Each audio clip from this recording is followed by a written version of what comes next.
Okay, we are back with more Final Fantasy X-2, which, by all accounts, is a video game.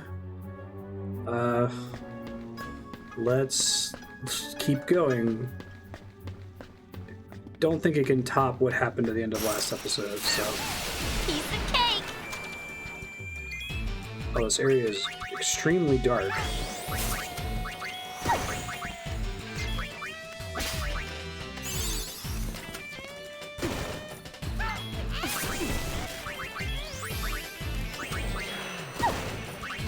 Drink up!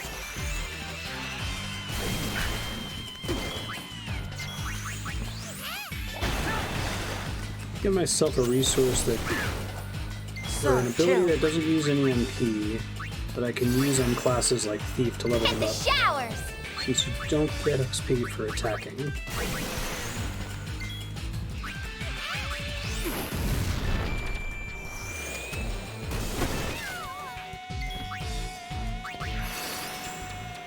Catch the wave!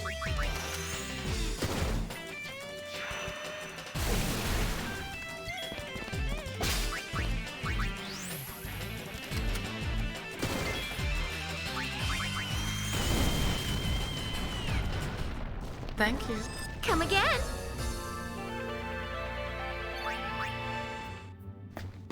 Team. I like how this little room is basically an orange stone dungeon. It just has like a little paneling on it.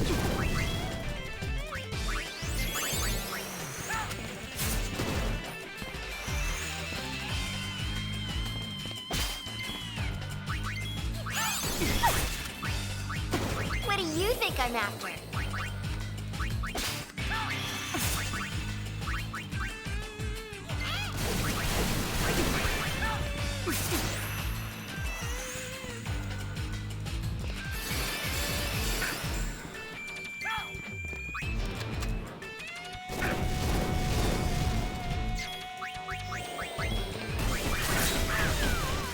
Come on!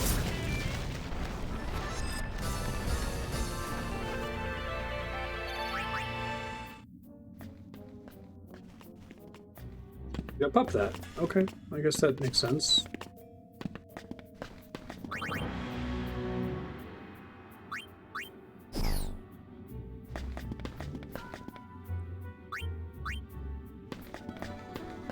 All three overrides must be active, but it's already active, I guess?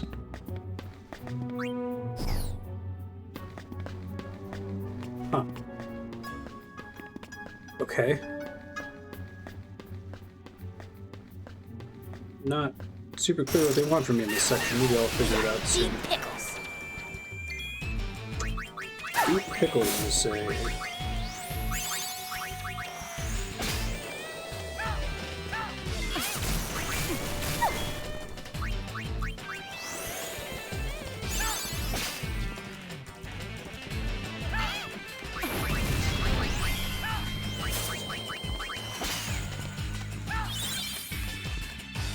Alright, sticky fingers. Pink increases steal chance. Always steal items from one enemy. It's different from the thing I said it was, but...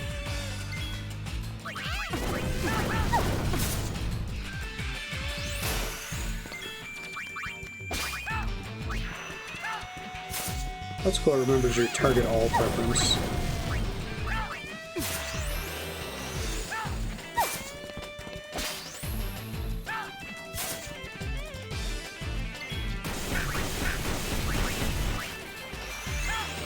Let's see how close Yuna is to having White Mage Master. I think she's the furthest behind.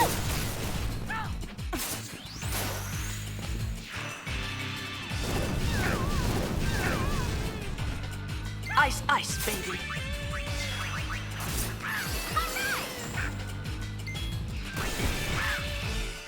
It's a lot of death. They're fine. Just got knocked out. Yuna. Oh shit, she possibly has been done for a little bit. Oh crap. Let's switch to something else then. What do we got on her current garment grid? Everything, basically. I think I wanted to do Gunner with her, so... to change her grid. We're all currently on Menace of the Deep. Thunderspawn, maybe? Use Death and Doom. Use Cure. Just having Cure on there seems quite nice. Don't have access to Bushido yet. Let's do this one. Dress Sphere chosen. Cool. Okay, let's see what abilities we can pick up here for everyone. Target MP. Damage one enemy's MP. Critically damage an enemy. Immune to darkness. Greater damage to enemies with a higher defense. I'll just let it auto-select. I think it tries to pick stuff that's cheap first. Steal rare items from an enemy, which sounds like is not... I thought that was going to be a passive, but I don't think that it is. Pilfer HP. It's probably a good way to...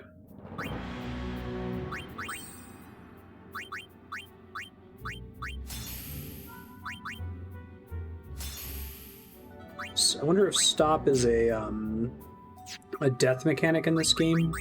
Some Final Fantasies, if you inflict all enemies with stop, battle will end, because there's no way for them to naturally recover from it. But other ones, it's just a temporary status effect. So we'll give it a try. We'll see how expensive it is, too. If it's like 30 MP or something ridiculous, it's not very helpful.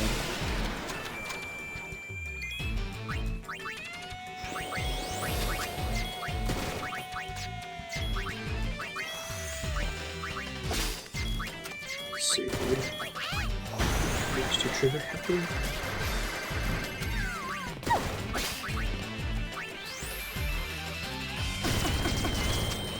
Full auto ow. Only I may do that.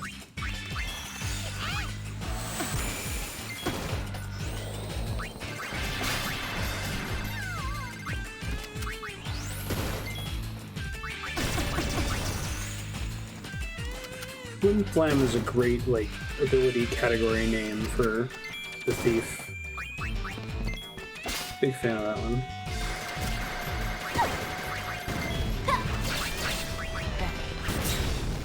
I take what I want.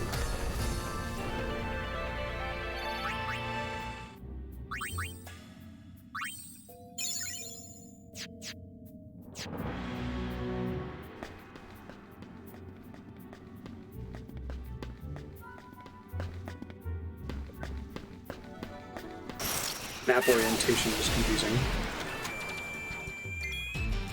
It's all in the wrist. Bunch of grenades are always nice.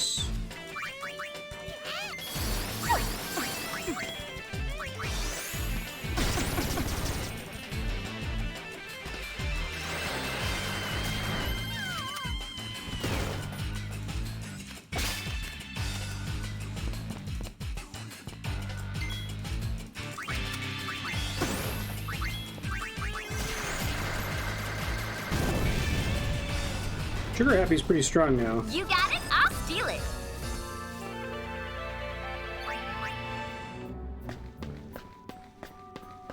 Sure, I want to have that for bosses. We can get their rare steals in case they're interesting. I don't think you can ever get like a garment grid or anything interesting like that from stealing, but...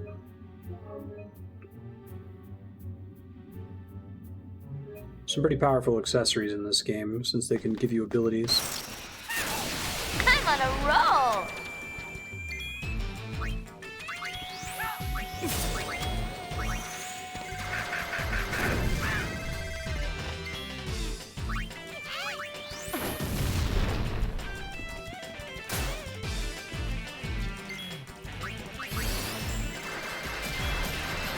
You got it? I'll steal it.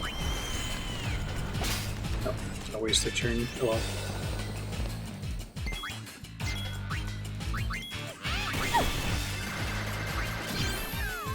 Borrowed time, nice.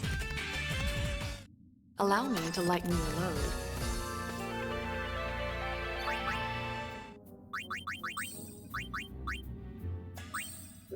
Any new abilities?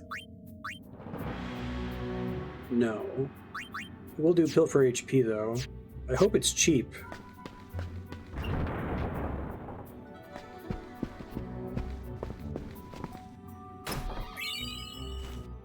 Heady perfume.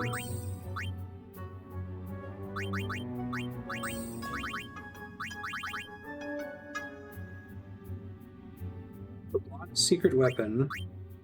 Dated but still good for a high. Okay, it has HP MP Stroll on it, which is actually pretty good.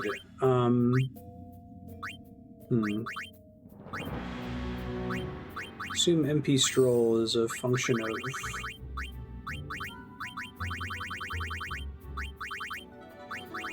Oh, is the color of the ring indicative of its rarity, maybe? Bronze, silver, gold. Okay. I love it. Was it Tintinabar in Final Fantasy VI? Maybe that was only HP Stroll.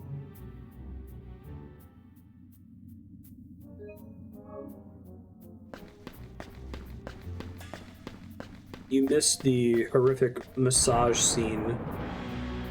Paranormal. It's the shiny thing on the desk.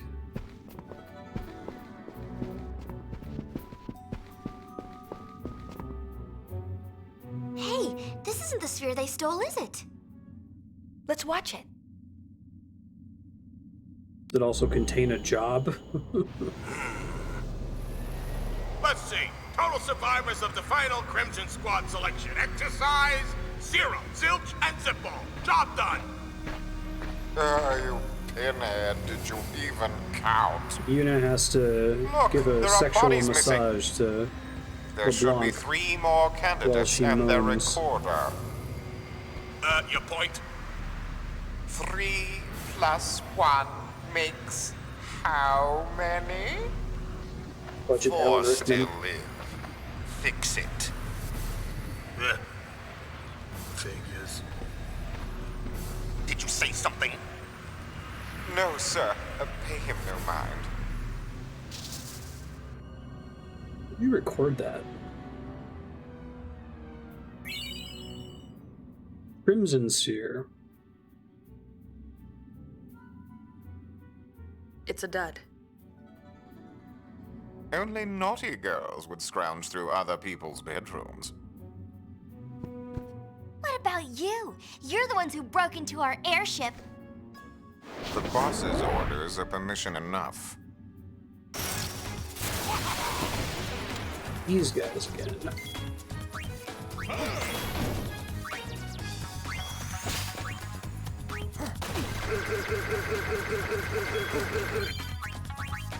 Target MP. Okay. Don't you just love surprises? Guessing they are immune to stop. I'd be surprised if they could be stopped.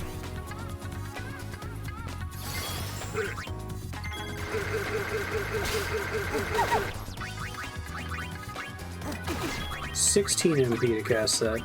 Not great. Could be worse though. Ice, ice, baby.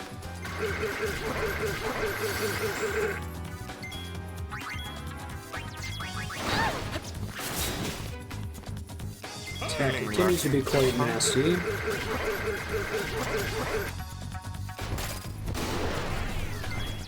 Great.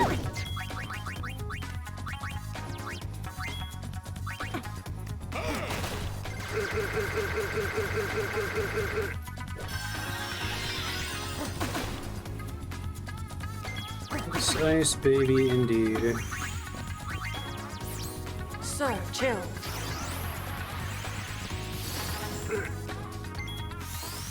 Don't you just love surprises?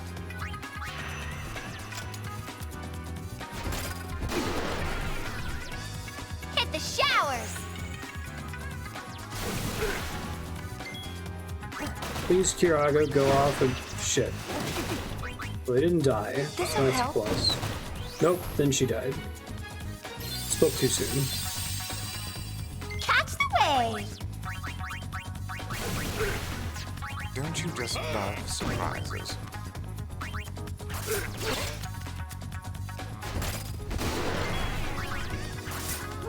Oh, you silenced me, dick.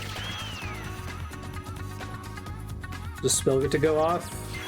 Or does it get cancelled? Gets cancelled.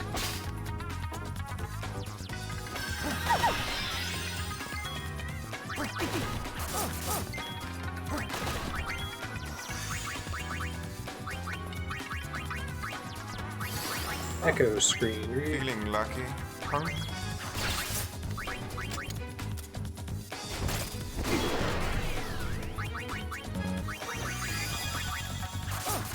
Am I cold? No, you're making them cold with pain. Jeez.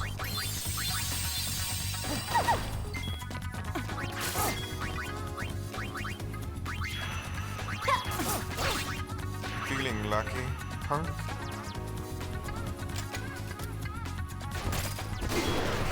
I guess the floor is still the, frickin' There ain't nothing I can't steal. generic orange stone dungeon, right? 1,000. So they literally just tiled some tent stuff on the sides. It's funny. Down you go. Go team.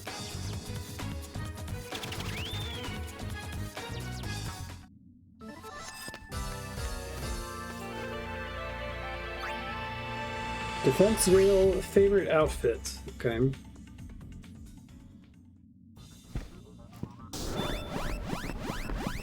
Oh, are these those overrides from earlier? Okay.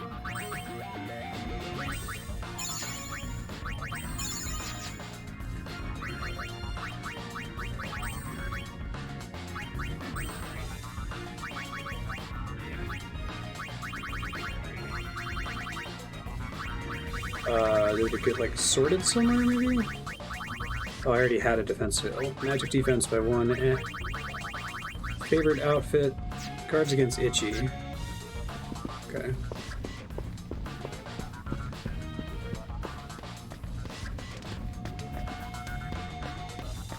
I think this game would count as baffling. Leave it to Discussing me. trying to define that recently on Discord. Actually, quite good even. Drink up. Mechanically.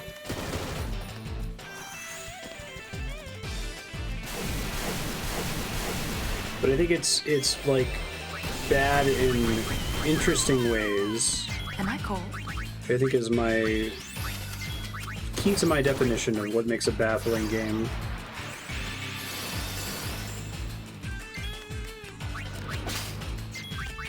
And it like continues to surprise you with how strange it is. Strange is a kind word, I think.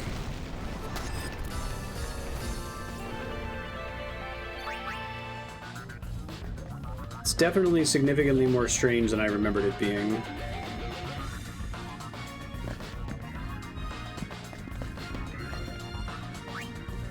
So I started playing it thinking that paranormal. That was actually my buy at the beginning. Was like, the thing I don't like about Final Fantasy X-2 is that it's called Final Fantasy X-2. I wish they would have just called it Final Fantasy J-Pop Adventure and made it a spin-off or something, and don't set it in Spira and don't involve Yuna, right? Because like a lot of my objections had to do with these specific characters. Can I not jump back out? There we go. And this specific setting being used to tell this story. Oh god. Right. So I had that feeling, although my last time having played it was like, 17 years ago.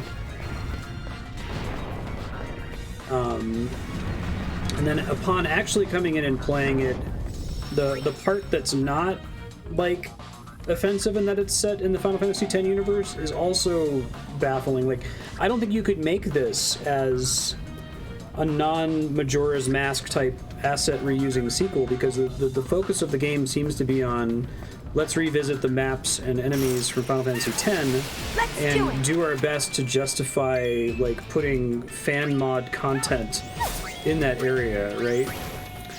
So I think what's probably going on is that like the most love by far has been put into this game's battle system. Being able to change jobs in combats, how you go about leveling up the jobs, like that stuff is really good, and it's like it's an unalloyed good. I have no complaints about it, really. I think the battle system is great.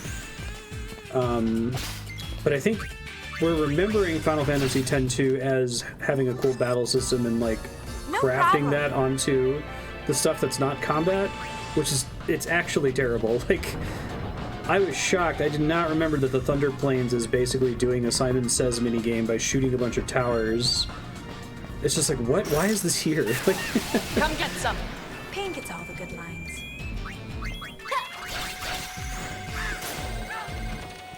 yeah. I wish they would have taken the dress sphere idea and made a unique new IP. Like, even if new IP means it's Final Fantasy, it's called a Final Fantasy game and it has chocobos and shit in it. I take what I want. But they like spent the time to make a whole new world and to like try to integrate all of this stuff into it, because it seems like it's like kind of hacked in. Thank God I am not going for 100% completion. I actually fucked it up at the very beginning of the game. There's a random you have to talk to Yuna in a mascot suit at the beginning of the game. That counts for completion, and if you don't miss her, if you don't catch her, you are screwed. Yeah, surgically extract the battle system and put it into a game that is otherwise completely different.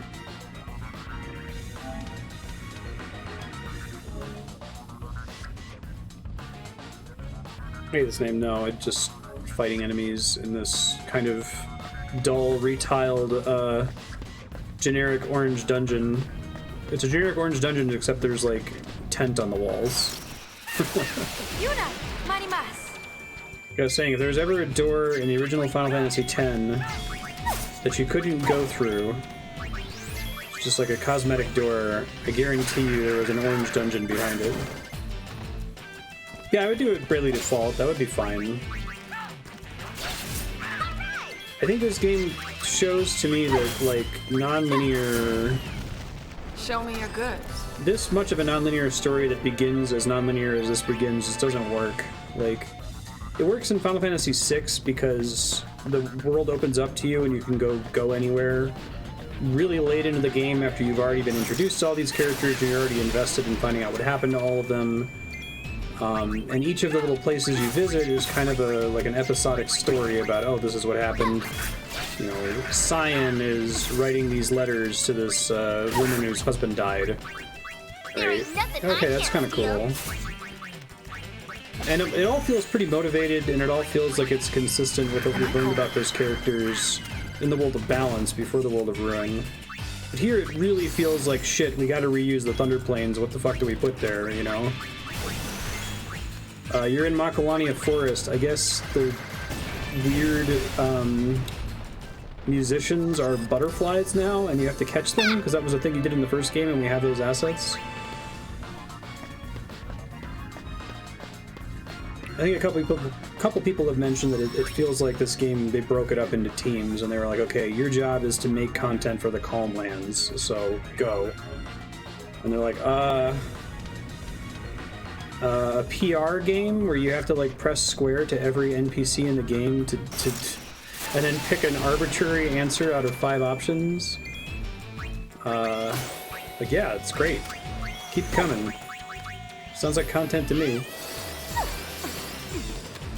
Hit the showers.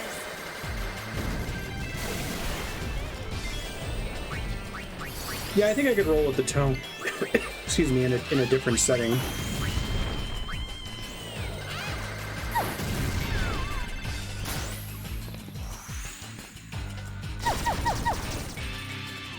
I'm definitely not a, like, sanctity of the canon kind of a guy when it comes to video games, like, and I'm usually grossed out by the kind of person that gets upset about that sort of thing. Like, oh my god, you know, Gandalf would never do that. Like, shut up, I don't care. But the best word I can use to describe placing this game in Spira is it feels profane. You know, like unintentionally so.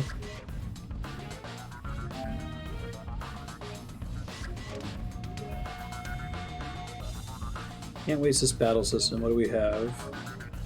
Remember Majora's Mask. Yeah. Yeah, and I asked that last episode. I was like, while we were playing this, I was like, you know, imagine what would Majora's Mask look like if it was like Final Fantasy X-2? So I think that's an interesting question.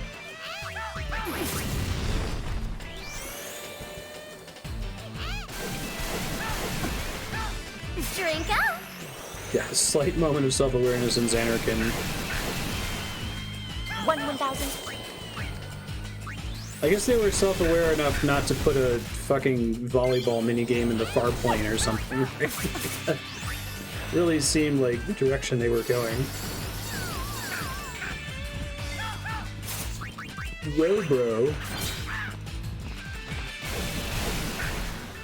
Do I hear thunder?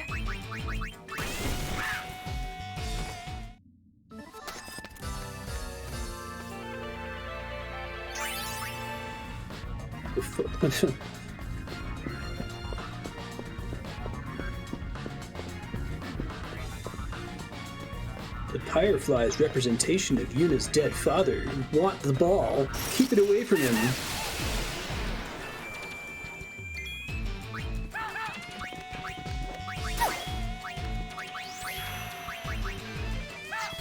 Hit the showers.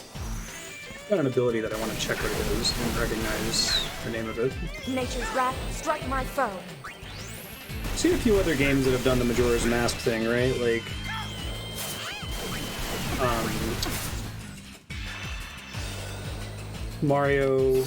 Super Mario Brothers 2 JP, The Lost Levels, same kind of idea. What if Mario won, but there are more levels? Like, that seems to work fine.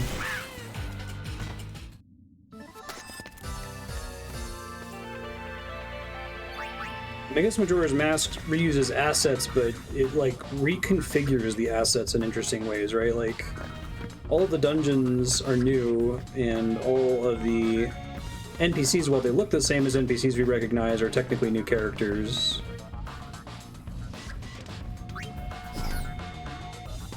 I wonder if I have to drop down here where the wall's coming in, the third one's behind this thing. That would make sense if that's what they want me to do here.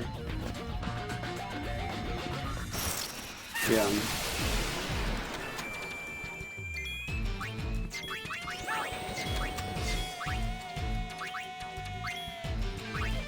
But I definitely don't disagree with what you're saying. And in fact, I even said that. That was one of the first things I said. Reduce enemies' health to by 1/4 gravity effect. I literally said that at the beginning of the playthrough back in episode 1. Almost exactly what you're saying. Wouldn't this have been great if this had been Final Fantasy 11 or Final Fantasy Dress Spheres? Like, that would be fine. In fact, it would even be good. But I don't think there's enough content in this. Like, I don't think that the developers had enough time to produce the, maps and characters and just the work that would needed to be done to make it a full game, you know?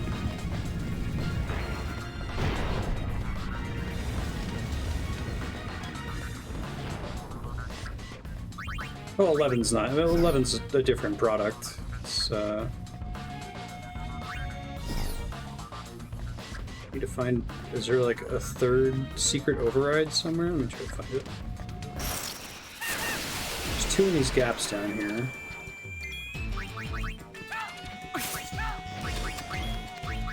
I like Final Fantasy 11, but it's an MMO. It's not. It's like Final Fantasy Tactics.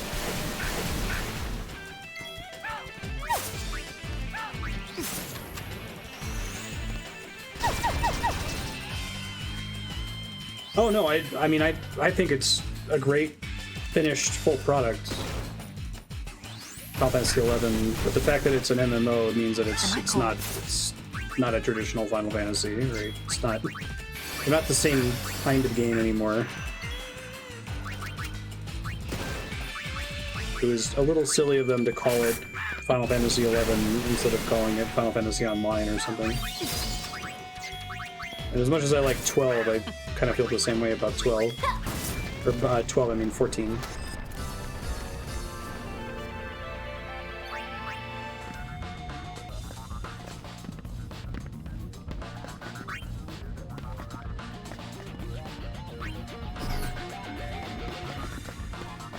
This...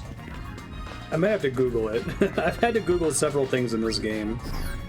Because they frequently don't make sense.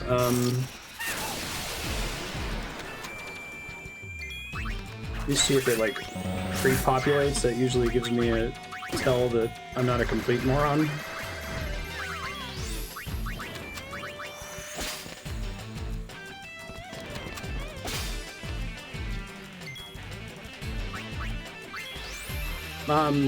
Final Fantasy 14 Shadowbringers, but you have to get through... Okay, stop does not end combat, I think. Gotcha. What do you think I'm after? You have to get through like 200 hours of other expansions to get to the story part, so... Good story part. Alright. Final Fantasy X-2 Security Overrides. Yeah, Security Override 1. As soon as I typed Final Fantasy X-2S, it pre-populated that.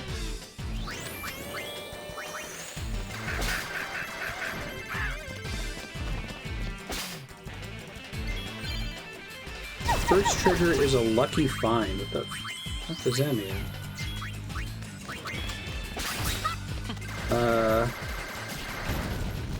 This is easy!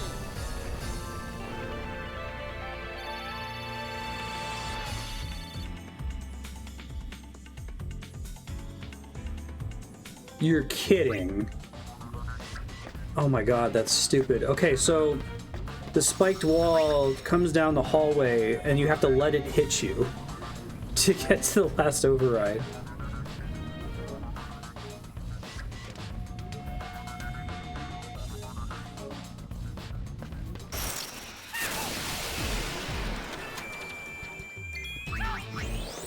It's fine. Final Fantasy's basically been a dead... I mean, it's not dead, but... The product that we now call Final Fantasy is no longer the same thing since Sakaguchi left. There ain't nothing I can't steal. 12 was great. I like 14 a lot. I enjoyed playing 11. I've never played any of the 13 games before, but it sounds like I'm gonna have a lot of fun with those. They're fine, own, separate thing, but they are as different from like the first 10 Final Fantasies as Bravely Default is, I think.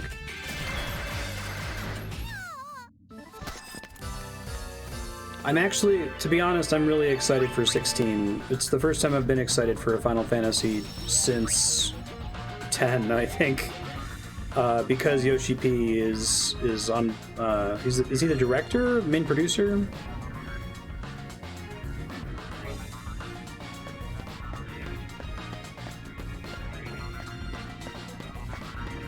I know one of the 13 games is like New Game Plus focused, because that was kind of an idea they were kicking around for a while for different JRPGs.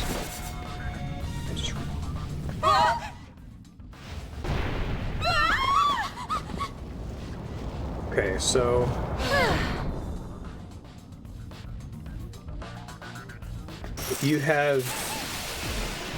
If you see a giant spiked wall coming at you, run at it. That's the solution. Beautiful. Just the true meaning of video games. Why does Seymour's Mansion have right. This is in Seymour's Mansion. Let's not forget.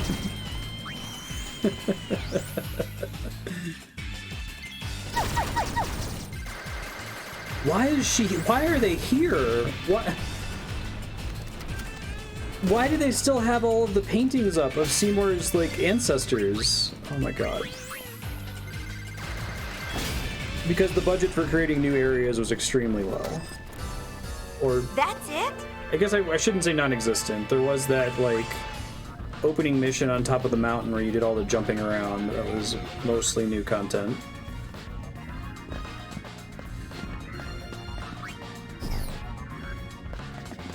Wait, I'm confused.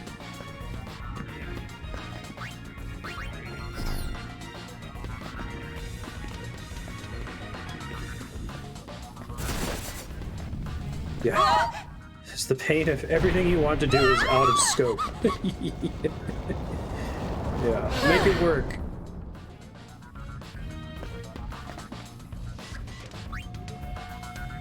Oh, okay, I must have missed it. I thought I hit it, but I think I got into a random battle just as I ran over to it.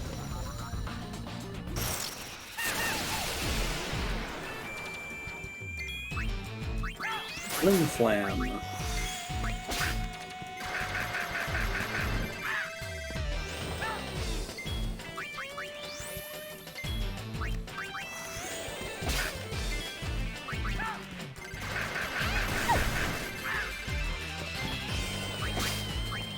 I think even if they did this way, even if they were like, you know, we're not going to really make any new maps, we're going to do a new story in the same zones.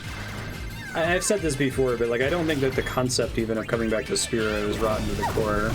It's unsalvageable. Like,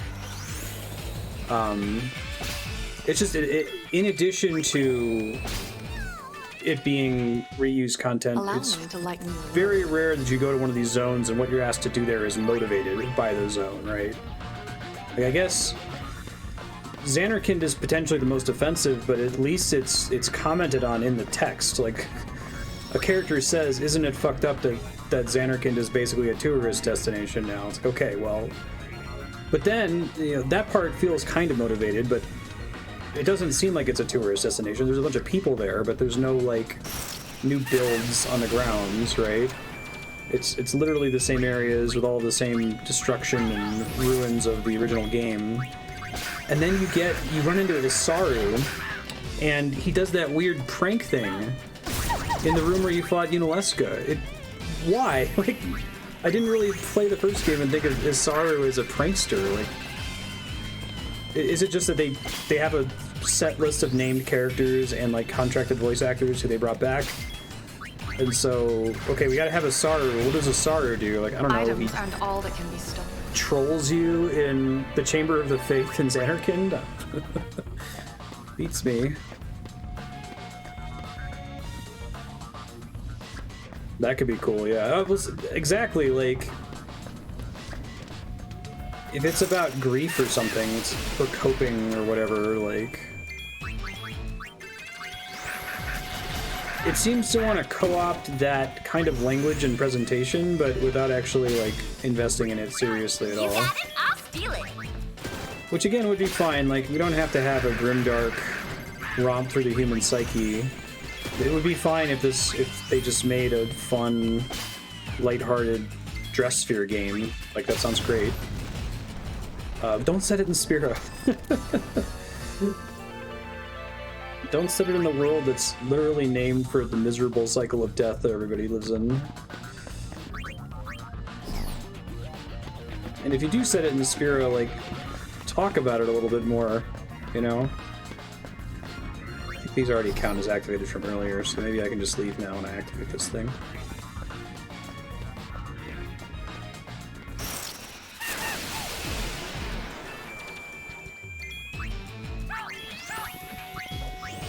I don't particularly buy that people are... Ooh, kill for MP. Now that's exciting, because I can use that as much as I want. That's effectively going to be my prey spam to Master Thief at some point. It's very cool. And I can potentially use it to heal. Pretty good steal too. Again, screw Osmos.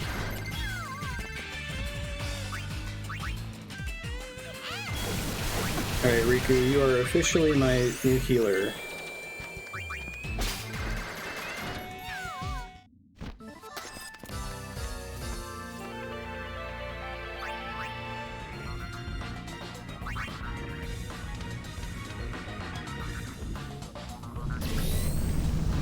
game seems legitimately bored with the concept of like actually exploring what Sin being gone forever and like the entire world government slash religious system getting thrown into upheaval. Like, it doesn't care what any of that did. And I think this game completely lost me when we got to that part where you're talking to Macon, right? And for the first time in the game, Macon is like giving you some backstory. He's explaining what happened after Sin was defeated. And like, the game makes fun of you for paying attention to him. Like, the whole minigame is, it keeps giving you an opportunity to interrupt him. Like, it's obvious that you should be annoyed by this lore dump, you know? What's next? Pop music. There ain't nothing I can't steal.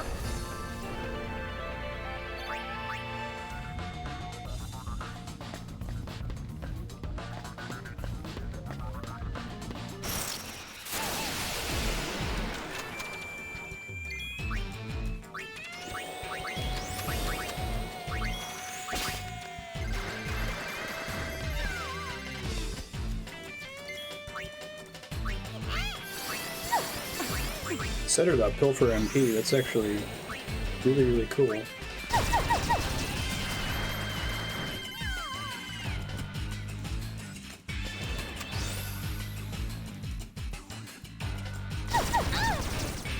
And Riku's dead.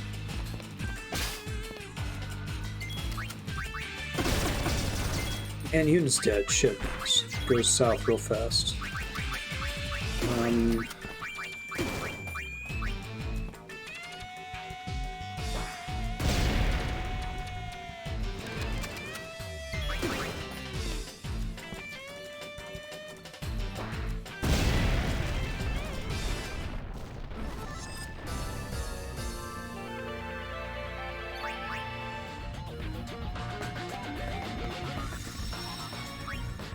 Okay.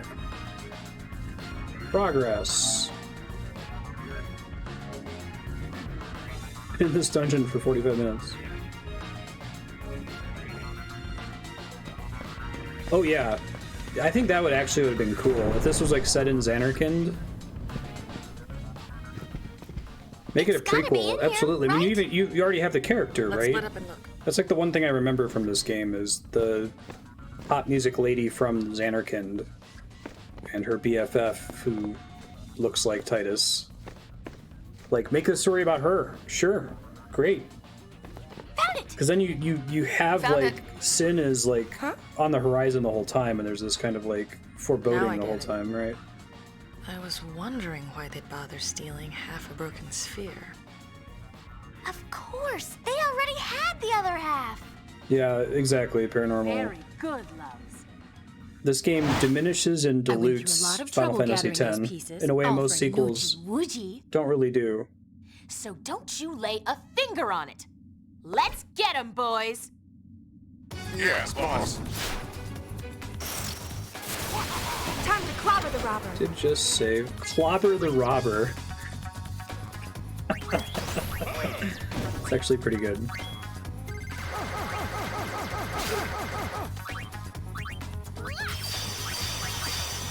I'll do Ormy. I take what I want. Dangerous.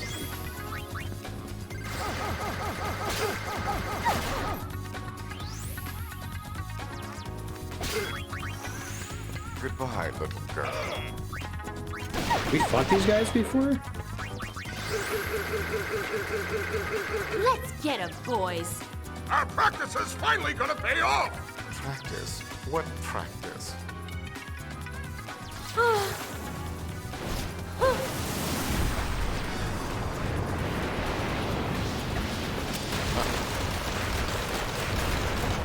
Maybe someone can write a Cannonball! several thousand word treatment of trying to keep as many of Final Fantasy X-2's ideas as possible, but recasting it as like a prequel in old Xanarkand. I would read that. Goodbye, little girl. It was nice knowing you.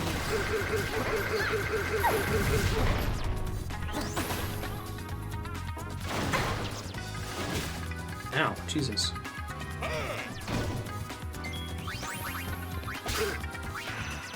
There ain't nothing I can't steal. Including your health. Stop your slacking this instant! Feeling lucky, punk?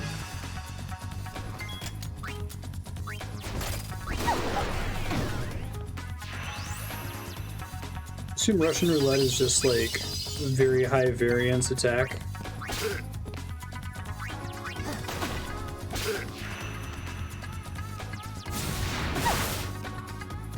And it's high before her cast gets off, isn't she?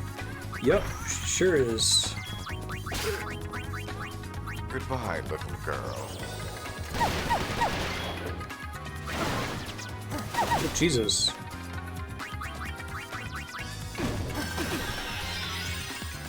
Oh, I It got was confused. nuts I knowing thought someone died right there.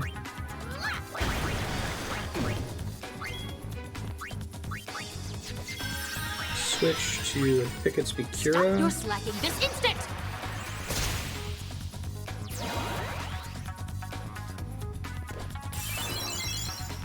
Parting is such sweet sorrow.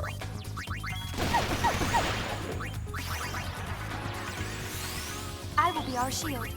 Let's get 'em, boys! Our practice is finally gonna pay off! Practice? What practice? I think they instructed him to do his best Alan Rickman. He just decided this character is an Alan Rickman type. Oh, this is bad. Cannonball! It wasn't as bad as I was worried it was going to be.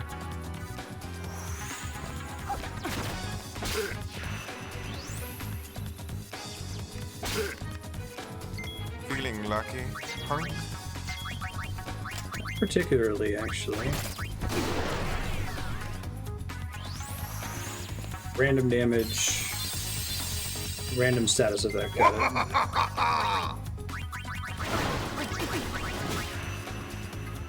it. It was nice knowing you. Hush grenade. Perfect. Peter's really good about silencing me on the exact turn that I desperately need to not be silenced. It was nice knowing you.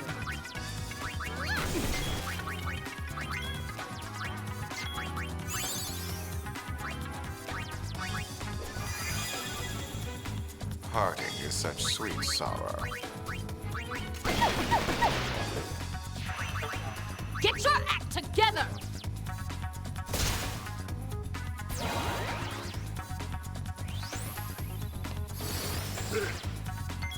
Wahaha! Here, catch! You okay? Oh. Fortunate timing there, you know? You tried. Don't you just love surprises?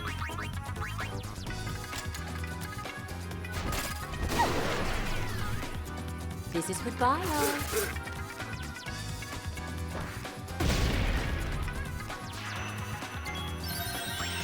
That time it missed, so that's nice. Ready, boys? Of course we's ready! After you, boss.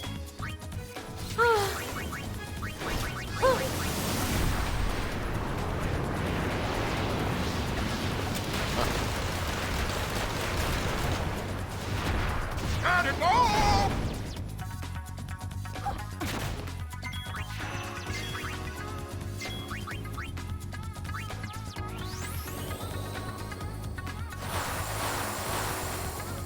A You little got bit. it? I'll steal it. Goodbye, little girl. This is goodbye, love. She does cast spells. Maybe I should cast Shell here. For Ultras. There ain't nothing I can't steal. Get your act together! Goodbye, little girl. Ultros is like a gross hentai tentacle man.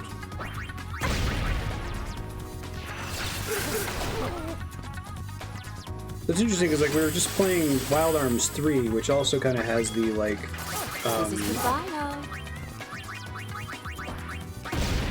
rival treasure hunter characters. Okay, finally, he's dead. And I feel like it works really well in that game, actually. Feeling lucky, huh? Right.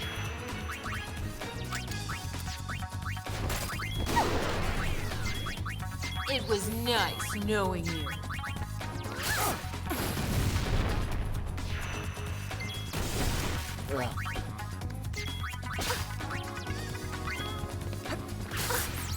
Get your act together! Yeah, like putting your comic relief enemies so front and center is an interesting choice. Because they're in lots of Final Fantasies, right? Like the Turks kind of play comic relief sometimes in Final Fantasy VII.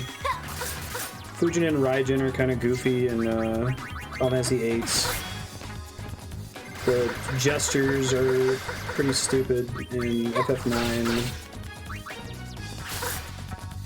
This is goodbye, love. 6 pulls a twist on it and takes the character that you think is the recurring joke villain and turns him into fucking Satan, and it's great. This is goodbye, love.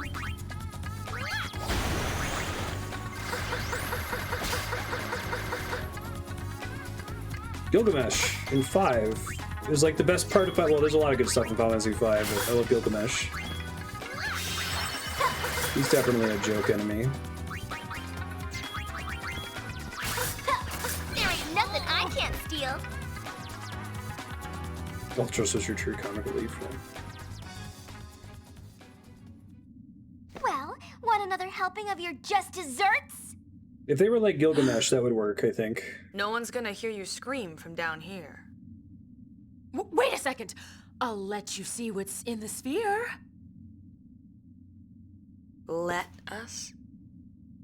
Please, the sphere is yours to watch.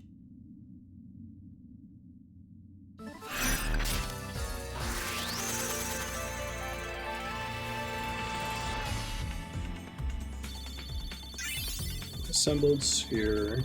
Charm bangle, twist headband. Healing light, Carmen crit. Okay. Try to remember that.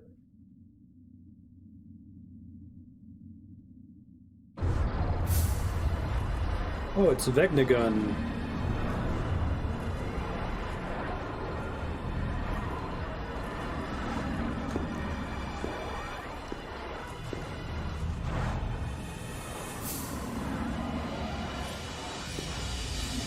Hey, Revenant, how you doing?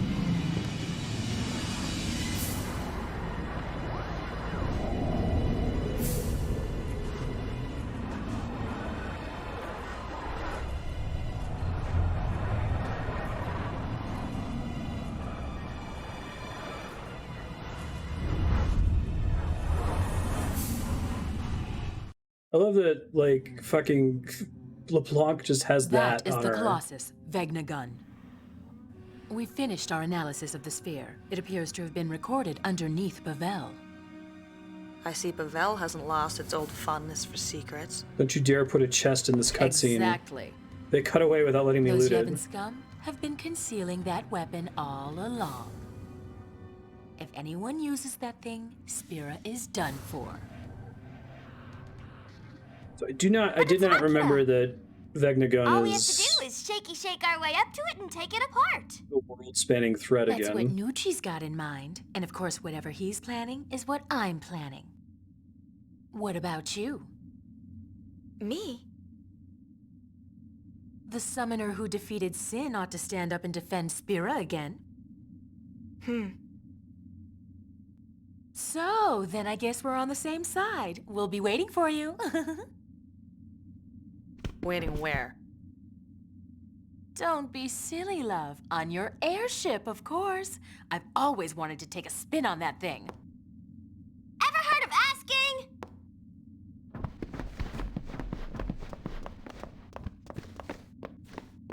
Sin is gone.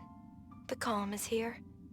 I thought our peaceful days would never end. But now there's a giant The robot eternal nuke. calm. I really believed it would last forever.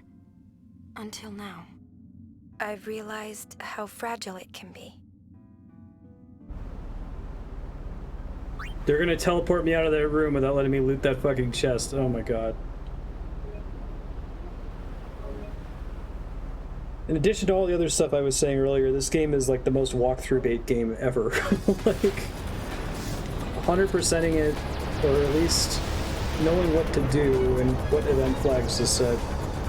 I don't think any blind player has ever pulled that off just through sight reading. Maybe if you played like the New Game Plus 70 times, you'd eventually stumble into it. First things first, we are going to Bavel. Full speed ahead!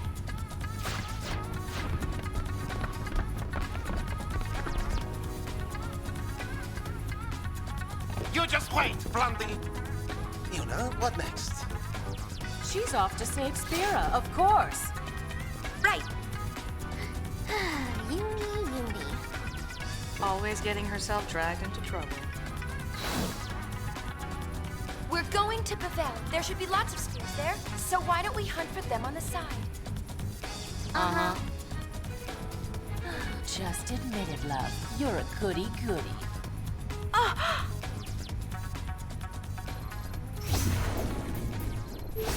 What? Have to go to Bavel. I can't get that chest until the next chapter. So how are we gonna do this? What do you mean, like It's Omega? obvious. I thought We Omega nab was the a head dude. honcho. He's like a Then we super make him meet us to corrupted Vegnagun and checkmate. firefly-covered Not bad. monk. I got no problem with this. Our target is the new Yevon Praetor, Barreleye. A girly man like that doesn't stand a chance without his escort. Careful. He's much stronger than he looks. Company. Who goes there? It's those Youth League spies. We won't have you defile this place like you did in Kilika.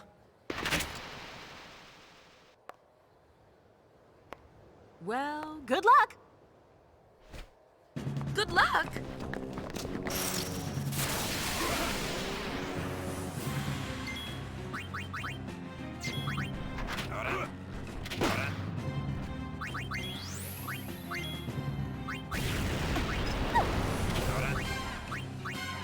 I can't even. We were in Final Fantasy X. I just watched Andrea get to this part of the game in her replay. When you like, the Seymour wedding happens, and like you go there, and you get into these battles, and you notice that all of the Yevonites have guns, and you're like, oh shit. You Youth League here to mess with us again? Gosh darn it. I'm gonna shoot you in the fucking head. What the hell? What do you think I'm after? Burst shot. Nice work!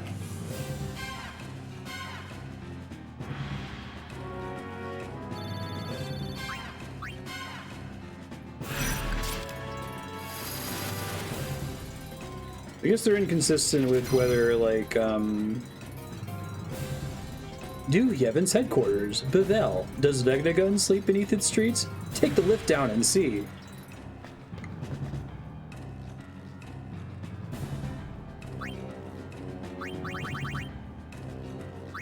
Yeah, I guess guns in video games are weird. Like, generally in a cutscene they behave like they would behave in a movie, right? If they're being used in combat, you just meant to understand that you're like dodging their shots or something, or they don't represent the same kind of threat.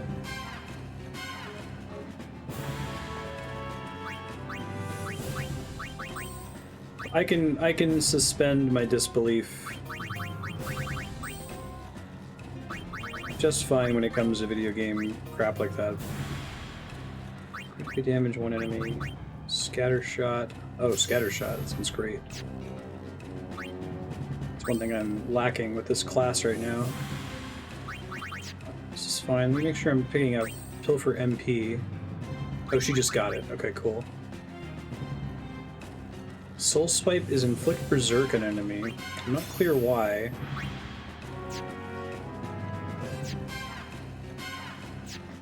There's a dress sphere and a chest. And it's then inaccessible after this part of the game. We never actually got to go behind that door until we fought Seymour. So how much do you want to bet there's an orange bricked dungeon back there?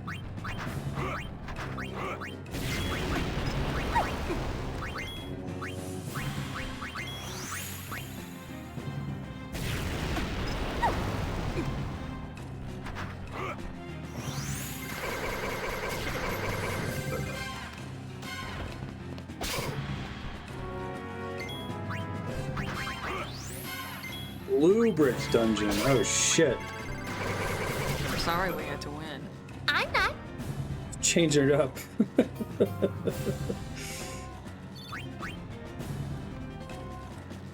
See, there's themes there, right? Blue, like Bevel.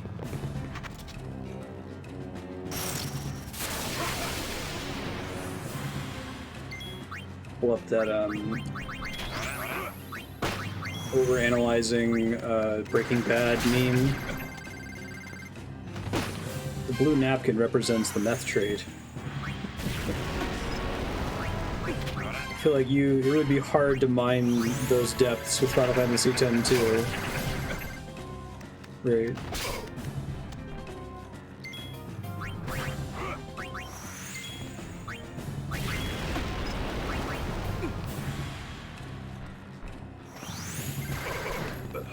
Talk about blood from a stone.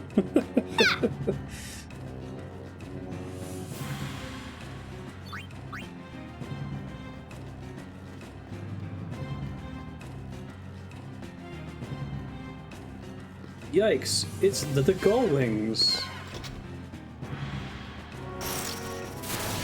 Leave it to me. You got it? I'll steal it.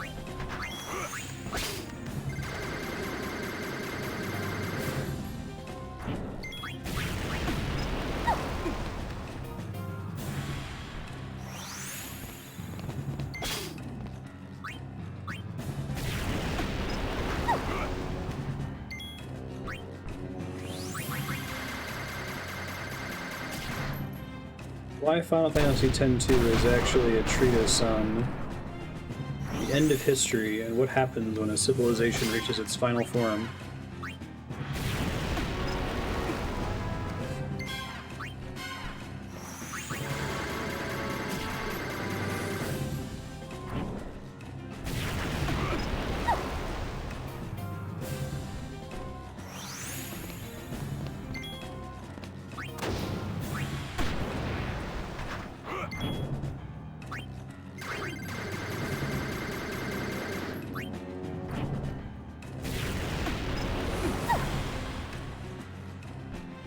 There ain't nothing I can't steal.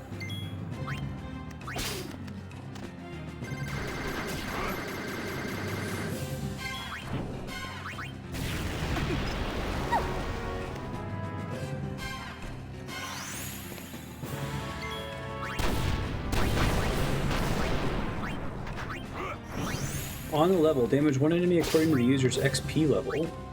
That's interesting.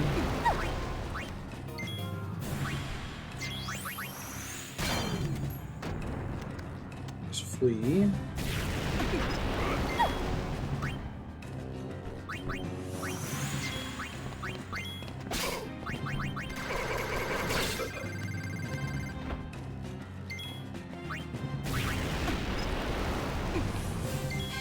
Yuna's gonna die. What do you think I'm after? That's it?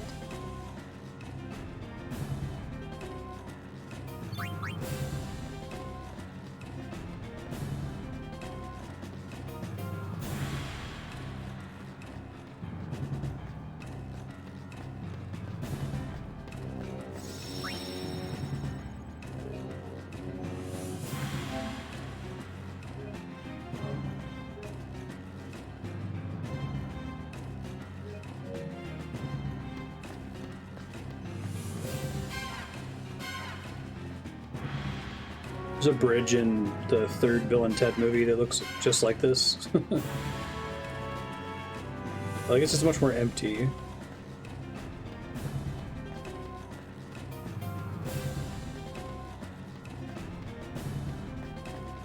You guys just chilling? What?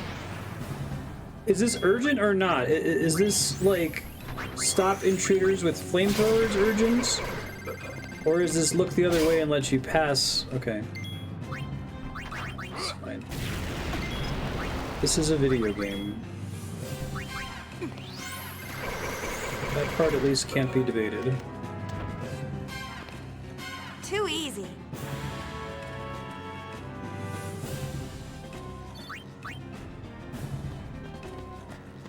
This guy gonna say the same thing? I never imagined this day would come. So, like, I am intensely interested in exploring what the fuck is up with New Yevon. Like, the idea that the Yevon power structure survived and there's like a remnant. Even though we killed God in the previous game. Like, that's super interesting to me, and they don't care. They don't want to explore it for real at all. They just needed to justify why they still have the Yevon guys with the guns as enemy sprites, right? Oh, how I used to respect you, but now, sigh. You just murdered all of our friends.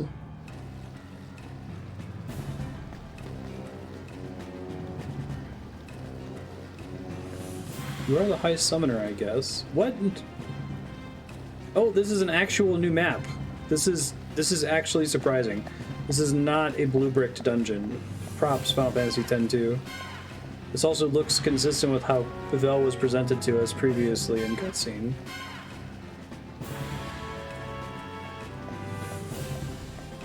Whoa.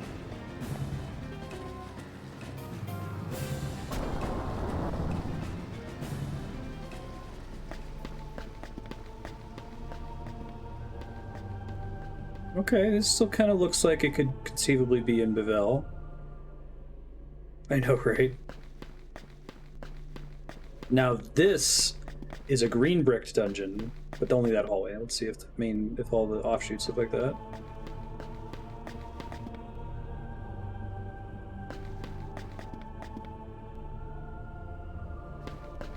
The reports of an intruder true?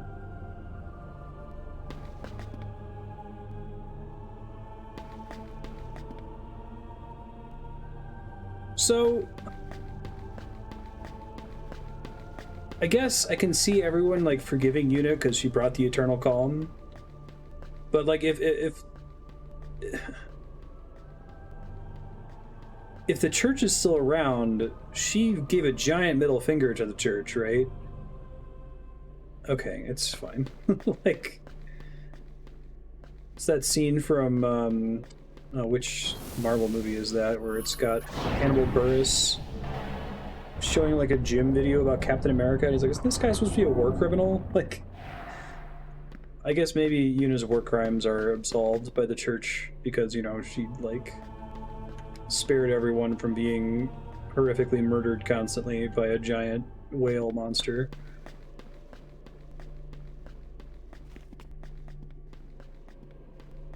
Confused. What? Did that put me on a different level when I went up there?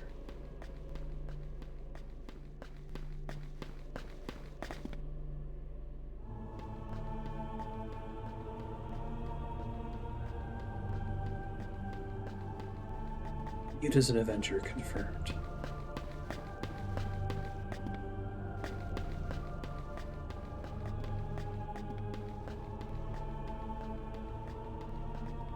Oh, that would be kind of cool. We find out that Maester Micah is an unsent.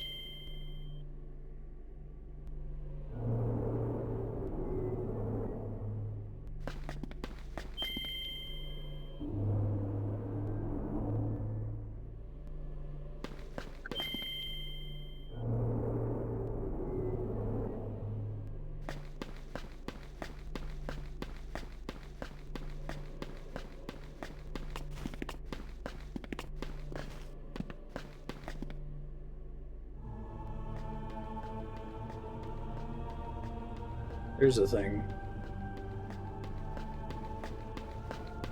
It kind of looks like it. Jeez, things really are a mess, huh?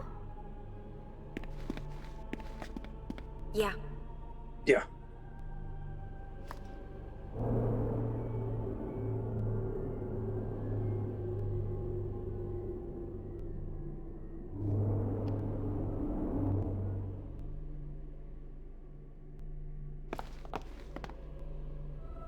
Wait, what are fiends doing in the temple?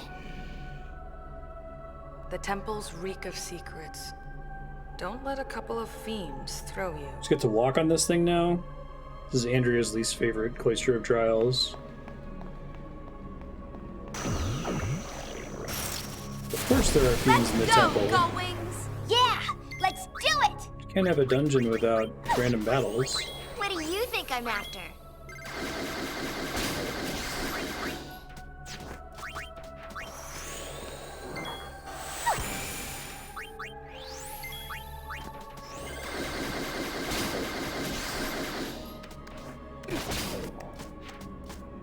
I like Trigger Happy because it gets her Gunner XP and it doesn't cost any resources.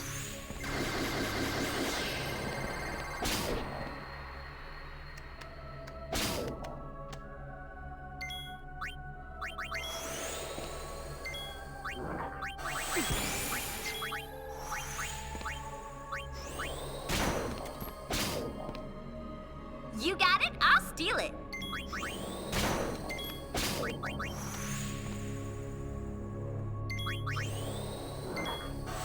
Be cool, since there's so many different mechanics to interact with enemy MP in this game, if they did like the Final Fantasy VI thing where reducing an enemy's MP to 0 killed them. Really like that idea. I feel like it wasn't super explored in 6.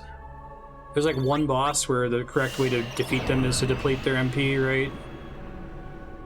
The dude at the top of the Tower of Fanatics.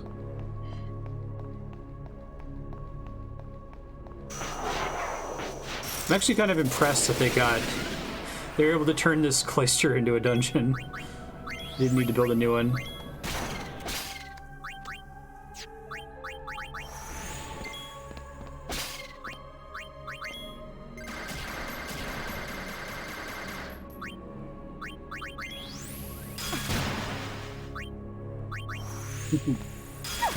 I guess I like parts of games where like whatever the encounter music is for that sequence is consistent and doesn't get interrupted by the victory fanfare. Like one of my favorite songs in Final Fantasy X is Pursuit, and that's a great song to play when like you're just doing back-to-back battles. I think it's the one that plays when you and Auron are first like leaving Xanarkand at the beginning.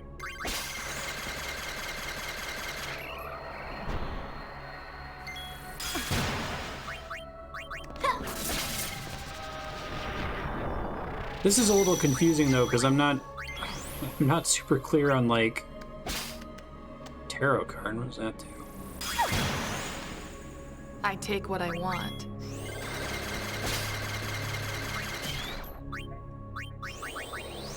Sorry, let me mute my phone here. I'm not super clear on why they're adding all this like reverence to this sequence, right? It just seems like, oh, it's the Bavel Temple, but there's fiends now.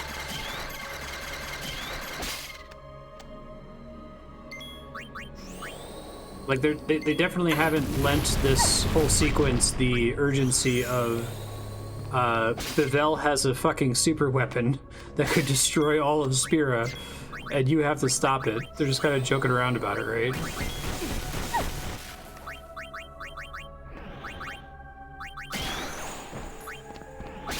Dude, this Oversoul mechanic is crazy. Some enemies, like, they have like 20 more health and do like 5 more damage. Other enemies are significantly stronger.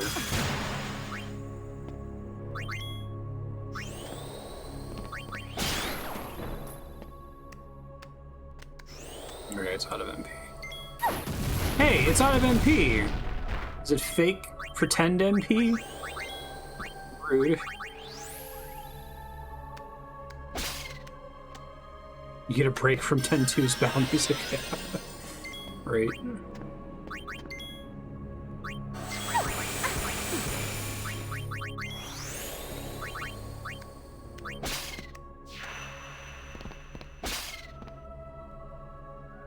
Seriously, how many hit points does he have? And Yuna's dead again. Now it's dead. There ain't nothing I can't steal.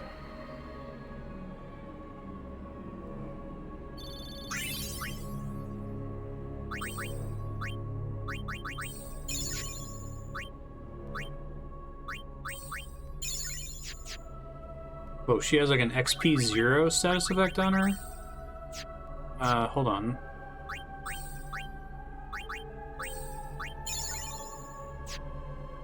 Screw that noise.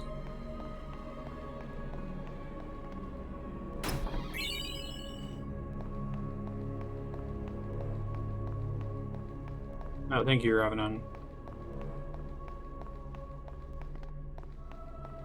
Just want to know where the dress spheres are.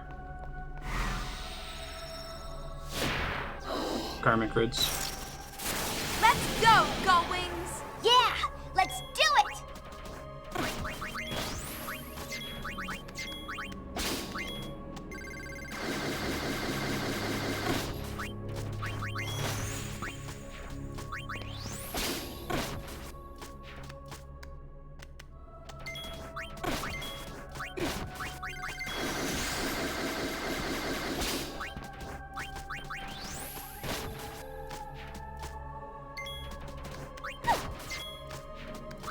Okay, thank you. Appreciate it.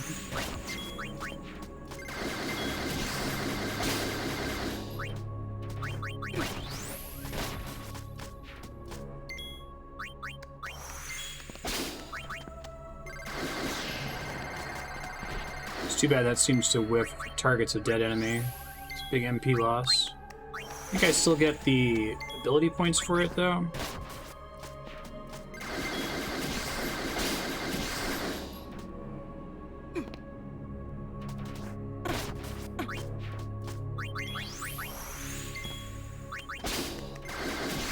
I take what I want.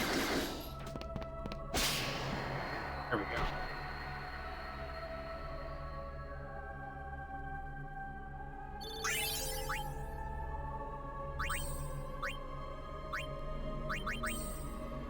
And multicast Asuna, which is fine. See how everyone's doing on learning abilities right now. Working on Scatter Shot, which I'm very excited for. It's working on Master Thief. First Strike seems worth picking up for most characters. See you, Ravenon. E2. Safe flight. I think Item Hunter is a passive. It's hard to tell. I picked up a couple other abilities that I assumed were passives, but were actually activated abilities.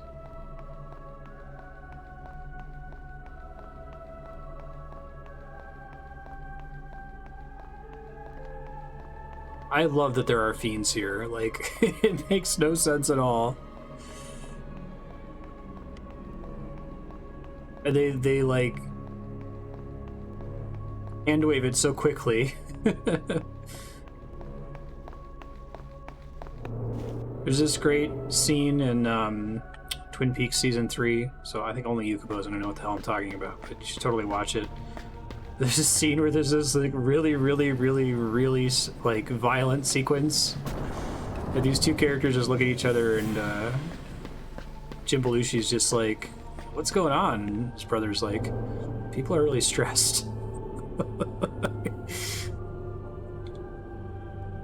Why are there fiends in Bevel Temple? People are stressed out, man. Like,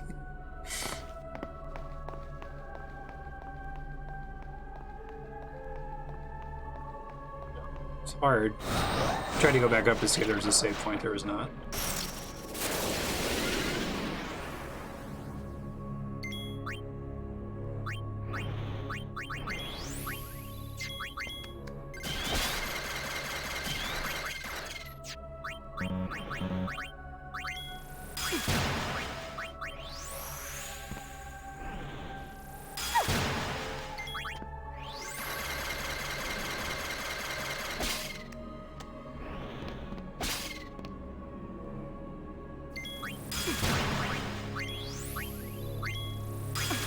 They still haven't addressed what's going on with sending, right? Like, I understand that there's no summoners anymore, but like summoners did sending. I can't steal. So like, what happens when people die now? Presumably they still turn into fireflies.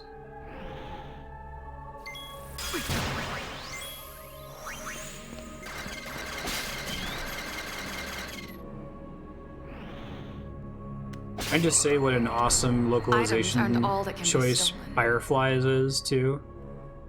Makes me wonder what the Japanese is. It can't be better than that. I think we asked that before. Is it like ghost bugs or something? Phantom bugs? Pop concerts now serve that purpose. Jesus. They don't become fiends in the Bavel Temple. 2 questions answered.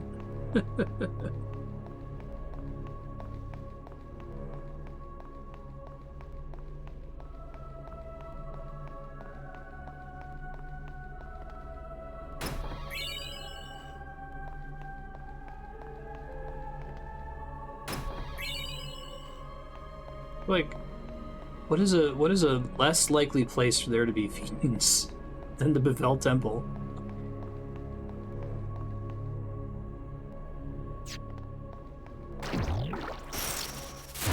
No problem. Is it gonna oversoul on me? So it's visible on the map, unlike the other ones?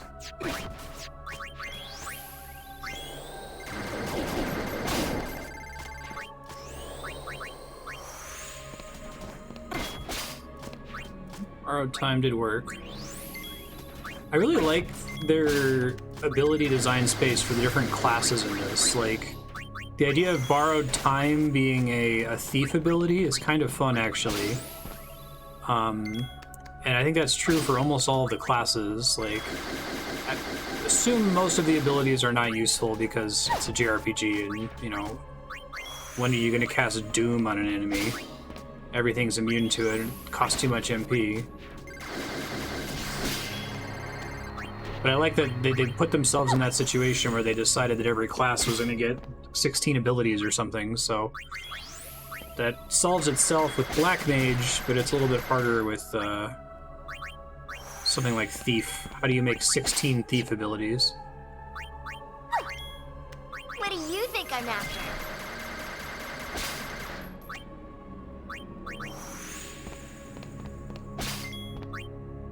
You got it? I'll steal it. Yeah.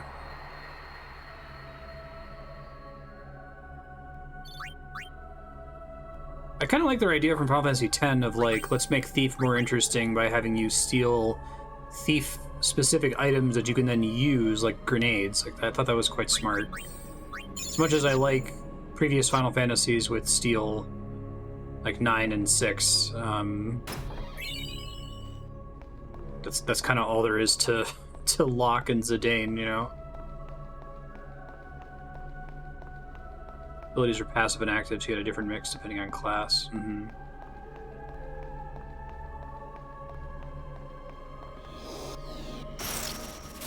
Come get some. Pain gets all the good lines.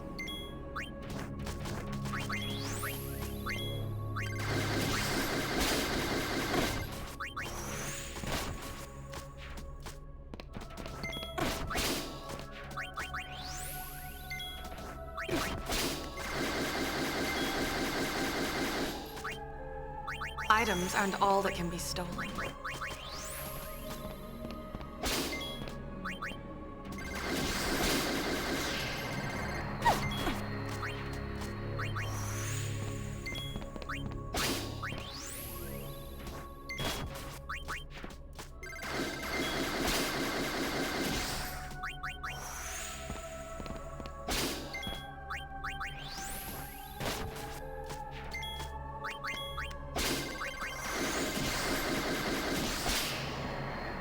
There ain't nothing I can't steal.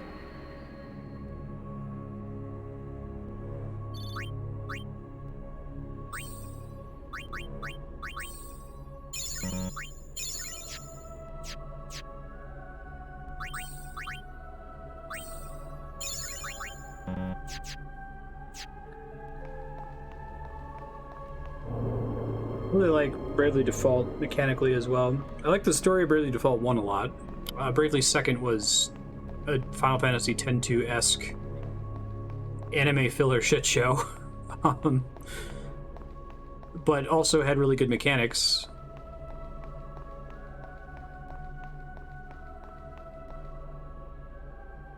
I'm excited that Bravely 2nd, they're like, you know what, we're gonna do this like Final Fantasy and do an anthology. Probably should have done that in the first place.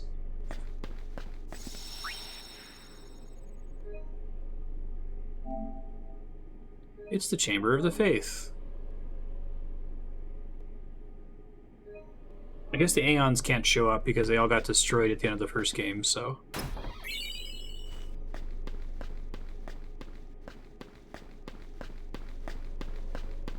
You can't, like, play tic-tac-toe with Bahamut or something.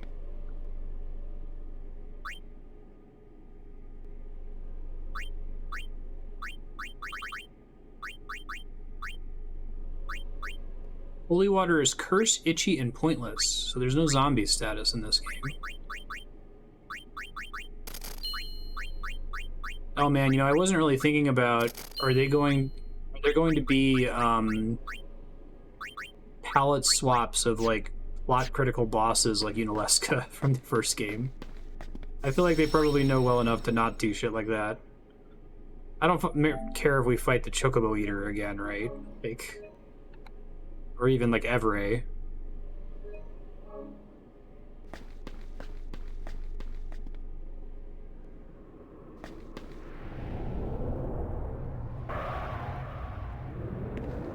Unalesca's sister, Munameska.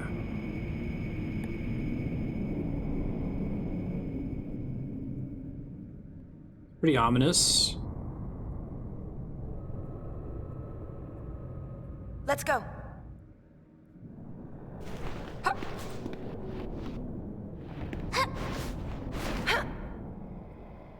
What?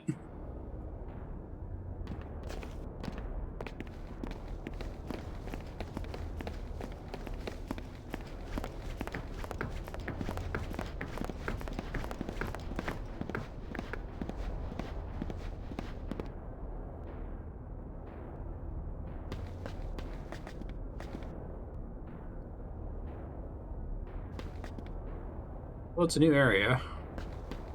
Hey, he commented on how it's surprising they were able to fit this down here.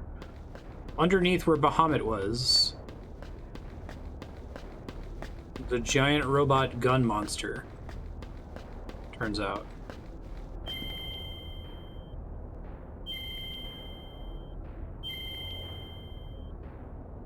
Be careful, the towers with the red lights are set to defense mode. Now, is the pillar telling me that, or is the game telling me that?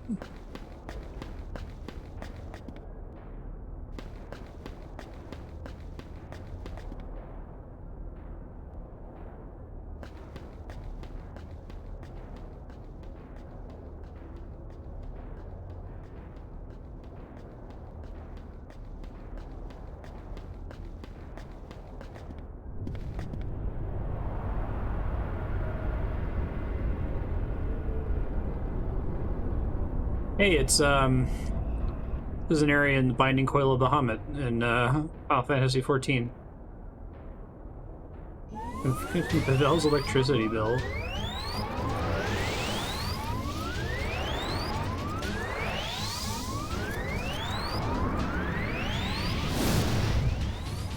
Watch the exit! I feel like revealing this kind of a place could make sense in the original Final Fantasy X, maybe?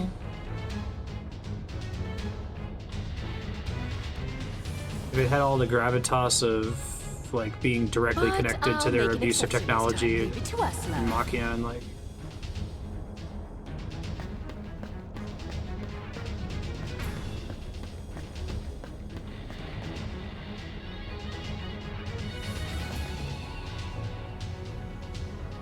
Use that chain over there if you want to cross to the center.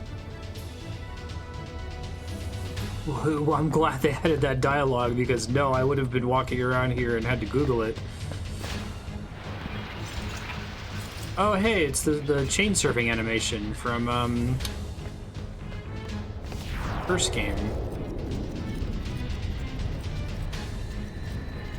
surf down to stop the wedding.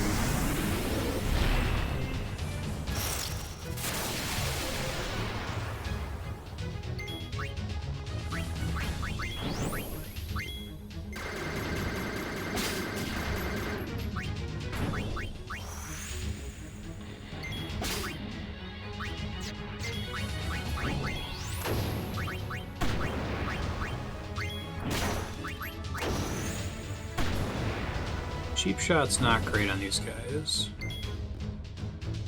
So having a character tell you to go somewhere you can't even see. Yeah. Wait.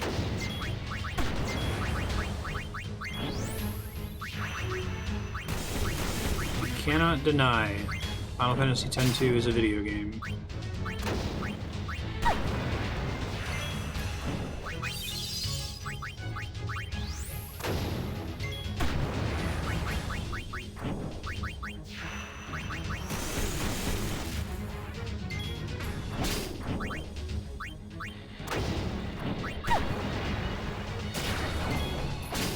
It's also not very good, it turns out. Hey, there's Item Hunter.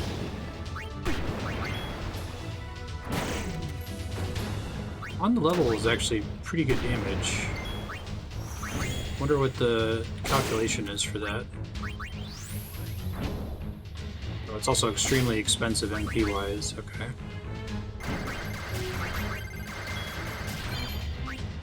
Scatter shot, finally.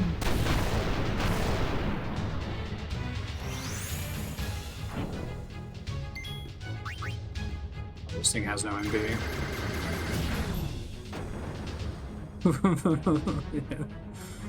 Yeah.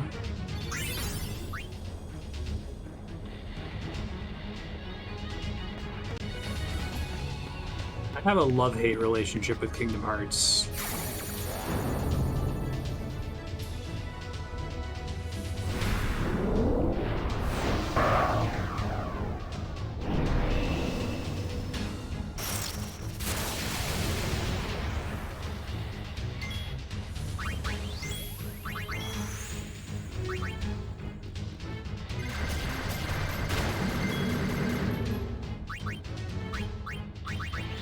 This thing also have no MP. Okay.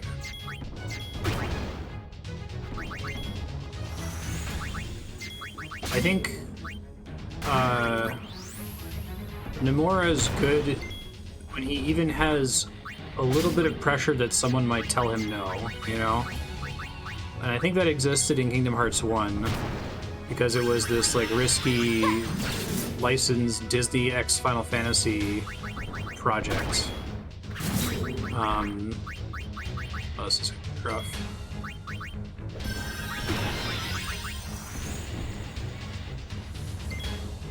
Immune to stop, lame.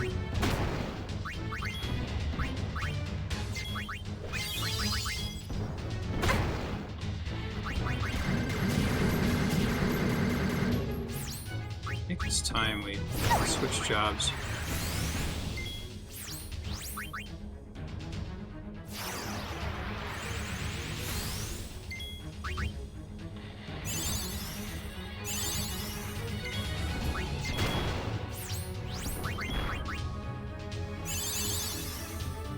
Top them off, then we'll try to pick somebody up here.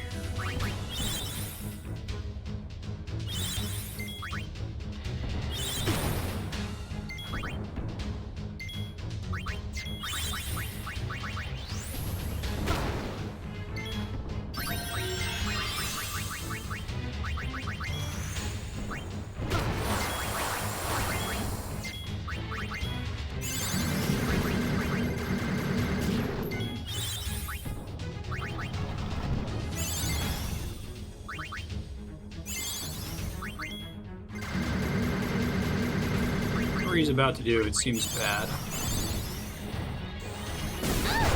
Ow, that wasn't that bad.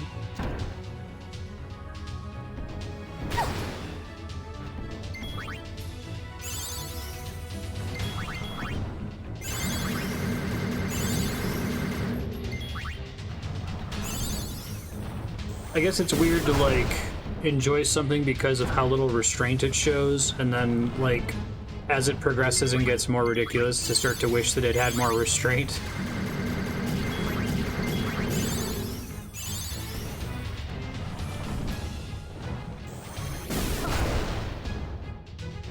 This part, I think that's, like... I think Final Fantasy VII Remake was so painful for me because it was like, I could see the potential of the idea that they were going for, and I think that that's a really, really cool idea. I just thought it was really sloppily implemented. And I was also kind of bummed that it meant that, like, Andrea's never going to play FF7. Because FF7 Remake is not FF7, so she's not going to get the original product that way.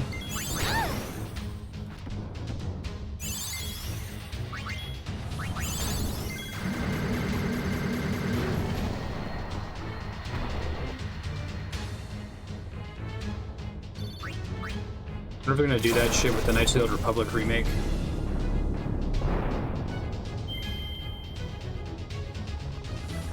Security lockout 1 of 3 disabled. Oh really? I haven't heard about that.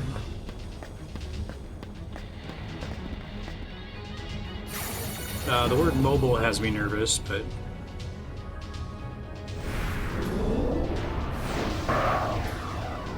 maybe they can do it in a way that's not completely terrible. Oh, it's another robot.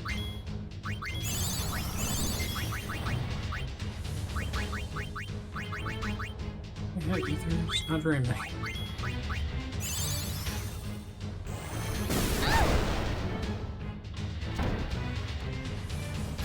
Cheap shot might work on this guy, let's see.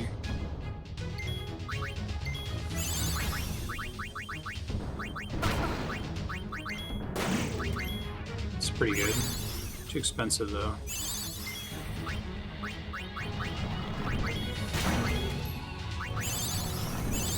I think there's supposed to be one that does damage based on its defense, right?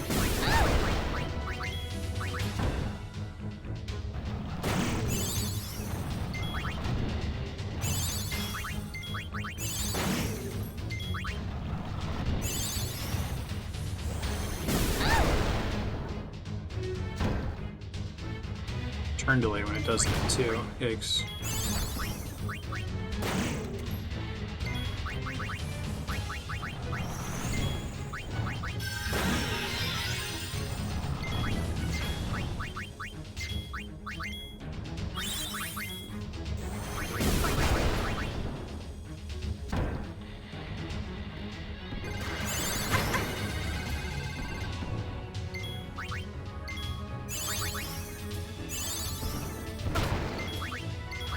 And King's dead.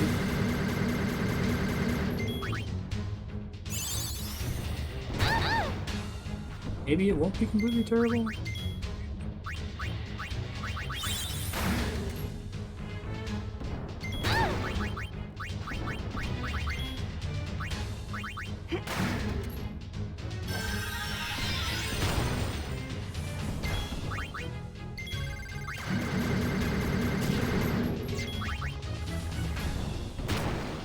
Didn't get it off in time, and now Yuna's gonna die for sure.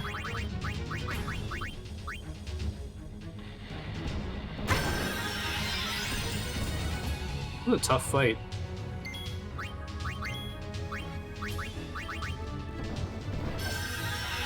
Oh, that dodge might be what saves me here.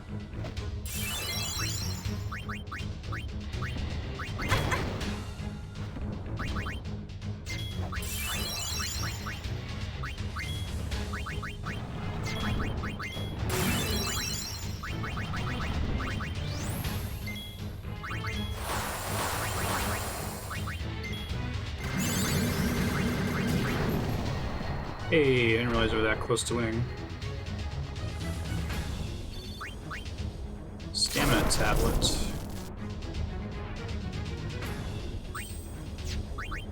There's supposed to be a dress sphere in here somewhere. I have not found it yet.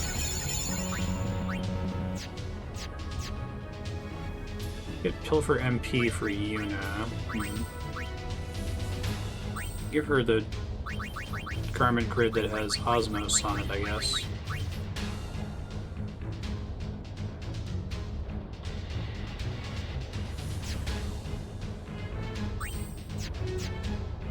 modify it real quick.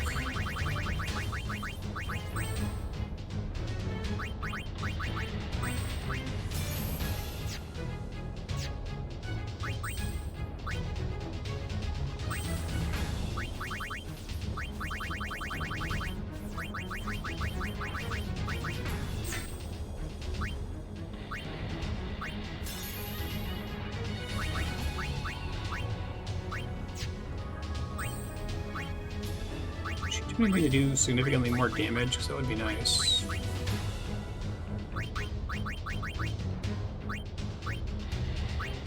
Eliminates random enemy encounters. Oh my god! There's a Moogle charm this early in the game? I just got around to looking at this stuff.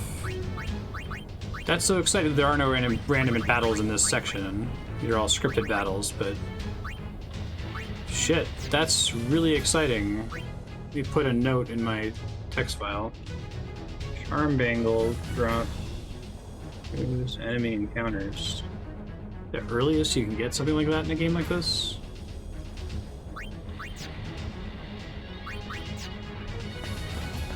Guess if the next one is also a giant robot, then having access to Osmos doesn't do me any favors.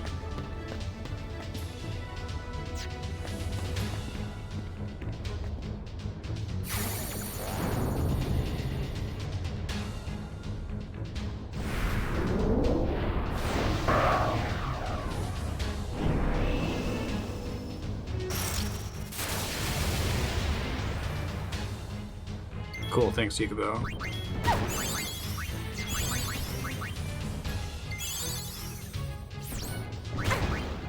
This does not help me, unfortunately.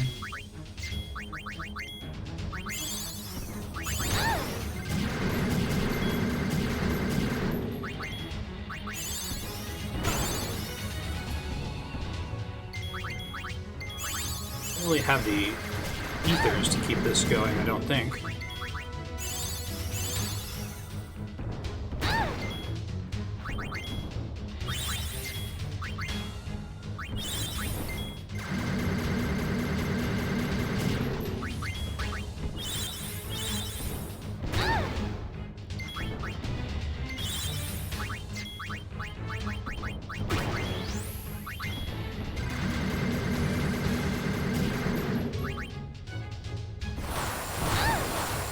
I have Unicast Osmos on Riku, maybe. Oh, nice dodge. I would have tied otherwise.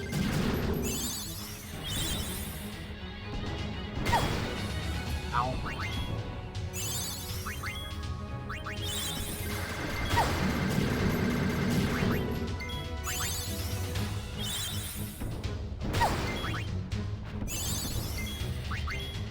I have serious MP issues.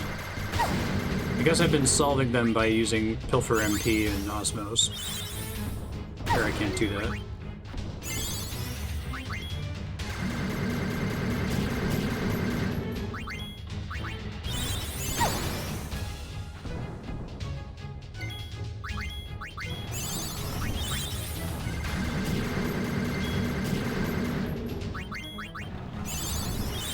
Switch Riku and Pain off White Mage here in a second, but just barely sustaining at the moment. Oh, that resets their turns when it does that. Interesting. All of their turns.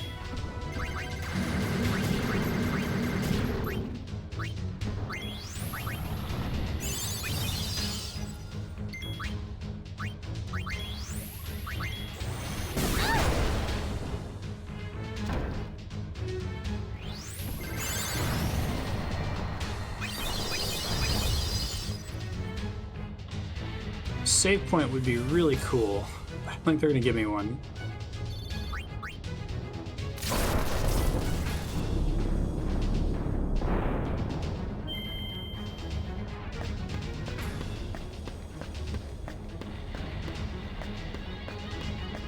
I should look for this mystery chest, right?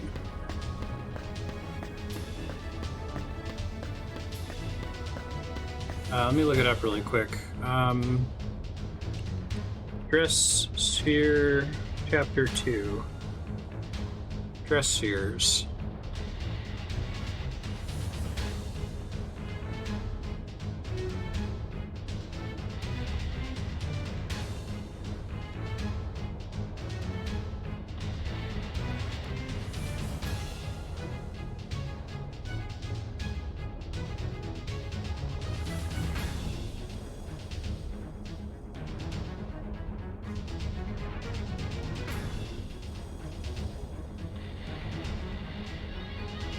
Doesn't seem right. Bevelle Underground. Found in a chest in the Bevelle Underground. Where? Sorry, one sec.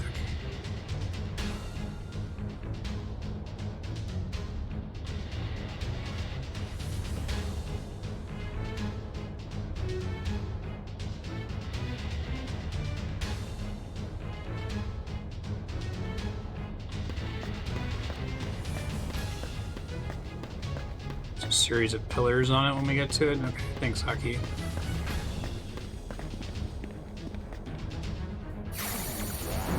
That's really nice, Yukipo. Should have played Final Fantasy III with that. Would have reduced my stress a little bit.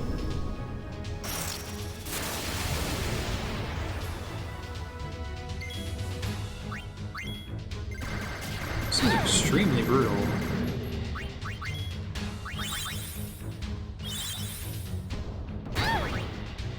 I don't think even if I made everyone do damage, I don't think I could outpace the damage the boss is doing, or the mini-boss is doing. Or with my current amount of MP anyway. That was a nice, I guess those are all crits.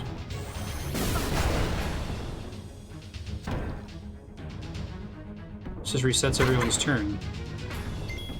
Bizarrely, okay. Possibly by Yuna? Oh, she was being attacked, so it canceled her spellcast.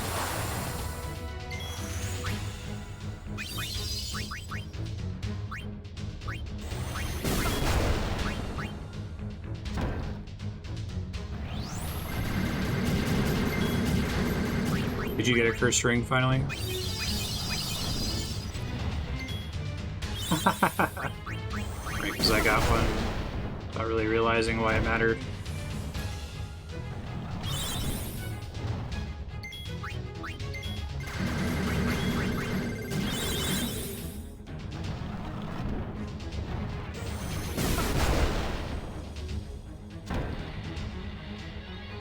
Yeah, because if I die in one of these fights, it's going to be a pretty big time loss, I think.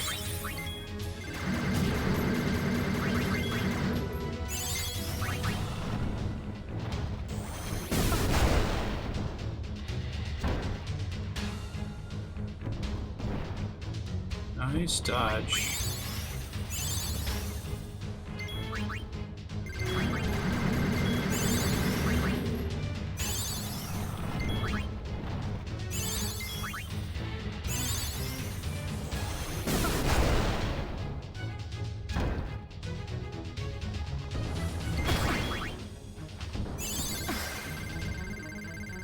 Oh man, all her entire trigger happy cast got ruined because she was in the middle of a animation recovery from Haymaker.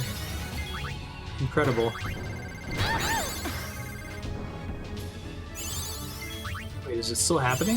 Is this like a bug? I'm confused. Does she have like a status effect that's causing her to attack herself?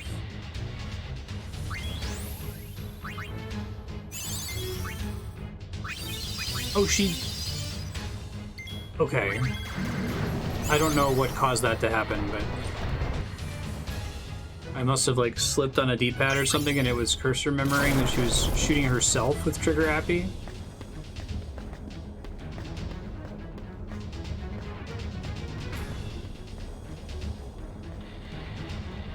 Makes sense for there to be a chest behind these, but...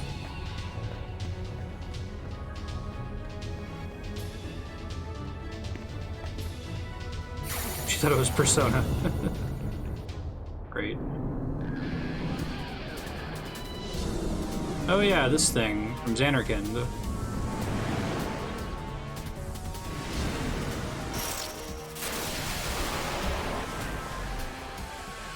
This thing was really dangerous in Xanarkand if I recall correctly.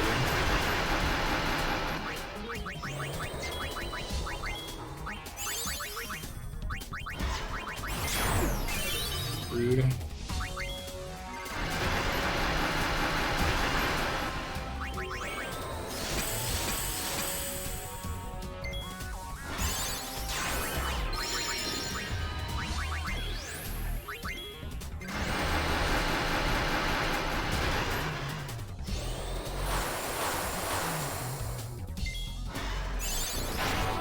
Oh, good.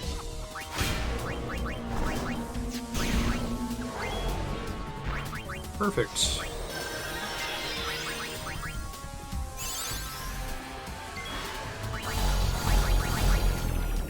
Let's try reflect, shall we?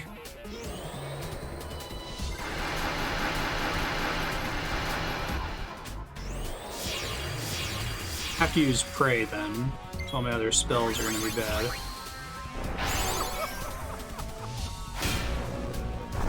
Maybe that is the cheese with this boss.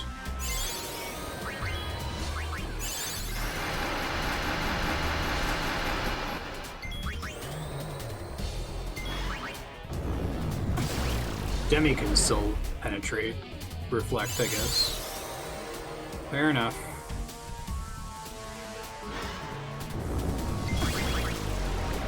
You're just gonna spam Demi so long as Reflect is up. For sport.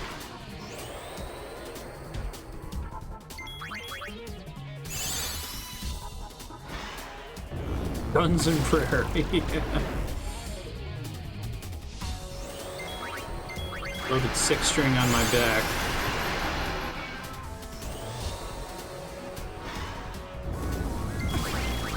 Dude, I really think he's this Demi thing is the boss is having a bit of a tantrum. You gonna put reflect all on? Fine.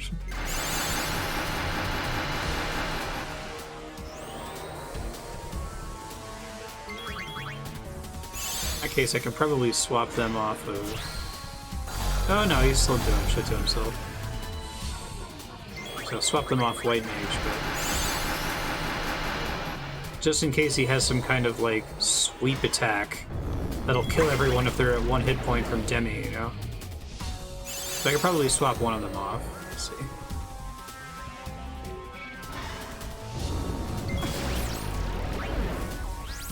Not Riku. Although I might be able to Osmos this thing. It looks like it has MP, right?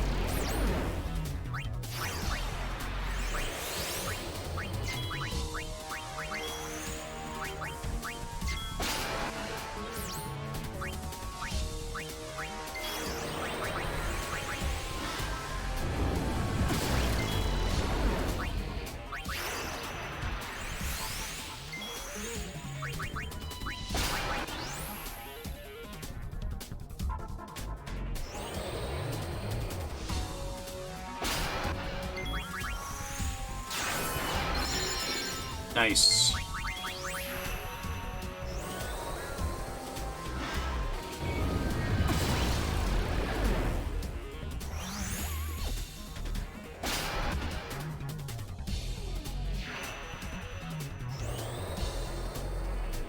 Can't use this to heal, but I could use it to do activated abilities and shit.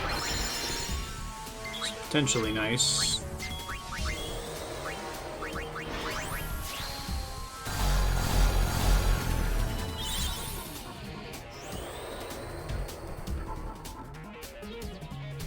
Lift pods.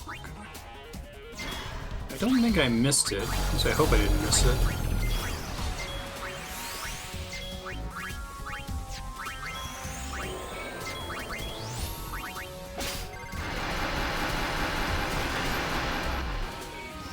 Got the steel already.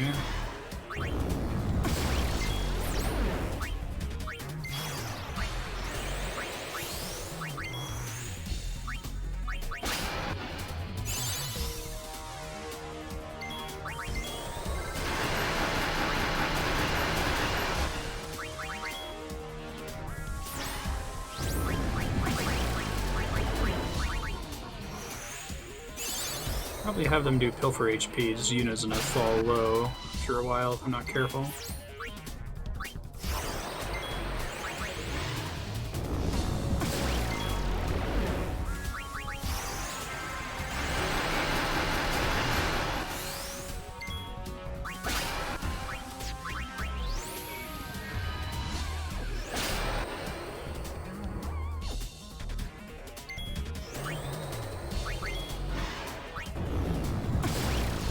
Seemed like me fighting this boss was, I guess not random, but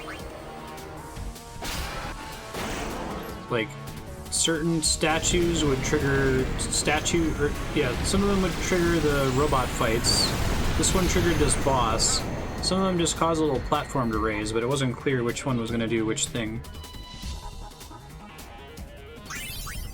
A region bangle, that's potentially good.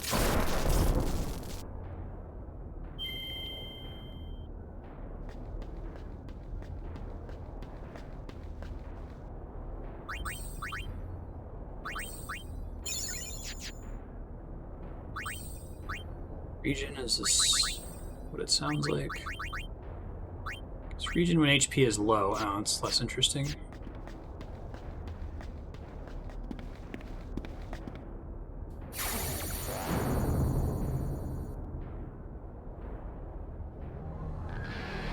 What?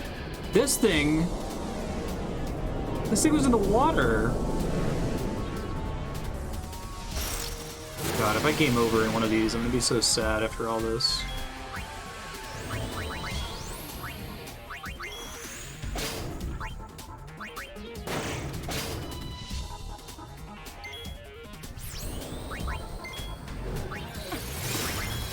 Oh shit.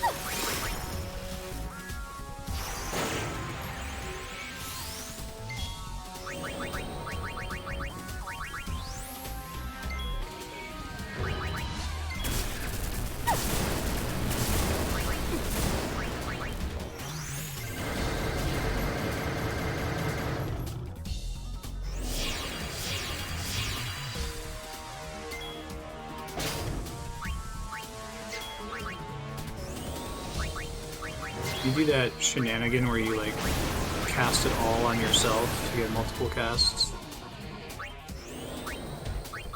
Isn't that like the primo cheese in Bravely Default? Reflect on your party and then cast spells on your party. This seems to be okay.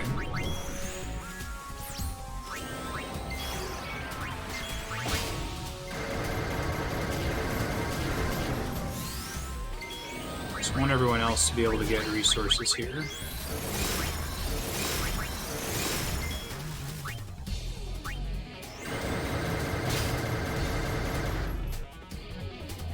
This is the thing in the ruins where you get anima, right? Tries to eat Titus at the beginning of the game. Come back and fight it later.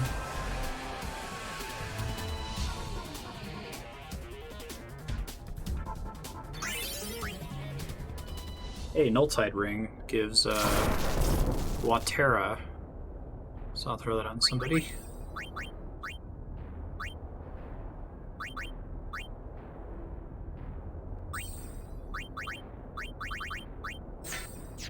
Use that charm bangle a lot once it matters.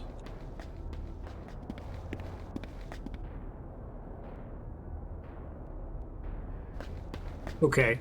If you've already been to that door, she just kind of walks up to it and then fades out in the cutscene. Got it.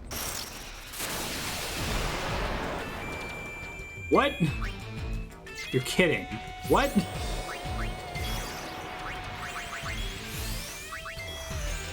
What? Oh.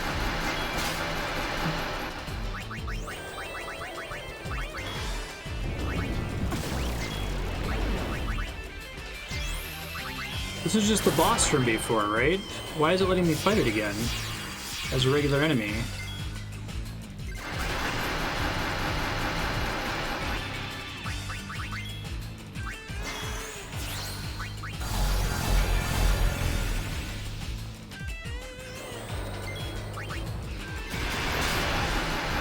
Is it that these doors don't matter until you've unlocked all of the security locks? I'm not sure I understand the core mechanic in this area. So there were like 6 towers or something, and of the 6 towers, 3 of the towers appeared to trigger a security lock. The other ones triggered battles with robots, but made a thing happen in the little central area. I'm gonna have to look this up.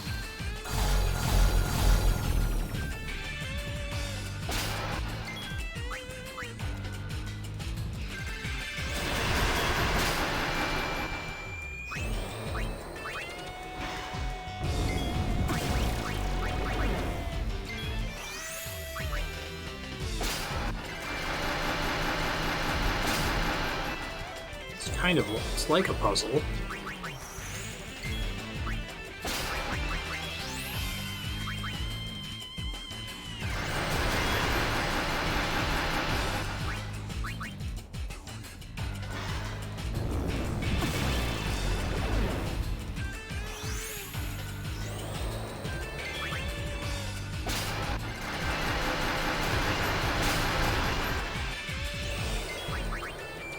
Just super confused as to why we're fighting this thing again when this was the boss.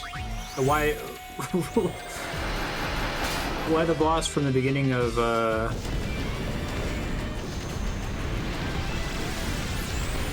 Final Fantasy X also showed up here without much fanfare and then did nothing when it died.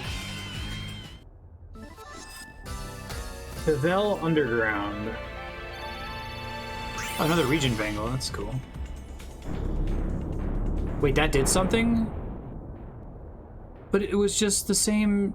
It was the boss, but without boss music. Plate puzzle. Tower 1, Tower 2 through Tower 6. Start by taking the stairs to Tower 1 and activate it. Sustaining security lock is disabled. Skip Tower 2 and activate Tower 3 and defeat another 0. Skip Tower 4 and activate Tower 5. A battle against Precept Guard will ensue.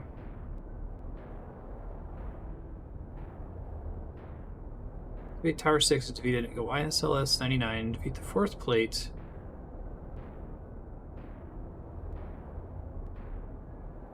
What? Return to Tower 1 and defeat Precept's Guard 4 times?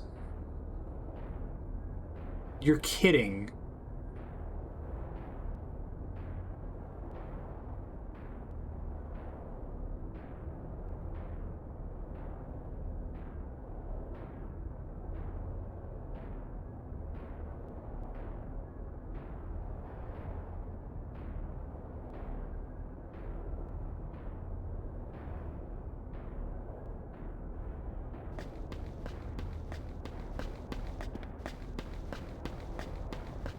Sorry, I'm stunned. I'm reading this.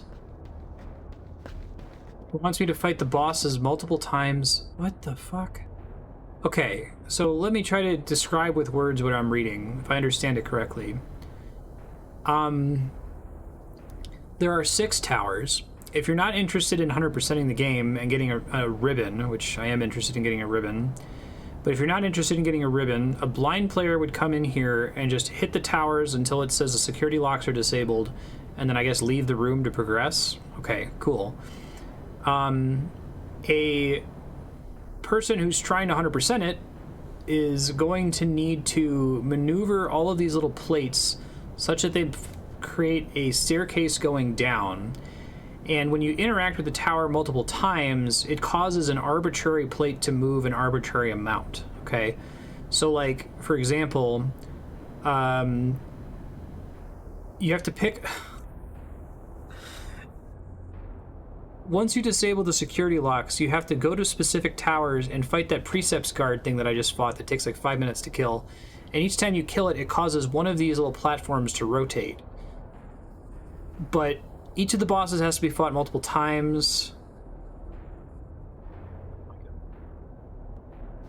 I can't believe this is real. Like, I'm gonna see if I can get to a save point. I will do this for the ribbon if I can get a save point, but...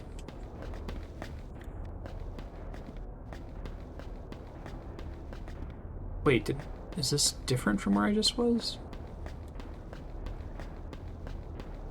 Oh my god, I think I just lost the ability to get it, because I thought I was going back up to where LeBlanc was. Okay, no, I'm able to jump down. Do each of these chains go somewhere different?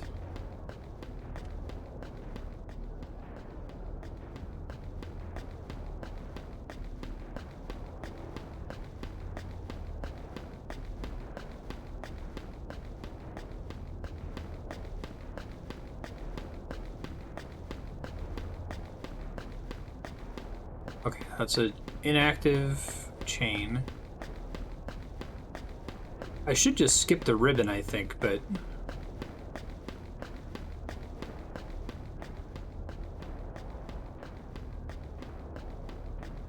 And it's like, it's a boss tier enemy, so it has boss tier hit points, right?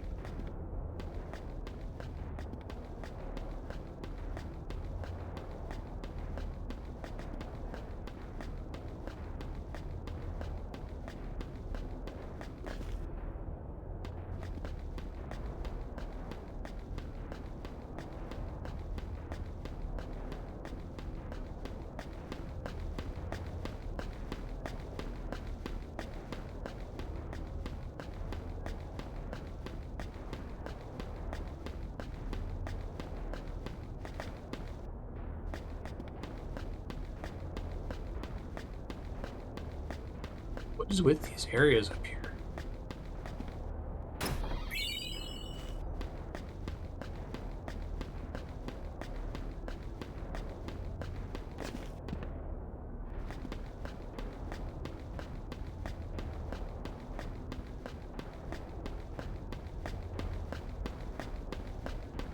I do not remember this at all.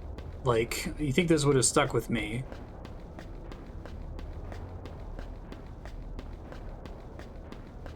Maybe I was just merrily following the walkthrough.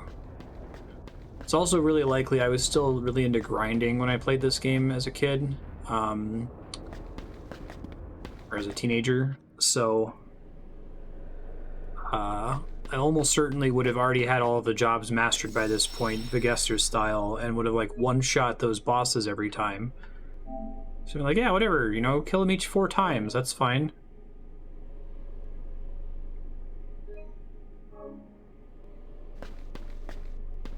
Okay, so I am able to save. That increases the chance that I'm going to be willing to put myself through this. I was worried that I was going to lose all that progress from all those robots. But I can leave, thankfully. Let me try to understand what the hell we're doing here. Tower is called Tower 1. This first tower. Going counterclockwise is Tower 2, 3, 4, 5, and 6. Okay. So this should be Tower 6. I don't think there's anything distinguishing them. Okay.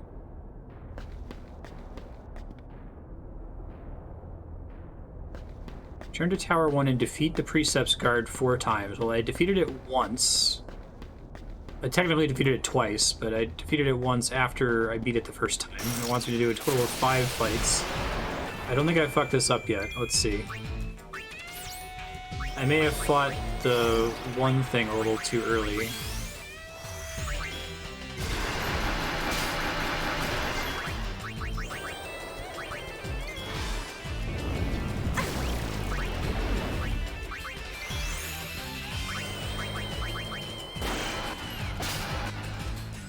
I think on the level's better damage than Trigger Happy.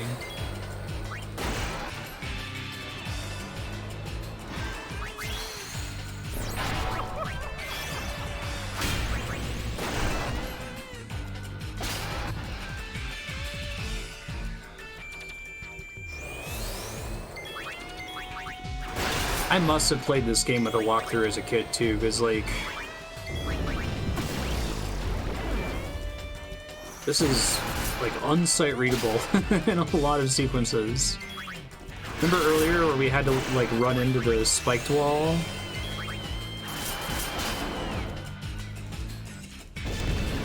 It's better when I can spam that.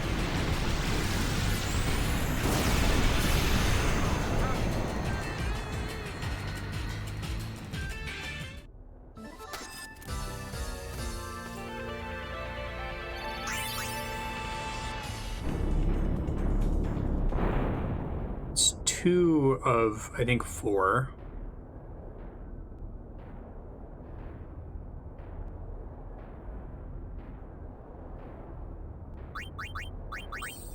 I want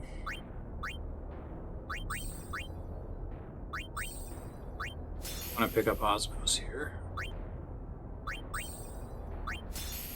Gotta keep casting Reflect right away.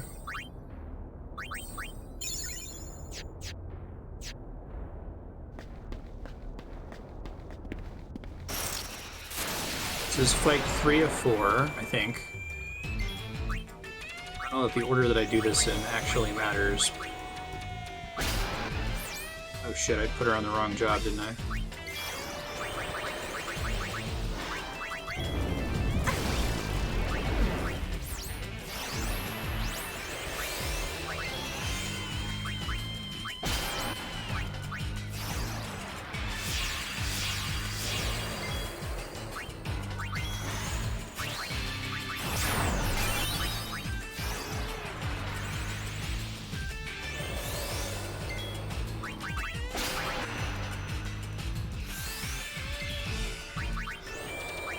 Yeah.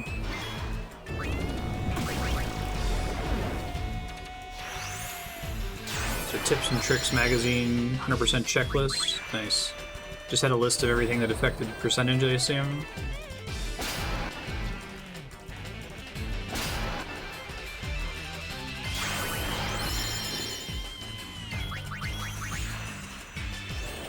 At least I have that charm bangle now for when there's puzzles that don't have scripted battles, but I feel like they like to use these scripted battles a lot.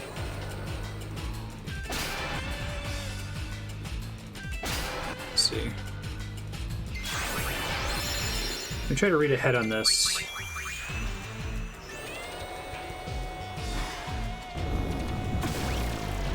Defeat Precepts Guard 4 times. Activate Tower 2 and defeat another YSLS-99.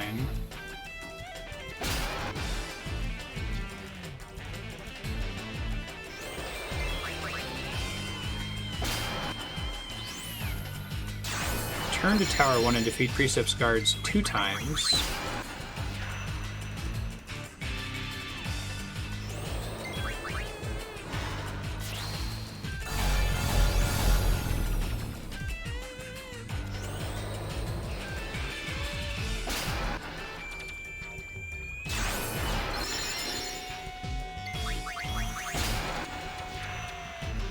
Okay. So Tower number 1 moves the chosen plate clockwise, requiring you to fight the Precepts Guard.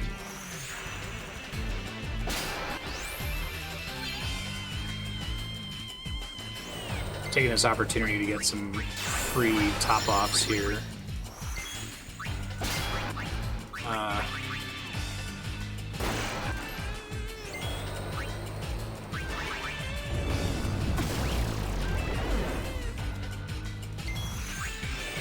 So the way you choose a plate, oh my god, this is so strange. So the second tower selects the 6th plate, the 4th tower selects the 5th plate, and the 6th tower selects the 4th plate. Then once a plate has been selected, the 1st tower causes you to fight this guy and moves that plate clockwise. The 3rd tower causes you to fight the fish boss and moves that plate counterclockwise.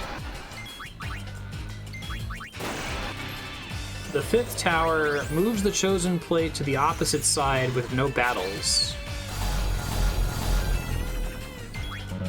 With no indication of how that works whatsoever. Okay. Video games. Is this the true meaning of video games?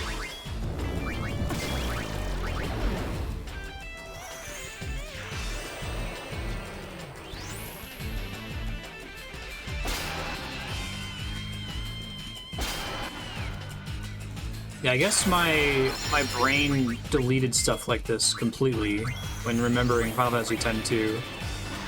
Coming back to what Paranormal was saying earlier, that I had that exact same take coming into this one. If they had just not called it Final Fantasy X-2, it would have been fine, but there's lots of stuff like this that's like obtuse and walkthrough baity. And also just really slow, right? Like, you basically have to fight this boss, it looks like 6 times, and the other boss several times too.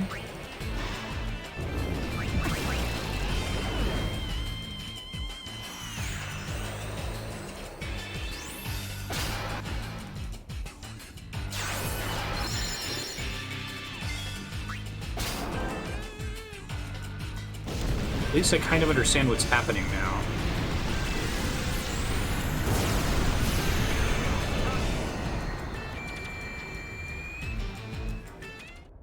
figure out how badly I can screw this up. That's not clear to me yet.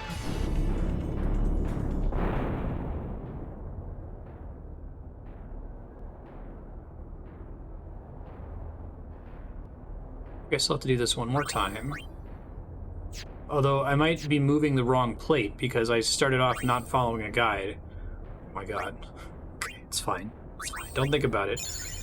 It's gonna be okay.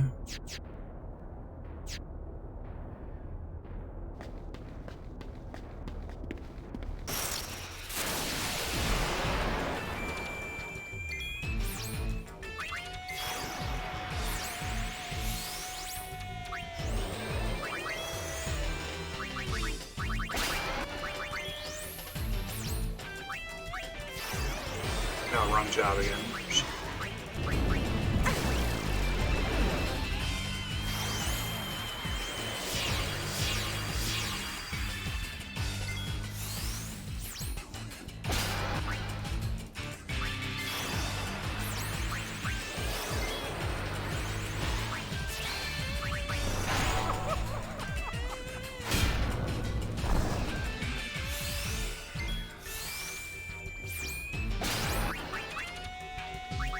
Master Thief.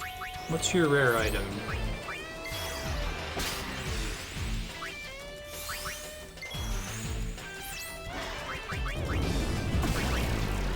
Try doing her special dress sphere. For shits and giggles.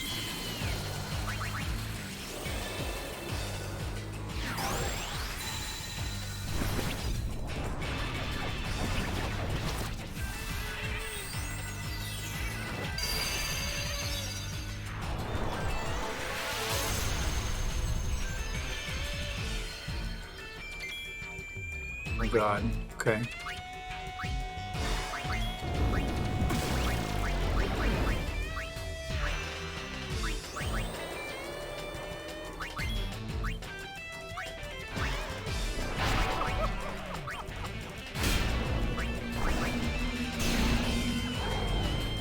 Oh, right, they don't have reflex. Okay. Don't think I game over, right? Like, deflect spells cast at the party to the enemy is not the same as reflect, I don't think.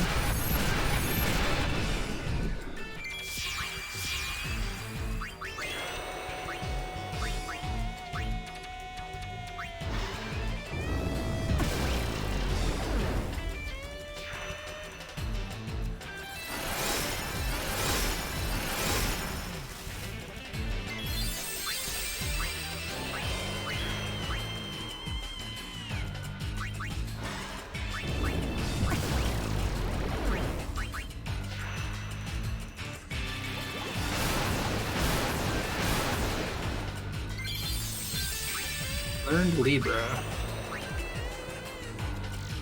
Oh, I didn't realize that the special summon dress spheres had abilities that you could learn. They earn AP and everything. Immune to everything. It's weak against Holy. Okay.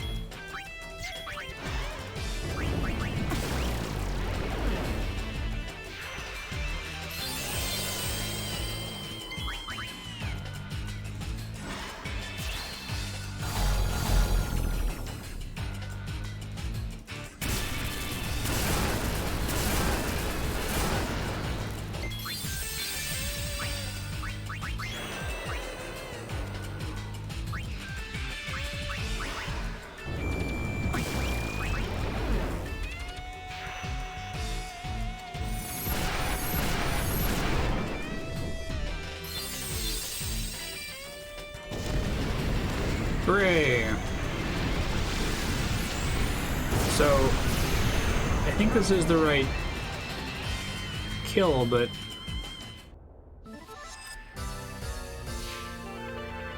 am I moving the right plate? I don't know. Maybe that looks like that maybe connects? Is it, I'm supposed to get into that little room, I think is my objective? Okay, Defeat Precept's guard 4 times. This moves the 4th plate into place. Then activate Tower 2. Okay, I'm currently at Tower 1. So this is Tower 2. I like review where everything is.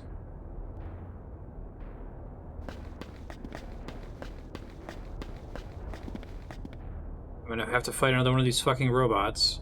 Wait, what?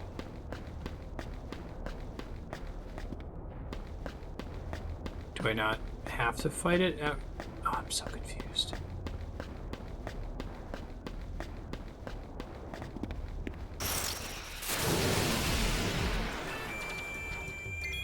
I do need to fight this thing a couple times, but I think I have to be targeting a specific... I don't know. I have no idea. I am utterly at a loss. At least this thing's easy to kill.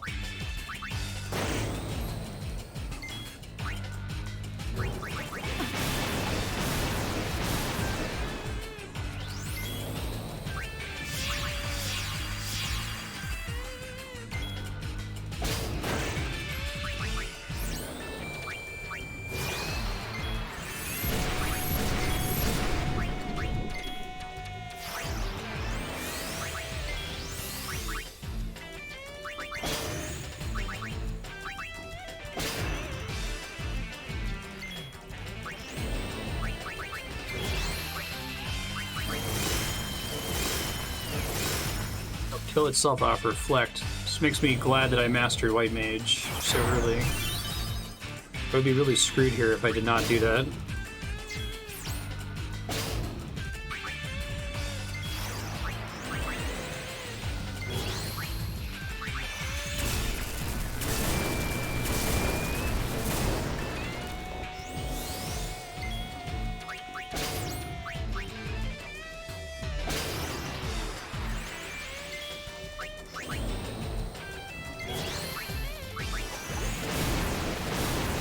Yeah, part of the problem is that, like, you go to certain towers and there's just no feedback on what just happened, right? Like, literally nothing happens.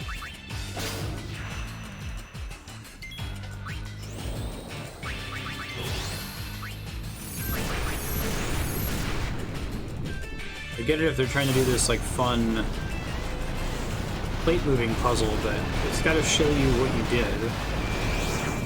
Like, when you switch which plate you've selected, it's gotta, like, make it flash or something.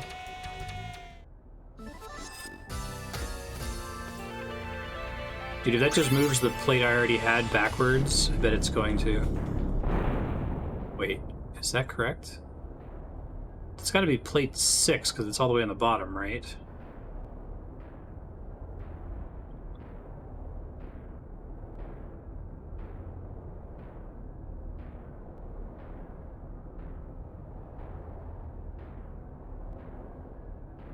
All this does, it tells me what I want, what each of the things does, kind of. Okay, I think it's that one all the way at the bottom, so I think I have to keep fighting this thing? Which I guess is free XP, because it just kills itself eventually, right?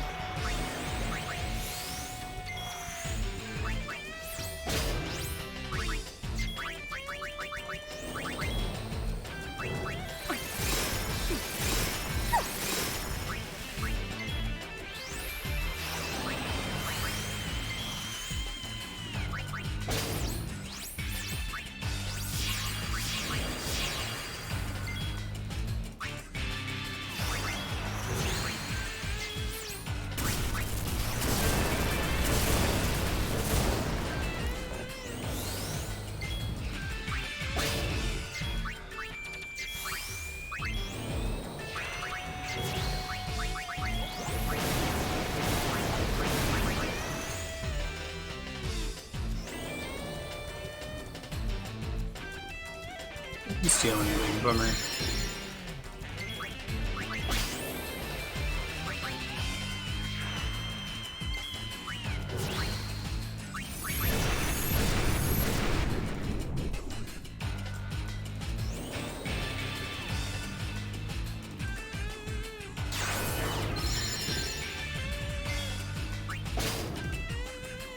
Okay, maybe it's that the first 3 plates are always positioned in such a way that they will allow you to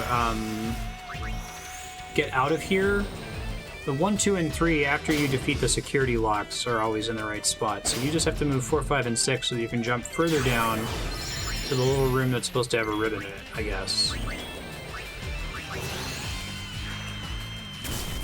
And I assume this is a limited time thing as well. But even if you ignored the ribbon, I think it would be very easy to get stuck here.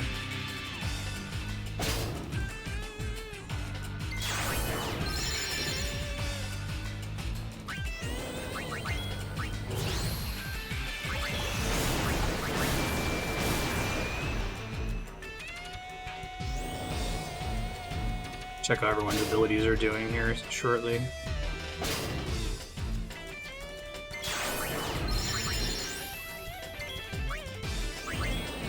Sulfur MP is a really nice spam ability.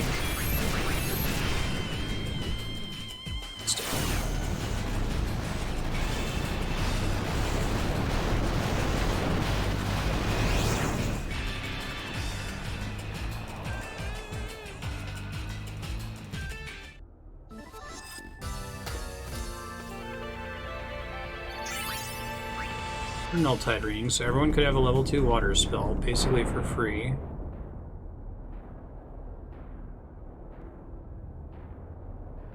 I think I did this in exactly the wrong way. I think that plate was...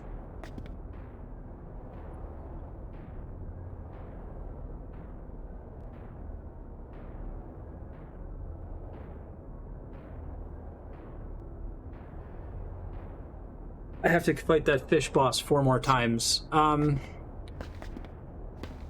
see it from here, can I? Hold on. If I'm understanding the puzzle correctly, I have to fight the fish boss. It might only be 3 more times, but I did it as wrong as I could possibly do it. Because otherwise I would just move it to the opposite side. Maybe I can move it to the opposite side and then fight the Precept Guard once. Let's try that. So that's Tower 5, which I think is this tower. We have 5 hours of content. We need it to be 30.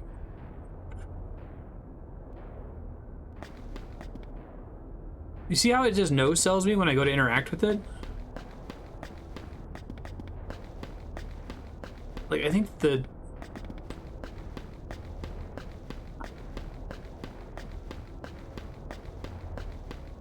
When they said counterclockwise, did they mean clockwise? Is that the problem?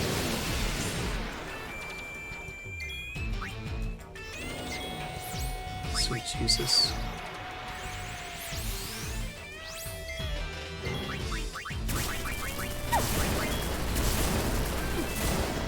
Counterclockwise. I'm on the wiki. I feel like I need to not be on the wiki. I need to, like, go and find a,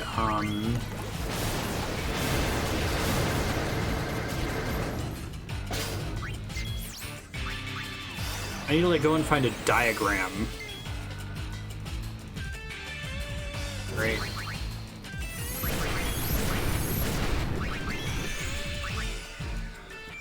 Let me see if someone's drawn this fucking thing. Like, labeled what all the towers are, right?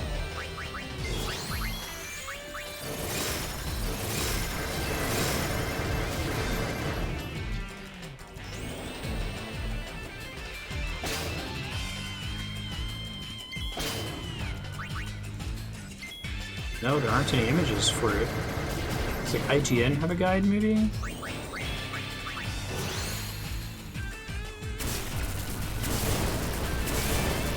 The ribbon puzzle.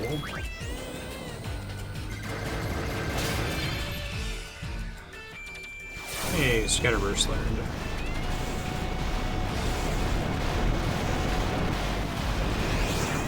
Activate the red towers to select the platform you want to move. Then activate blue boss towers to shift the selected platform left or right. Okay, this one has pictures at least. Maybe I'll end up getting so many levels that everything else is going to go ridiculously faster. Oh my god, it selected a different...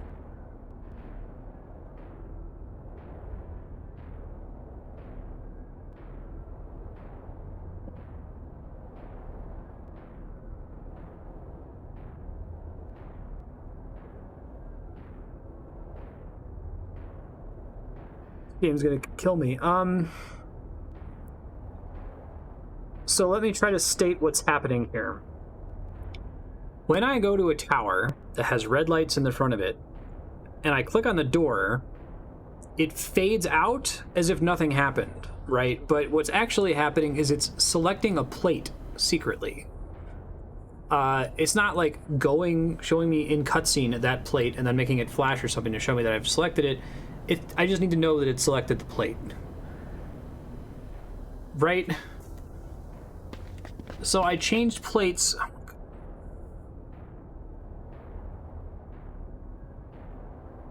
Let me start jumping down this thing, because maybe I can get a better view of it.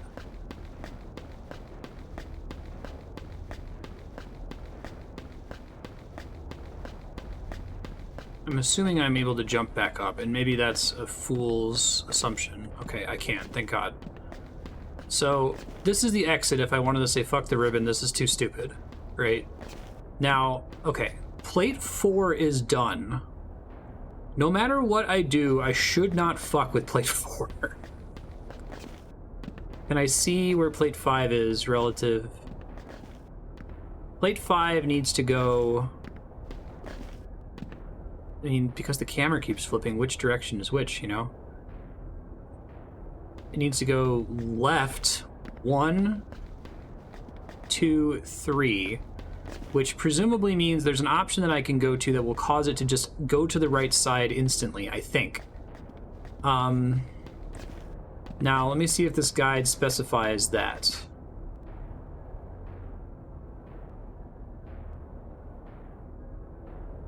No, this guide shows 5 towers with the pictures instead of 6. Okay, well, let me try to rule it out based on the picture that's not displayed. Hold on. It says this one selects the 4th platform, so do not touch this tower. The 4th platform is fine. Okay. This one is possibly not listed, which means it might be the one that we're looking for. Let's try this one.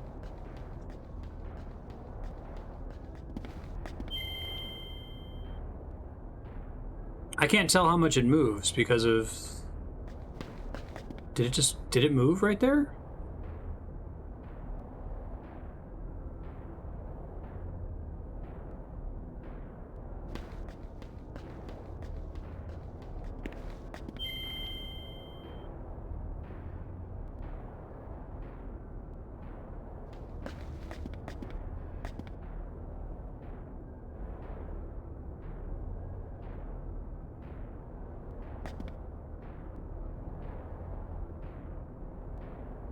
Or is it 6 that's under 4?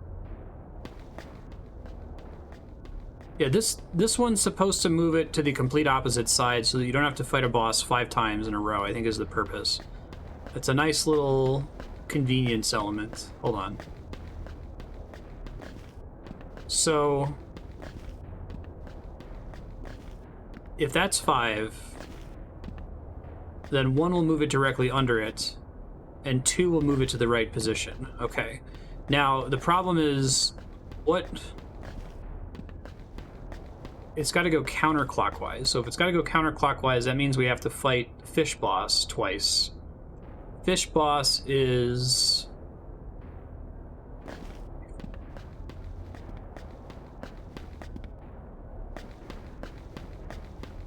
Not that one. Don't touch that one, whatever you do.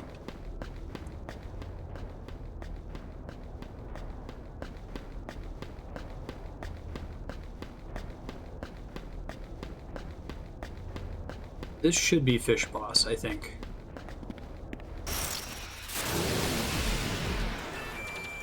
Yes, okay. Oh no. Please don't get a bunch of new crazy abilities. It gets a melee attack, which means that my previous strategy no longer works. Oh my... I can't flee.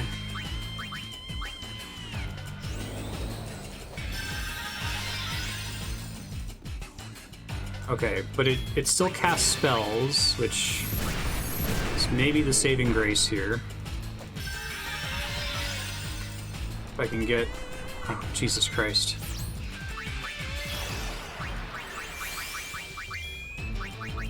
I think Protect is gonna deflect onto him, isn't it?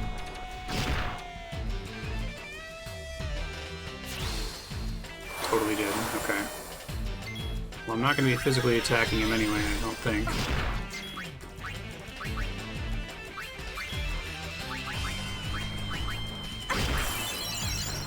Jesus Christ. I'm gonna game over here. This is the worst thing.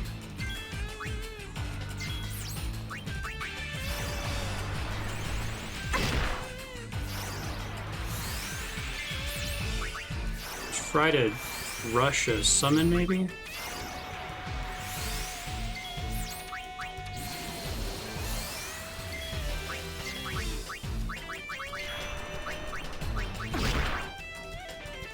Oh, my thing that I can heal, or left pistol is still dead. You have to make a sandwich between every move. Right.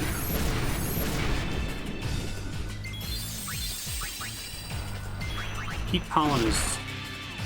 the heal ability is not strong enough to carry me through this. I don't know how much health this thing has, either. Figure out what White Honey does.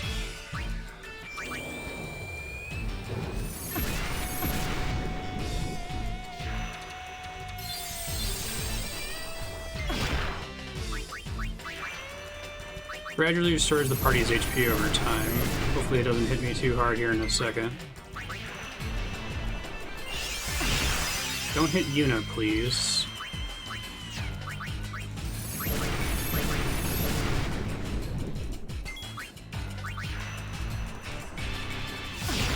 Might barely win this, we'll see.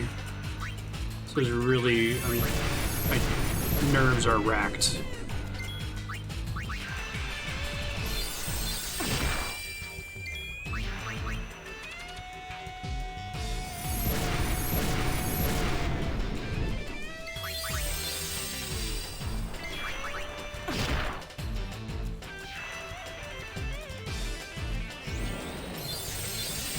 Get an extra 2k HP and the ability to melee attack, I guess. I'm gonna run back and save after this, for sure.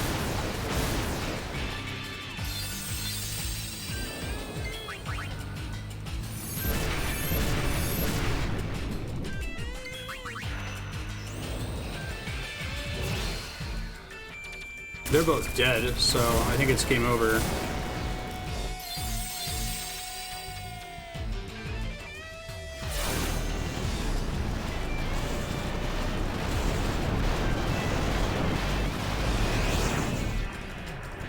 Hopefully it remembers the position of the plates when I leave this save.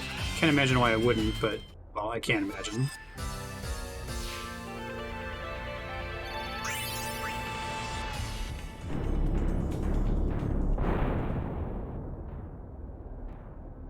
Okay, so the theory is I move that one more time, and then I have to move 5 2 more times, if I'm understanding what's going on correctly.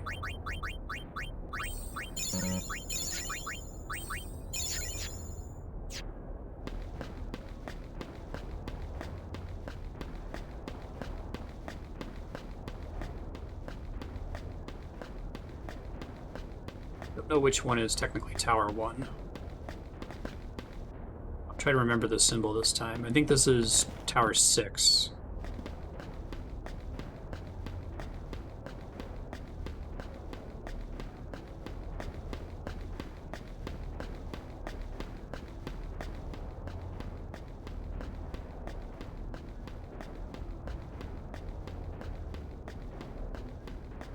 So this puzzle makes sense now that we've spent 20 minutes trying to figure out what the fuck is going on.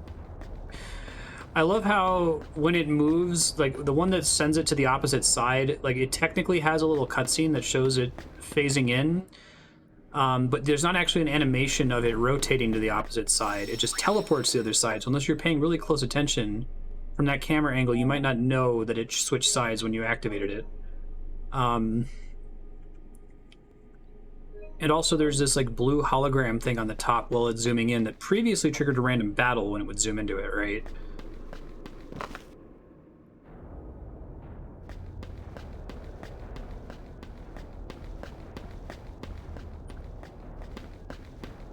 Just pray that it didn't reset. We gotta fight fish guy one more time. And then we gotta select the 6th platform and fight Precept Guard a couple times, and then we should be done. In theory.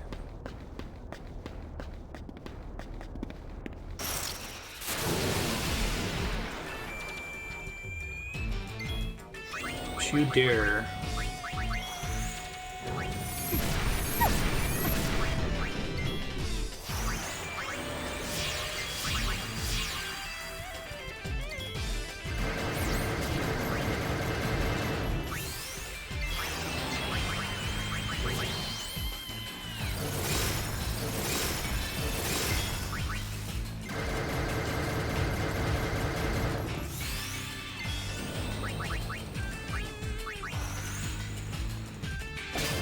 Didn't steal anything.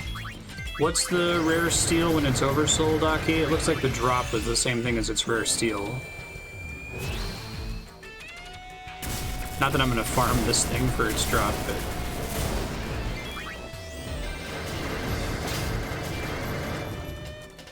What does that do?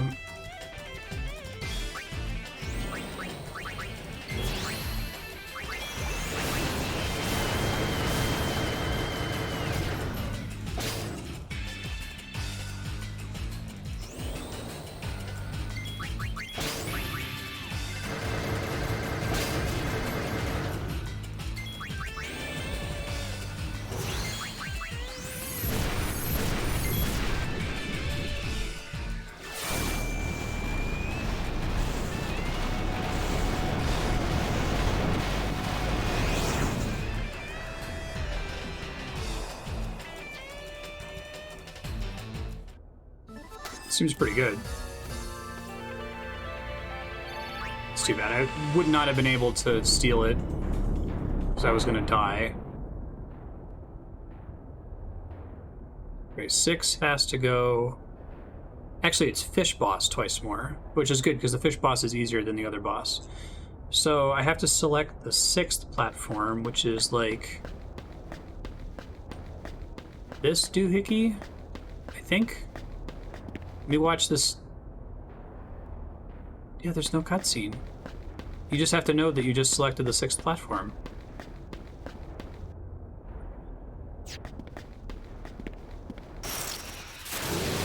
Probably go in here with someone already on White Mage, but whatever, it's fine.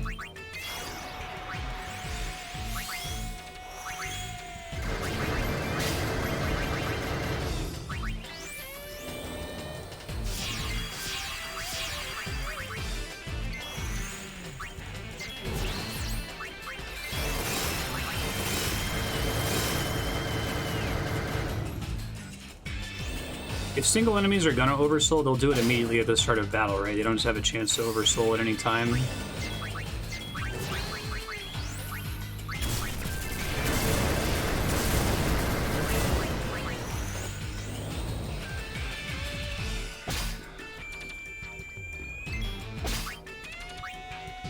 Can oversoul at any time.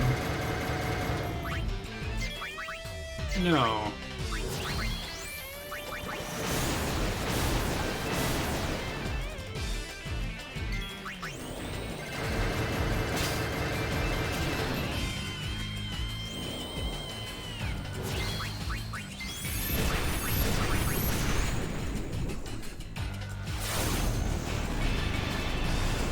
Definitely dying a lot faster now with what is basically been forced grinding. I see.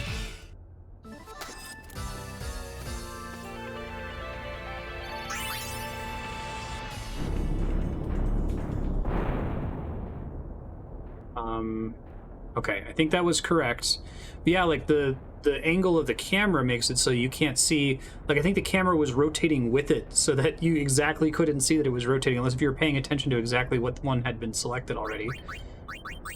Oh boy, okay. It's fine. This is fine.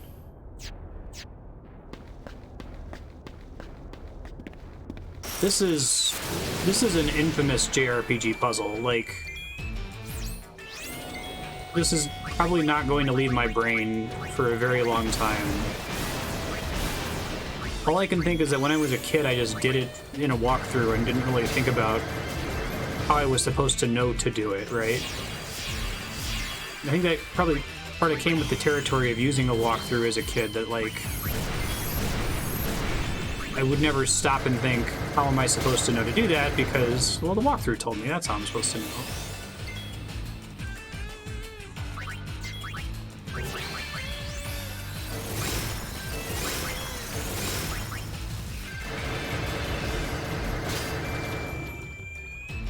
Yeah, water gems for days, in case those ever do anything. Should I already get that?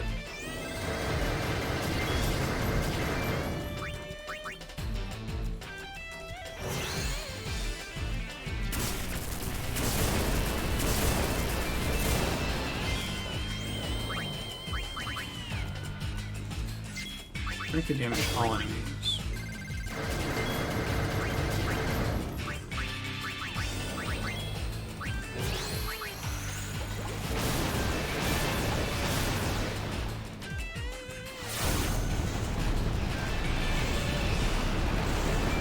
I think we're done. I hope we're done. I think we're done.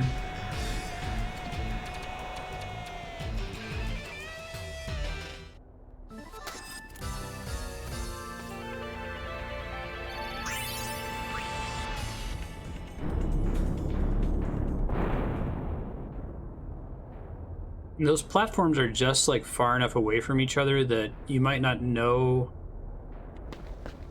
when you get in here that what you're trying to do is jump from one platform to the other.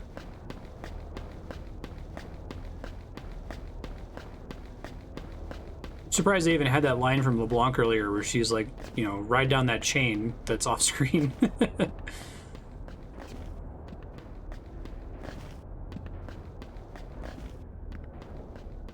Okay.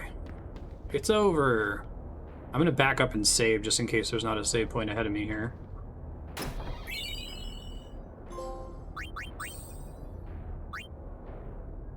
Treasure hunter. Ribbon. Yay.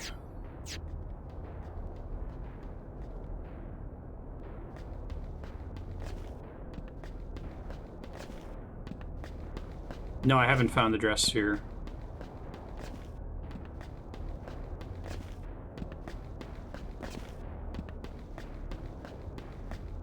Been looking for it. I've opened all the chests I've run into.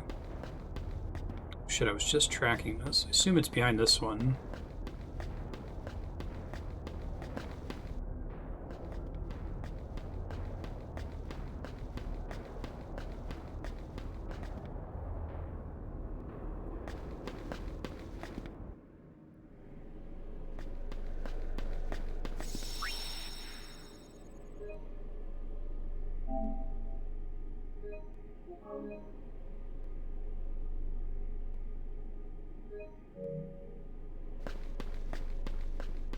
It sure involves making the ramp go in the opposite direction.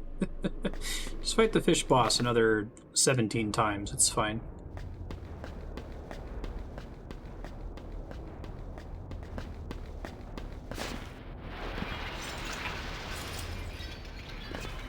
Dude, imagine if you like saved your game here, you got confused and left and went back up and saved your game and then didn't play the game for like a month and get back into that balcony area, and because the chain is off screen, you just have no idea where to go.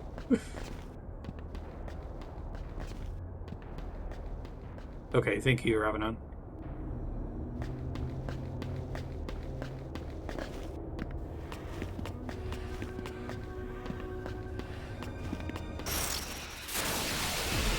It's Charm Bangle time.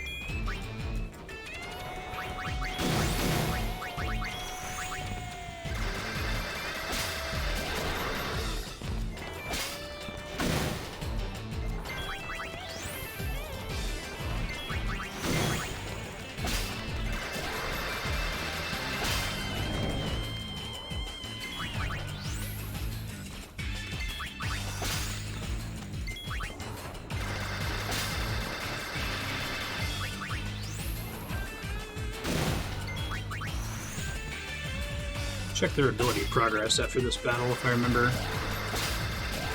Decide who has to waste a accessory slot on the Charm Bangle. Pain, maybe? Dark Grenade.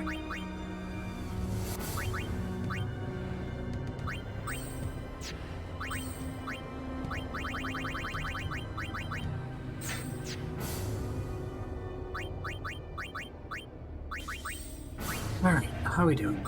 Gunner is 85%. Get Dark Proof. Table Turner would be nice. Thief is on Soul Swipe. Berserk on an enemy. Why is that... like, that's extremely expensive, and I feel like inflicting Berserk is a not terribly helpful mechanic at all.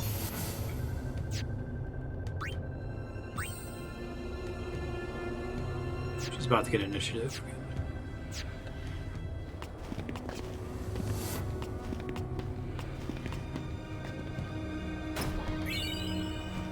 Now we're officially in the green brick dungeon, except it's a pipe instead of a brick.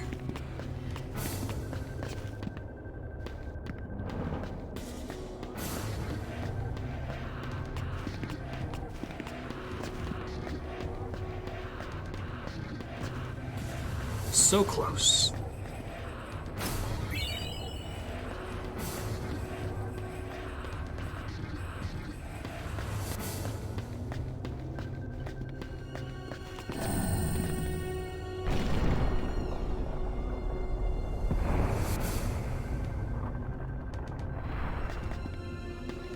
One boss. It's Pam's ultimate, but can be berserked.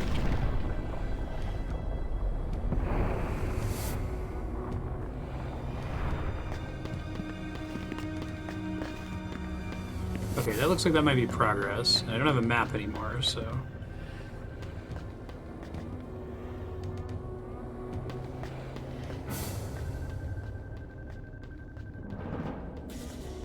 maybe this is a shortcut?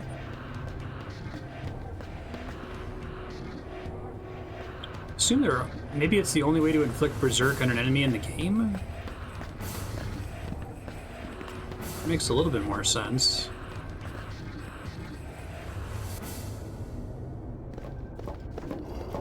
This feels like progress. Hopefully I'm not stuck. I did just save, so...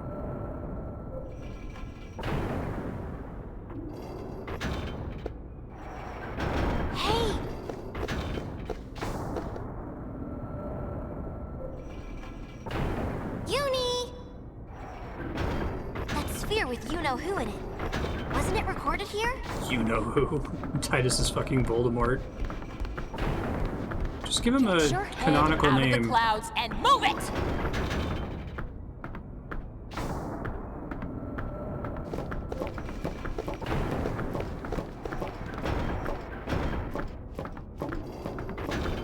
Well, provided the enemy's not immune to Berserk, Walter. There's a connection. Everything is connected. I can feel it.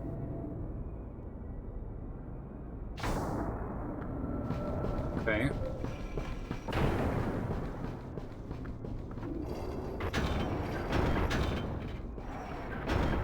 It's a lot of points for, like, I think 160 might be the most AP a single ability has required in the game up to this point. I don't think I've even had... I think full life may have been 160 as well. which has much more obvious utility. And then Alt Silence, that might not work. Okay, I don't know why I can go that right direction when there's nothing over there. It's just a red herring.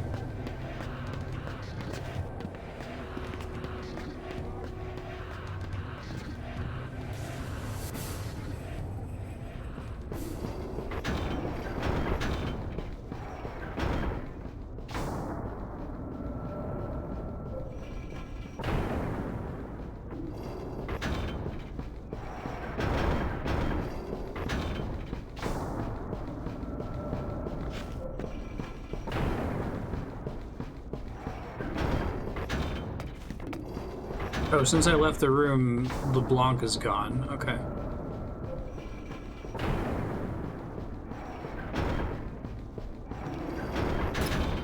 I was holding circle there and I couldn't cross it.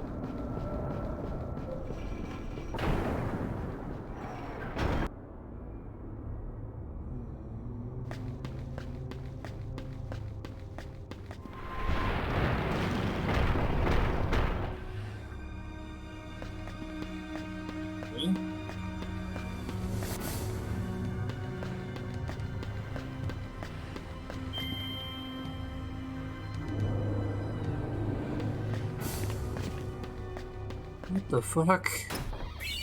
This is the dress shirt puzzle? Okay, thank you.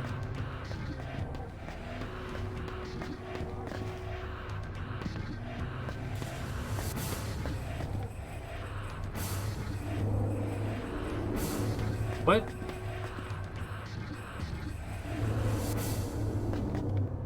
So you talk to this thing, there's a stall, no animation, and then you're somewhere else? Okay.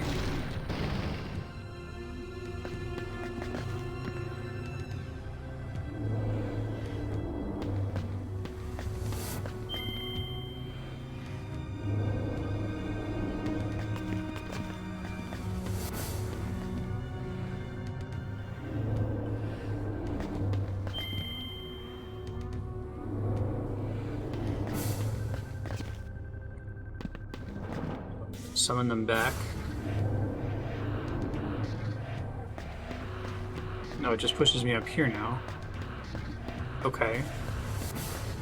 Why, though?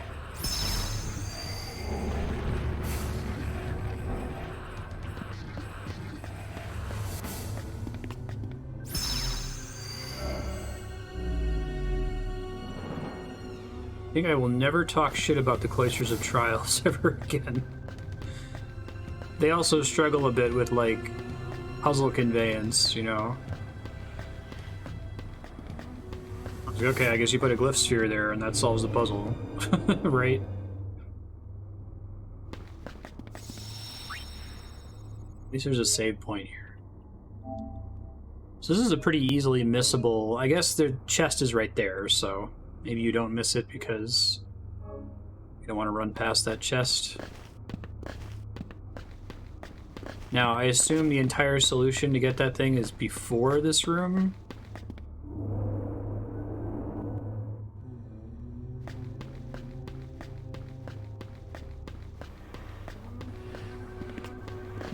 Climb on all the boxes, basically, right? Probably not this far back.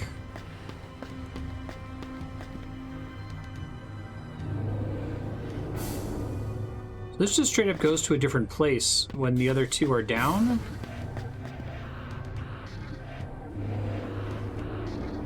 Or it's just like a safety...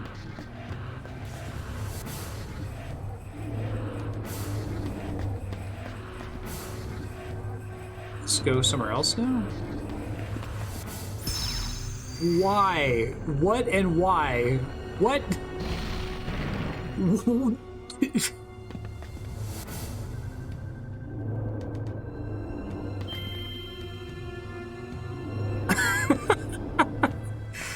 Let me use words to describe what happened here. Okay, so, all right. You get to the end of this hallway, right? There are 3 shoes that you can climb into. while the left shoe and the right shoe are down, if you go up to interact with the middle shoe, nothing happens, right? If you ride up the right shoe and then fall off a ledge, the ledge drops you back here. When you fall back here, provided that the right shoe is up and the left shoe is down, when you interact with the middle shoe, it now doesn't do nothing. It takes you to a weird corner area with a pedestal. Not even a pedestal, just like an empty block. If you stand on the block, it causes one pillar to rise over by where that chest is with the Dark Knight sphere in it. So you come back, now you have to... Now you'll have one shoe is down, the other shoe is up. You have to take the other shoe up, leaving 0 shoes down, right? Then you drop back down, and now for some reason the middle shoe takes you back up to where the other 2 shoes were taking you. You take the other shoe down so that there's 1 shoe down, 1 shoe up, but it's the opposite one. Then you ride the middle shoe. Then there's another arbitrary block that raises the blocks that gets you to the chest.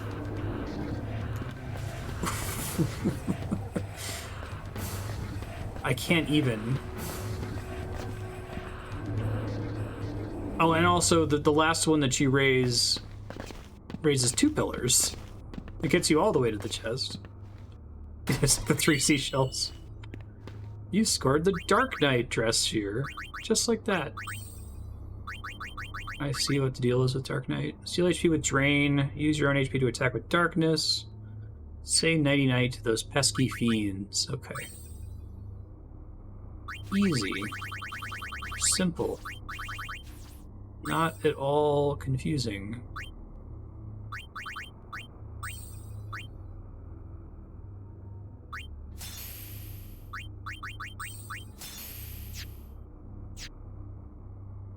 See if Dark Knight's any good.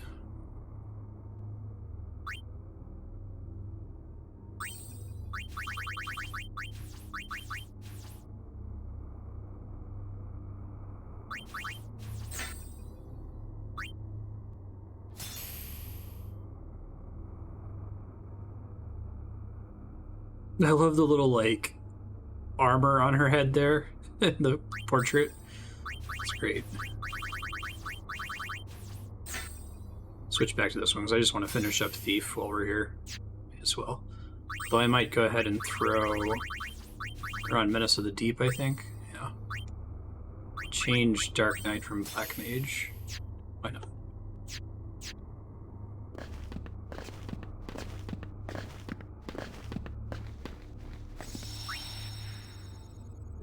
Like, I think if you break down that puzzle, right, into like the math of the way you're flipping event flags, you're going up a floor, down a floor, you're dropping, and the state of something changes based on which of the platforms is up versus down.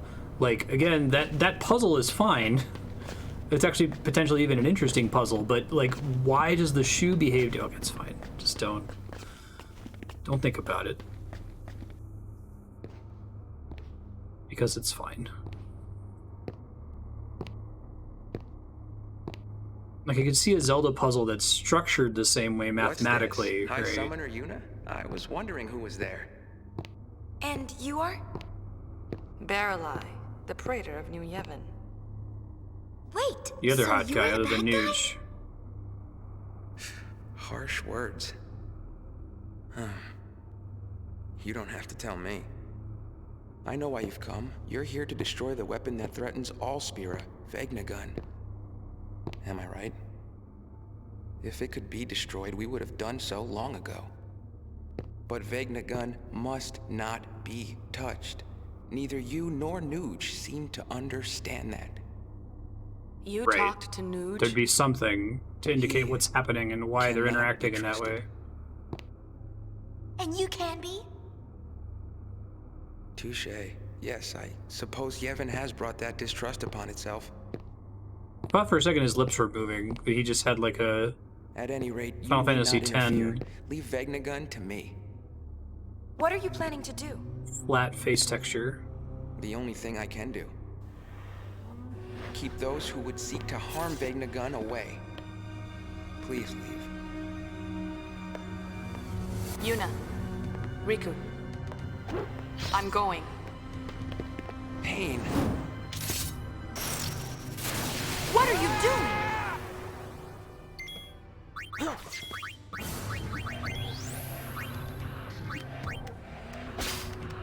Hey, another charm bangle. Now I can be double no encounters.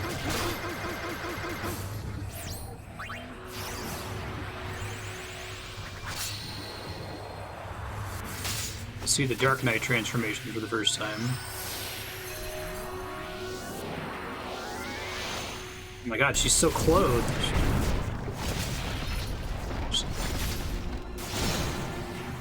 As clothed as she is as a, oh, I like that it's Masamune, right? Auron's ultimate weapon. It's kind of cool. Still need to cast other things, though.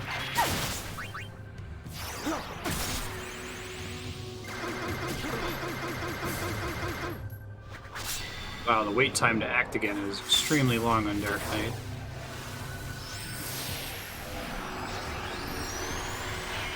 She is also, she's got a little gap for boots, so that's fine.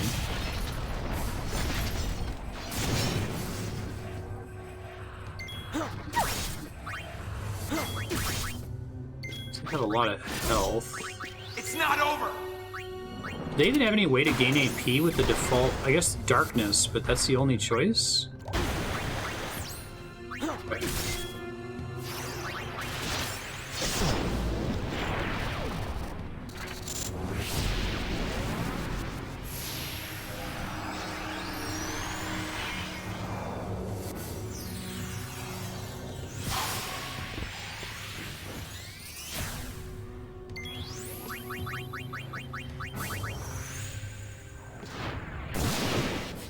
Suffer.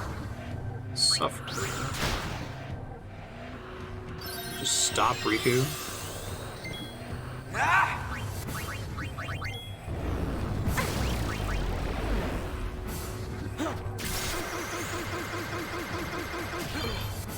Dark proof. It's not over!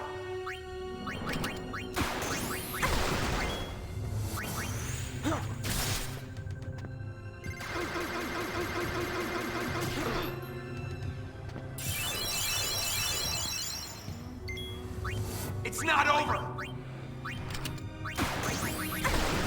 Assume stop doesn't count as a status ailment when it comes to Asuna. Oh, it does.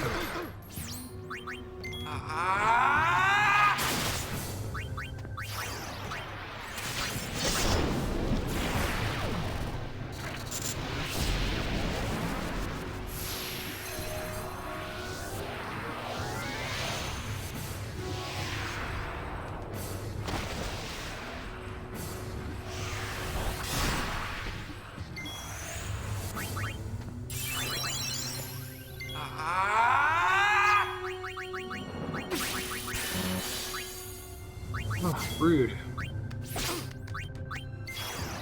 It's not over!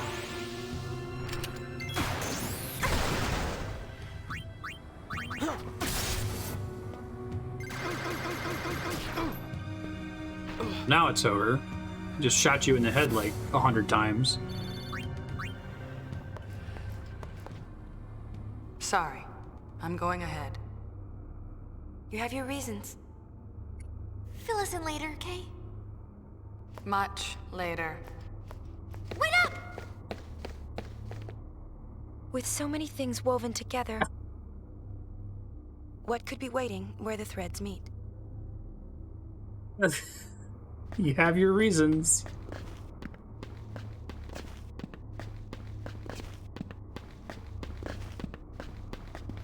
This game is hilarious.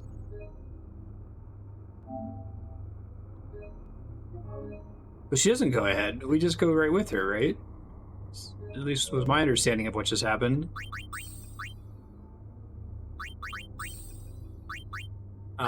Pearl necklace. Guards against pointless.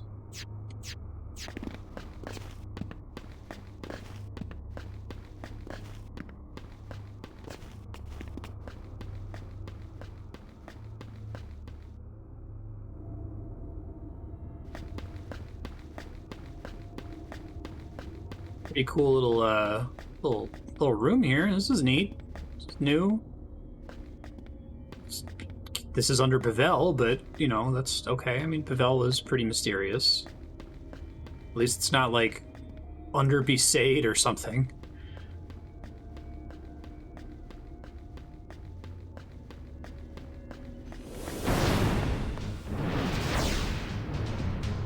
Wait. Dark Bahamut? How does that work? No way! What is it? It's an Aeon!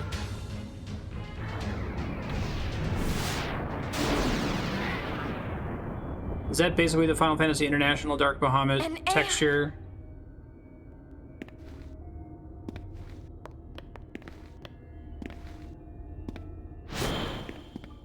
You must stop! You want to get killed? We have no choice. Never actually played the international version, so I haven't seen any of the Dark You Aeons. have to.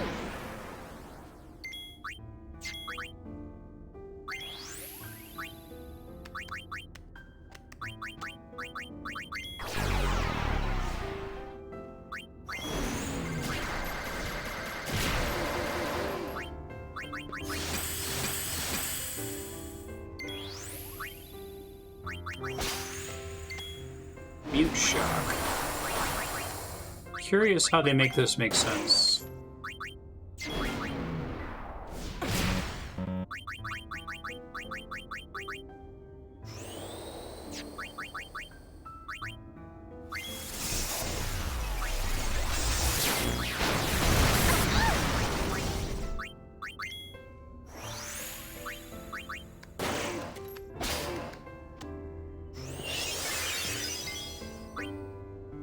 Oh, and I remember wanting to do them when I was a kid and I heard about them, because I did all of the crazy post-game, like, Nemesis content in Final Fantasy X. But I don't think that this really was accessible until after I'd already started streaming.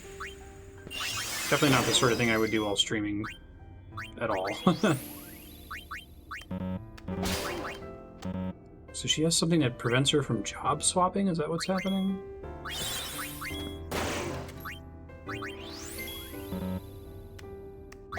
What's the name of the status effect that does that?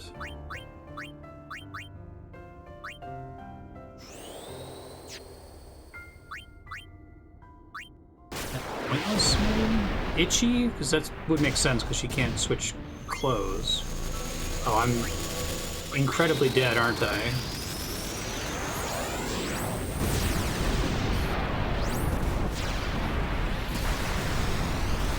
$25 damage.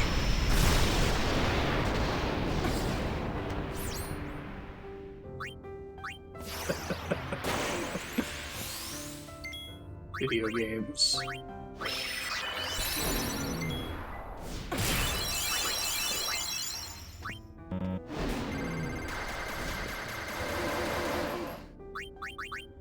She can't assume herself either.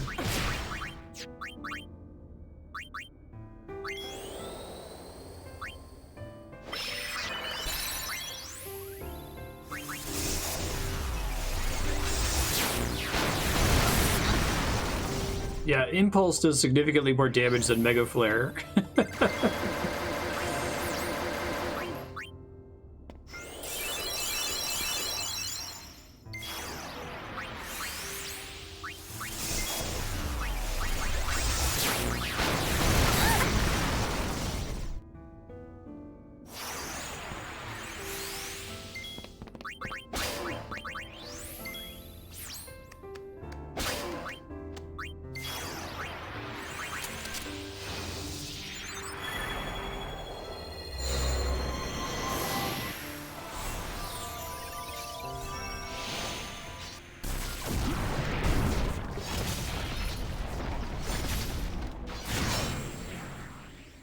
I like that they each have a different weapon. That's kind of cool. The weapon that was in the original game.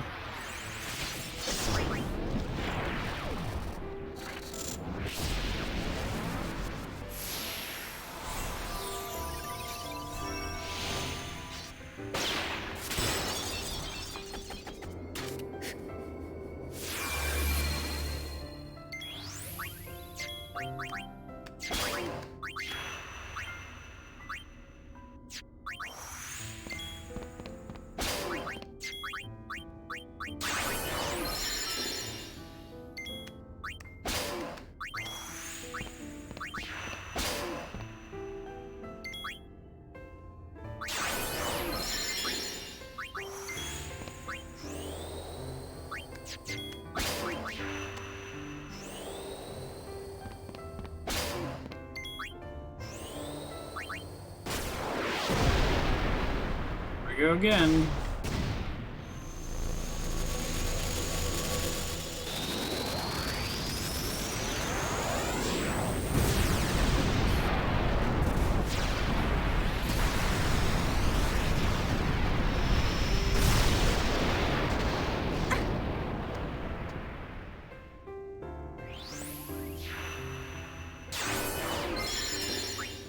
She's all caught up.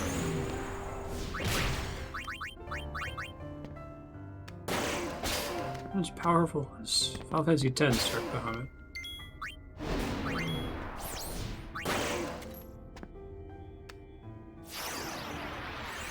I appreciate that when you do a job change like that, you don't lose your ATB position. Kind of impressed that they did it that way.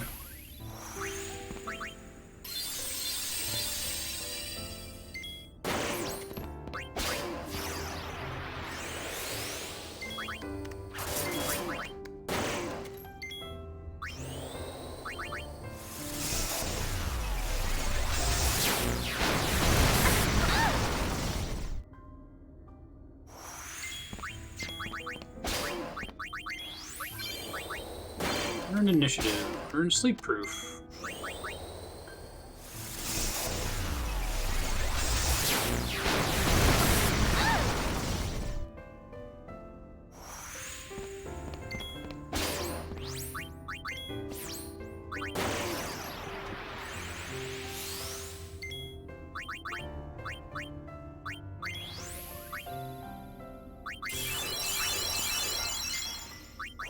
Was it Waka? I thought maybe it was Riku because of Mix.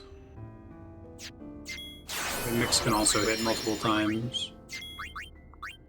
I guess a lot of players aren't going to have Waka's ultimate limit break because it involves a metric fucking shitload of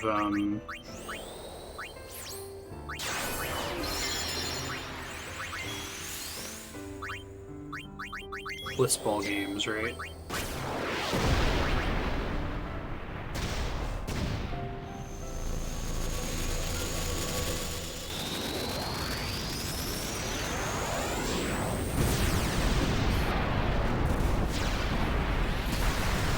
I don't remember the Aeons being in this game at all. In fact, I thought I remembered there being no Aeons, and I'm doing that very deliberately. Curious where they're going with it. Right now, I assume where they're going with it is we have a Bahamut model with Bahamut attacks, and we need more things for enemies to do. We need more enemy models.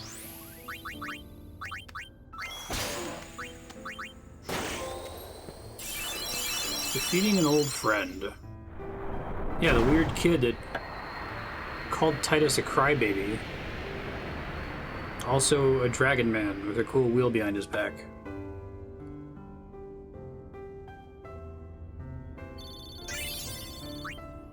Risk bag? Why is this happening? I wish you were here with me. You know who.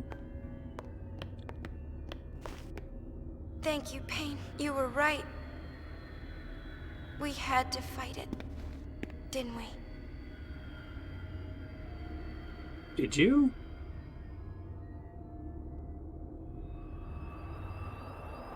Nothing. So what was up with that, though? Like, are we gonna talk about it?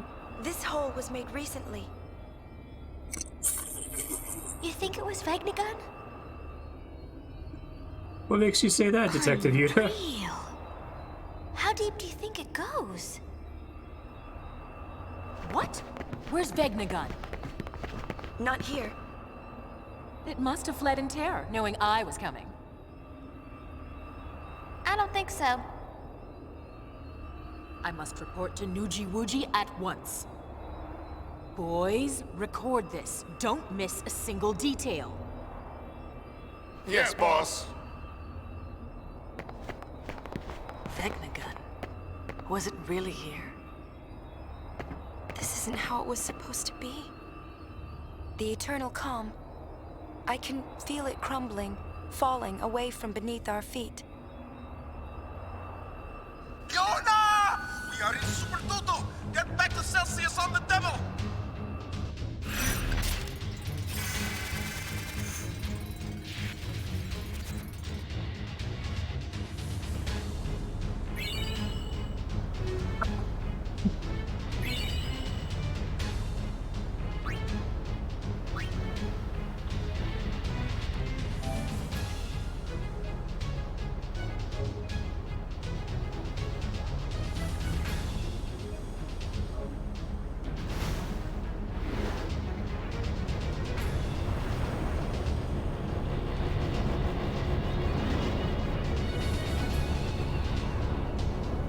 I don't know how many chapters there are, but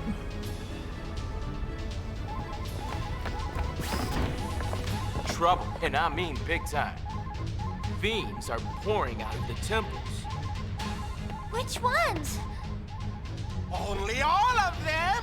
It's a freaking state of the emergency. What should we do? Is it going time? Not exactly sphere hunter work.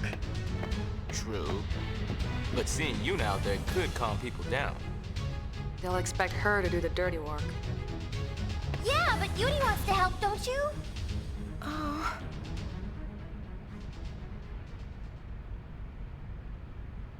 Hey, I got an idea! We could be your friendly neighborhood Gullwings! You mean taking out fiends and charging for it? A mega head. What do you think? Well, why not? If that means we can help out people who are in trouble, then sure. you've Right! That means sphere hunting's on hold! Your friendly neighborhood Gullwings! It's decided. Where to?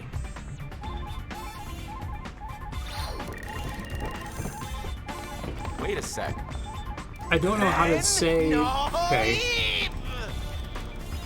The decision to be money-focused sphere hunters is one that appears to have been made arbitrarily. They're not like trying to raise money for Waka's dog surgery or something, right? Like this is a self-imposed decision that they're not superheroes. They're like treasure hunting mercenaries. So What could this mean? do they need to like pay for gas for their airplane? And Bearlight Praetor of Niev and gone. They've disappeared. Fascinating. All right, never mind. Now, friendly neighboring Gullwings, where to? Again, like, you could play this up. You could be like, okay, Yuna's the fucking savior of the world. Okay, imagine different Final Fantasy X-2. Yuna's the savior of the world, and she's got this, like, Peter Parker problem, power, responsibility, whatever. And, like, everybody treats her as this, like, messiah figure, and they keep, like, coming to her and asking her to, like, save cats from trees and shit. So she's like, you know, I'm just gonna disengage entirely from helping people for my own mental health or whatever. I'm just gonna do some stupid bullshit. I'm gonna try to be selfish on purpose. I think maybe that's what they're trying to do? I don't know. 40% complete, it says. It says there's a dress sphere in Luca, which involves sphere break. Okay.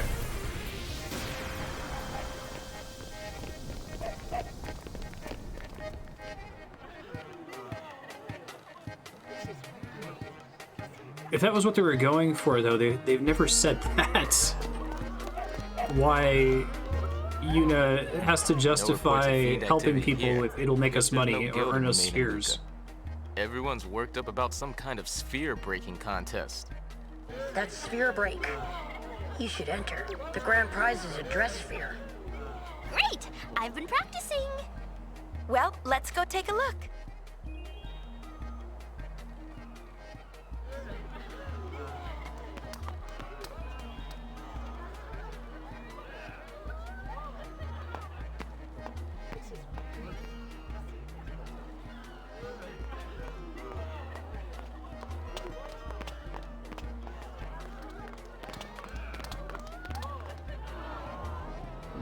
You can't go anywhere in Luca without hearing about sphere break. And now it's just about time for the competition to get underway. Yeah. It's just weird that they've now done it. Like, it's not an unintentional one scene thing. There have now been at least 3 scenes that have been about Yuna wants to help people and needs to justify it by saying that it involves treasure hunting or being a mercenary or some shit, right? Like, she could also just, like, help people? But first, a word from our sponsor, Lord Rin.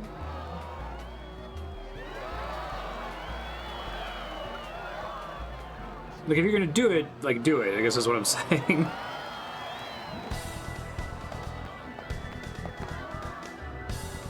From Lusa Junuha.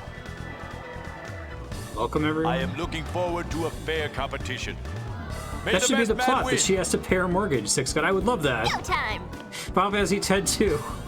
They're gonna Good foreclose. She's gotta save the ski lodge. Defeat the players gathered in Luca and claim the grand prize, a dress sphere for yourself. Use the coins prescribed for the tournament to challenge people holding core spheres. You must win 3 matches to advance. You can't play against the same opponent more than once. If you lose 3 matches, you will be disqualified. Reptile coins, bird coins, wasp coins, Ariman coins. The 4 elemental fiends. Of course. Uh-oh. Probably shouldn't have done this. The insurance industry is crushed, and the economy is in shambles.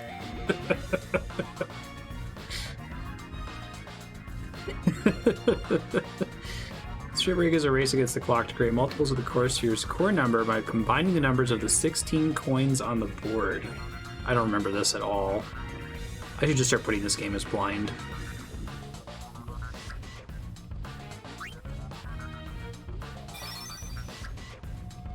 Sphere in the center of the sphere, the board, is called the core sphere.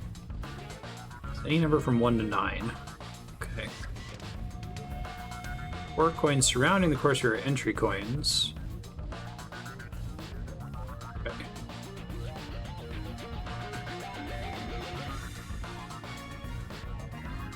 Places you can find new entry coins. 12 coins surrounding the entry coins are border coins, used in combination with entry coins. Combine these numbers to make multiples of the core number. Okay. 3, 6, 9. It is essentially a number game.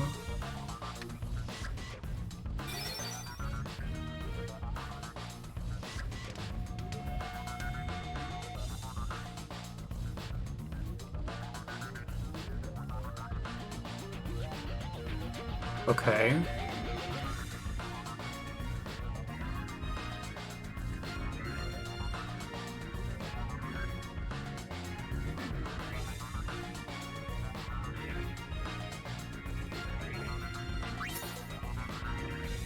(13 plus 3).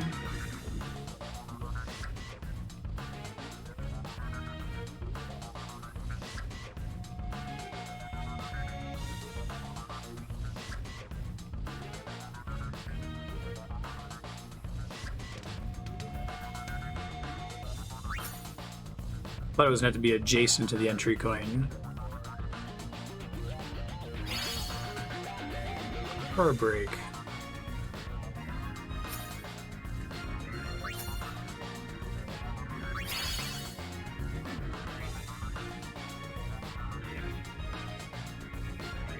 There's more than one way to make a core break.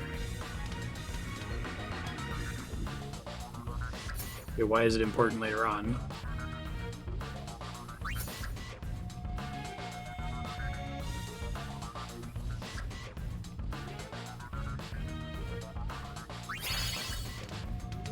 Okay. I'm with it so far. If it resets the board each time, that's what's confusing to me. Carelessly using a large number of coins is not to your advantage. Oh, okay, that's... okay, sure. So you can always use your entry coins, and you want to use the bare minimum of border coins.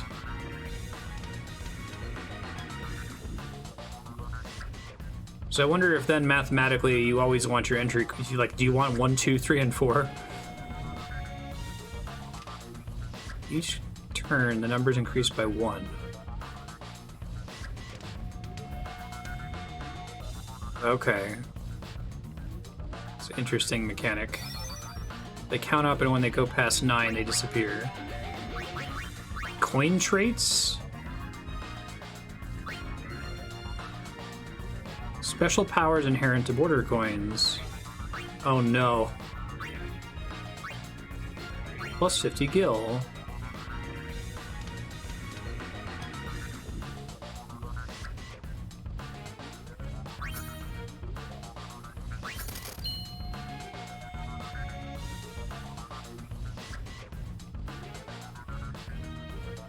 Okay.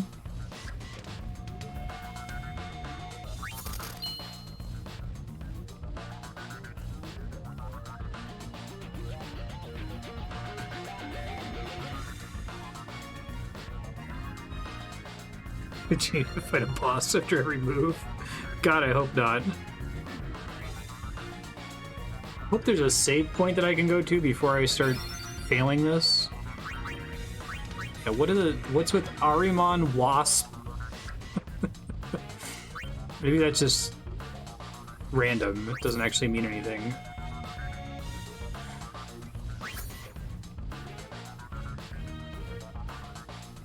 Quota.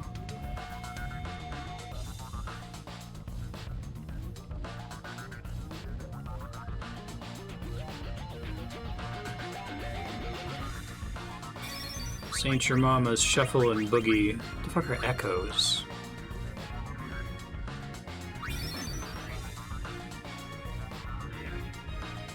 Bonus quota points.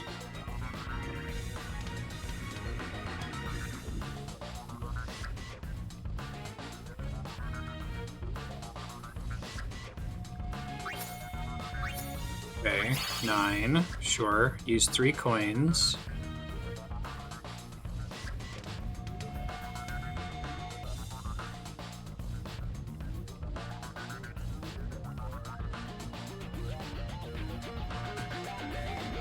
Oh, it's forcing me to select it, okay.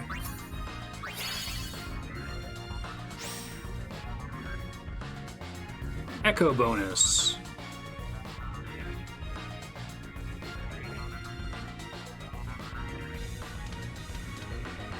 So the quota appears to exist to keep you from just cheesing it by doing the bare minimum number of coins every time.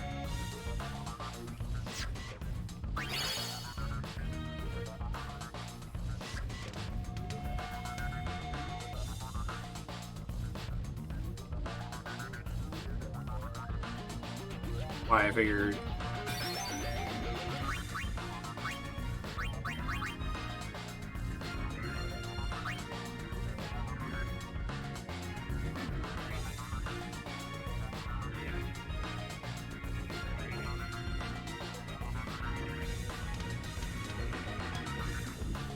Meet the quota.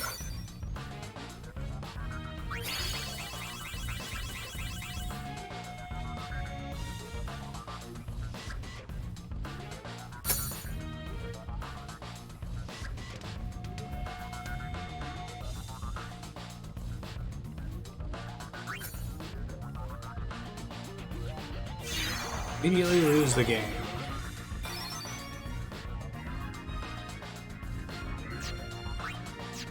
Okay, I think I get it. Is there a save point here somewhere?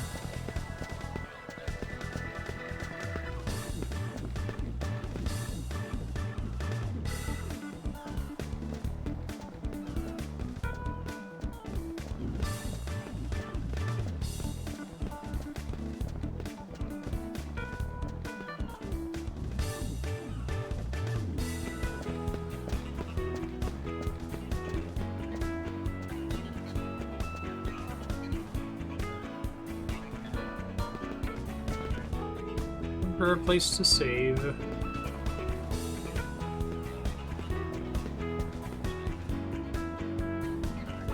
Just one. Okay, thank God.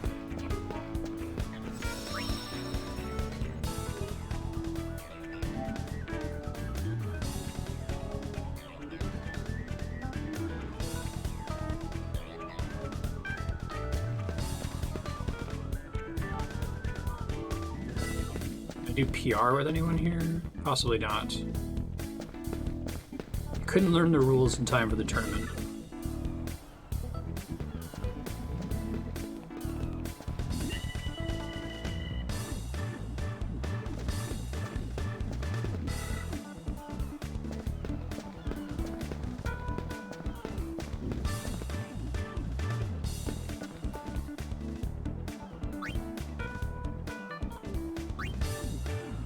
Hey, so Andrea's not here to help.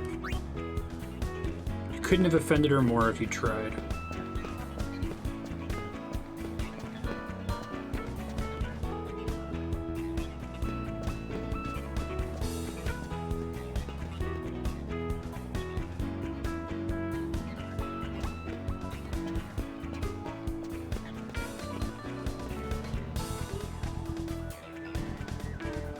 Rushing square and circle on everybody.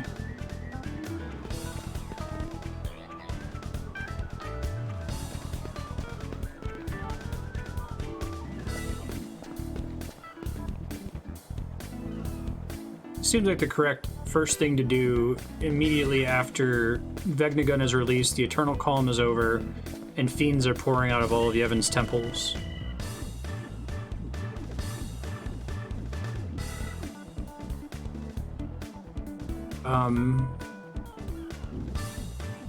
Difficulty 2 stars, sure. Did just save, so I can reload if something bad happens. Probably gonna have to do this several times before I get a win.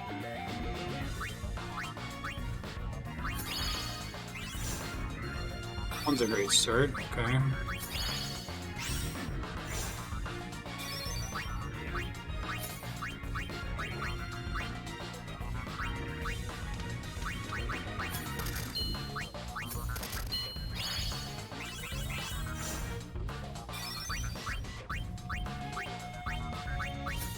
So I actively don't want to get it most of the time. So I want to get as far to the quota as I can. I guess I could do the echo bonus if I were smart about it, right?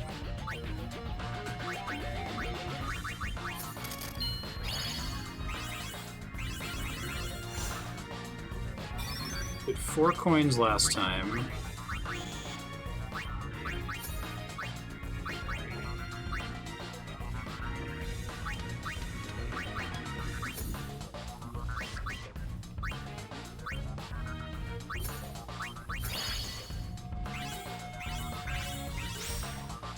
Echo bonus.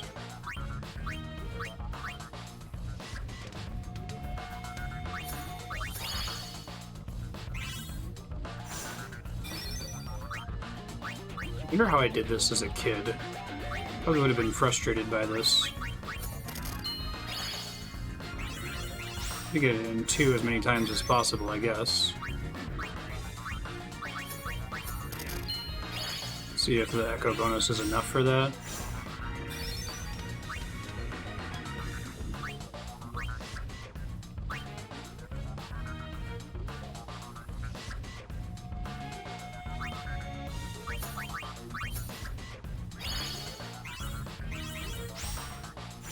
So it adds up pretty quickly, okay.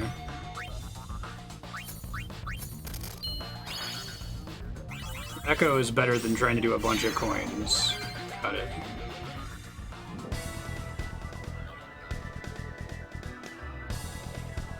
Ack! I lost again.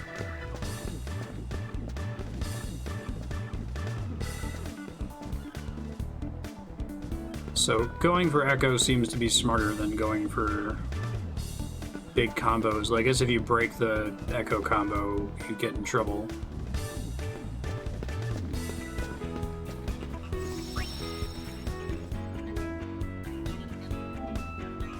So what's the whole deal with, like, coins and getting value? Is that, like, the coins, the personal sphere break coins that you have are worth more and can trade later or something?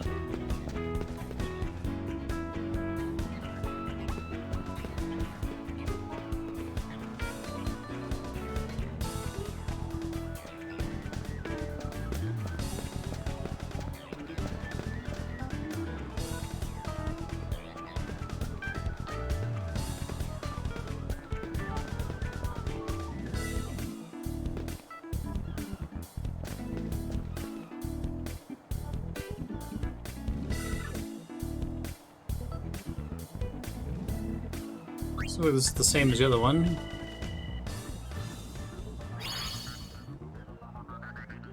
Going for echo bonus, I guess.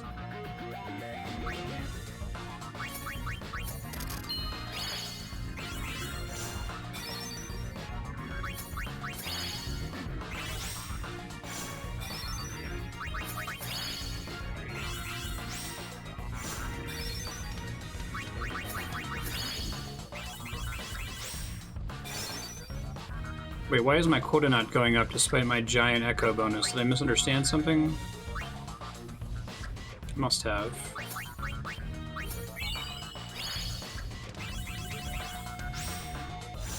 Only gives you the bonus if you match the... Oh, okay, because otherwise it's broken if you don't do that. It's too easy, I understand.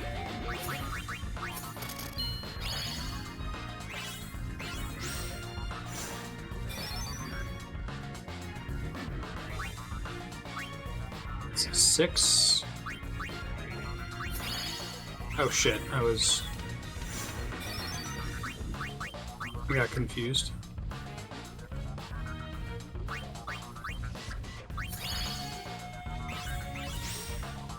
We don't want a bonus of 1 because I can never transfer an echo bonus of 1 outside of the entry coins, right?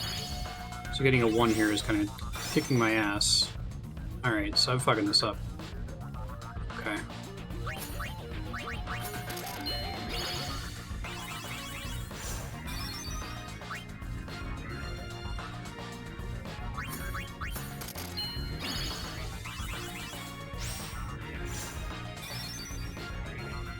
Might maybe still be winnable.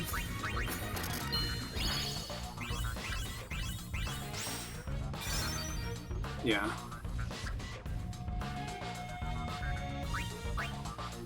I can't get to 18, so do... I can't get to 18 and 2, I meant to say.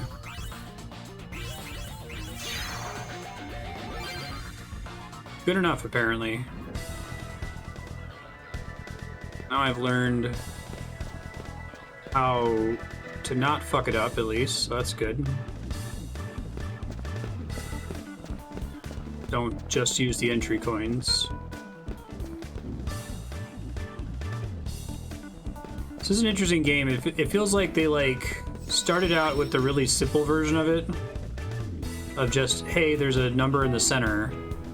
And then there's a set of numbers around there. And then they tested that and they were like, shit, there's a broken strategy. Okay, add this rule. Shit, there's another broken strategy. Okay, add this rule, right?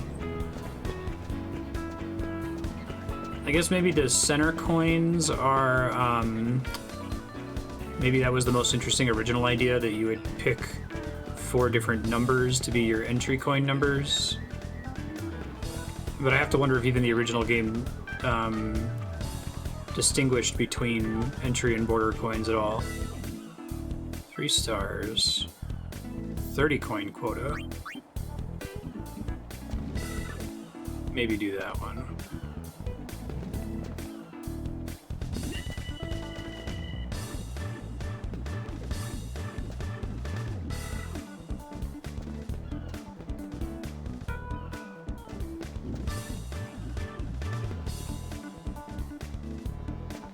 I guess I'll do the 3-star guy.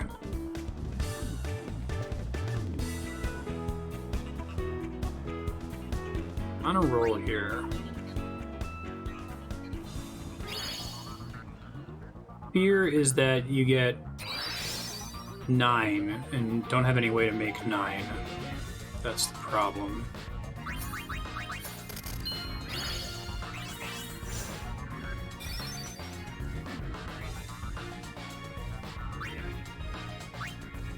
Only once.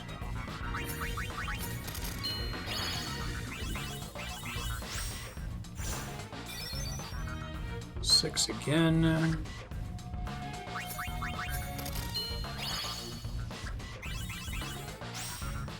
Now, why does it sometimes just destroy other border coins? Oh, and then this happens. This exists to screw you out of depending on the echo bonus whenever it happens, huh? Just bad RNG if it occurs.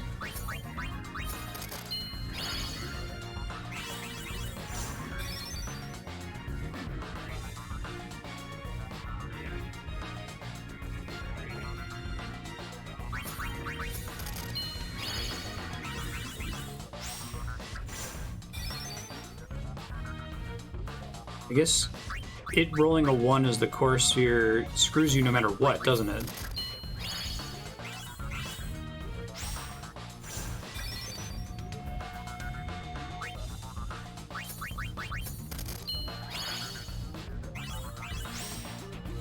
It's always a waste of a turn, basically.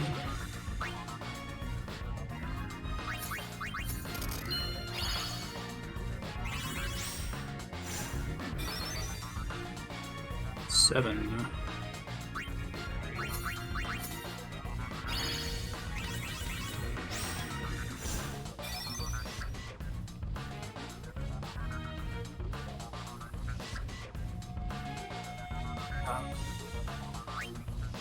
It's a 3? I don't like the font they picked for this.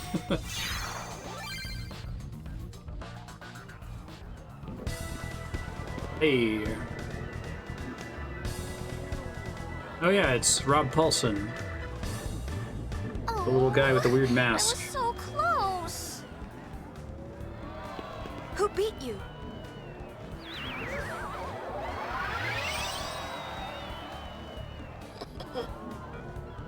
It's elementary, really, once you get the hang of it. Once I outplay Yuna, the tournament is mine. Get him, Yuna. You're going down. The probability you'll win is slim at best. So you are not up against the other person at all, right? Like, this is entirely a you versus yourself challenge. 50, Jesus. Star Curtain.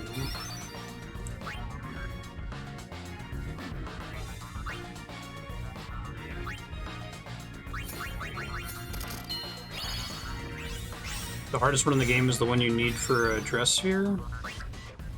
Surprising.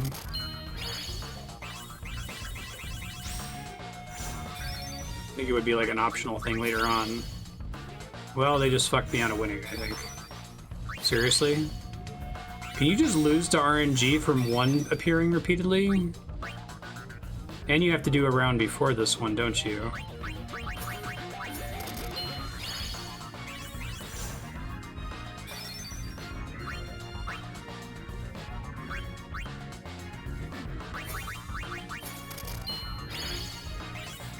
I'm just gonna reload if I die, it's fine, especially since it seems like I can get screwed without having any control over it whatsoever.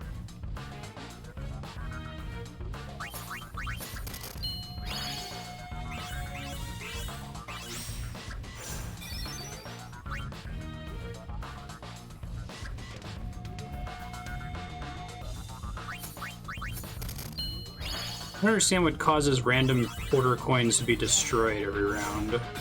That also just seems like RNG.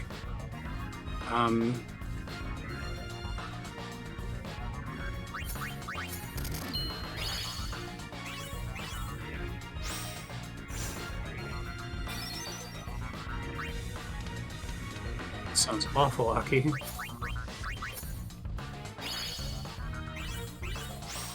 No ones, no whammies.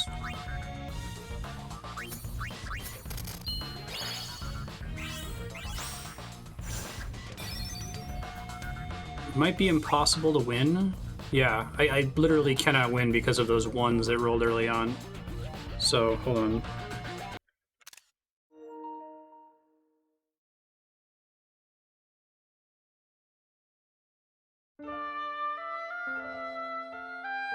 Is that the only thing causing border coins to disappear? They're going from 9 to 0?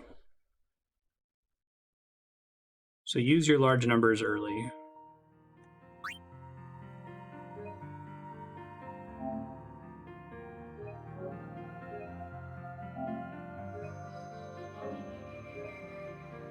Are you like super invested in Sphere Break or something, Dark Start? Is this like your drama siren call? Things people hate in video games?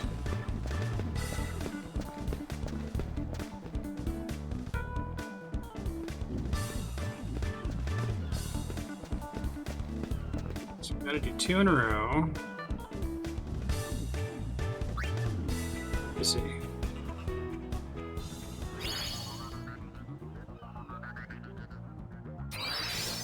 I don't think I can rely on just not getting screwed over by an RNG 1, right? Like, I guess I can try to learn a different strategy. I don't know. Works fine for all the other challenges.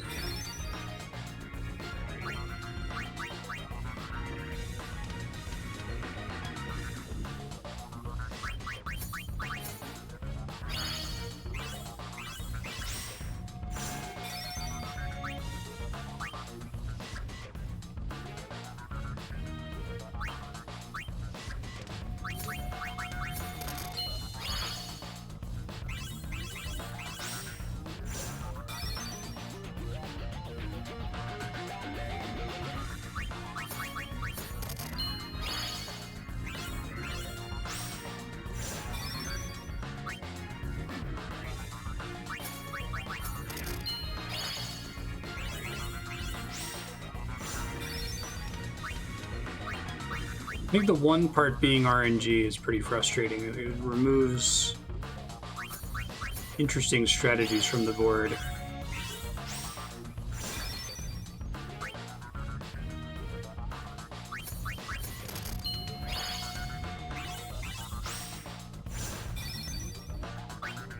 This time I didn't get a 1.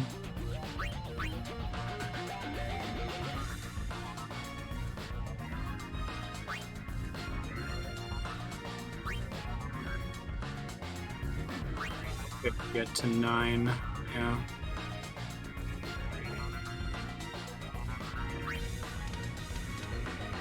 Six. I guess I can do it from the inside and just keep my combo. It didn't matter because I would win in another 2 turns anyway. 7, you say. Just lost all of my nice 8s because they all turned into 9s. Right.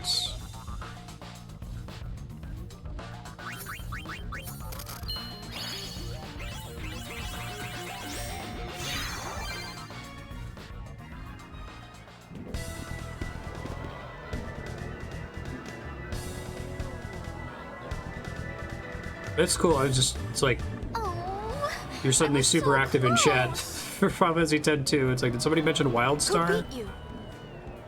I skipped this. Nope. Get used to this cutscene. It's elementary. Once I outplay you. Get him, Yuna! You're going down. The probability you'll win.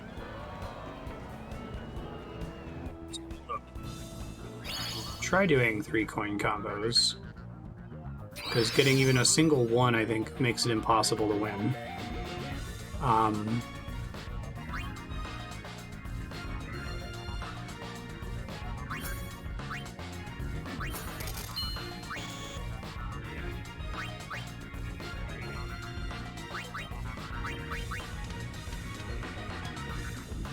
Lines on the board. Oh, there's this one. It gets me to 16 now. I need to get to... Okay. So there's no 11, so I cannot get to 12, so I would have to take a 5 here.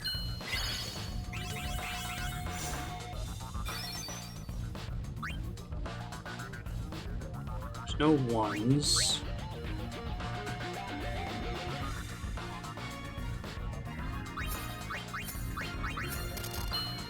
Now, does it count the number of border coins I got when giving me the echo bonus? Or can I get all of them on the inside and just make sure I get at least 1 border coin?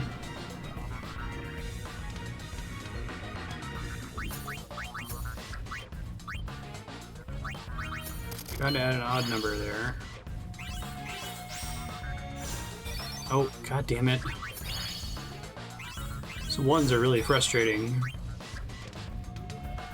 2 1s in a row. Does it always give me 2 ones in a row there? I think it was the same time as last time.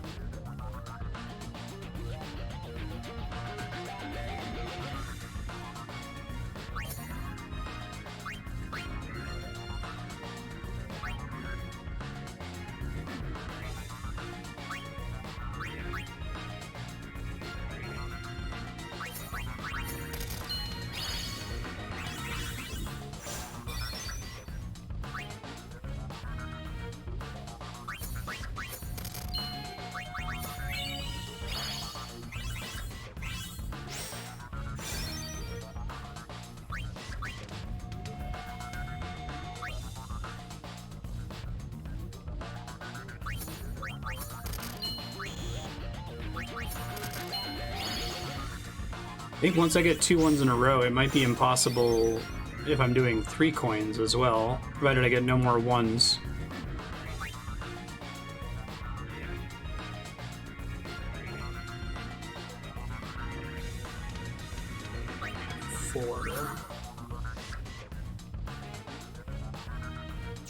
Thinking the 6 was a mistake, shit.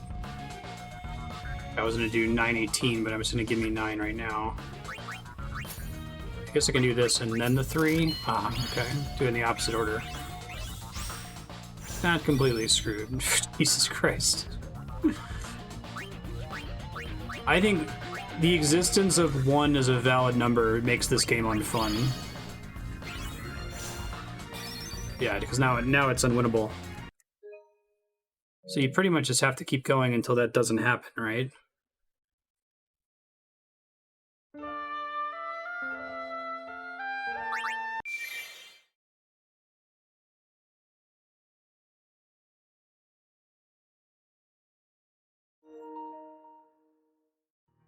Curious what the math on it is. Like, I assume that you're equally likely to roll a 1 every round. So in 15 rounds, you should see the number 9 like 1.5-ish times, right? And maybe the game is balanced around you seeing it that many times, but once you've seen it twice, you're favored to lose, and if you see it 3 times, it's game over, depending on when they appear.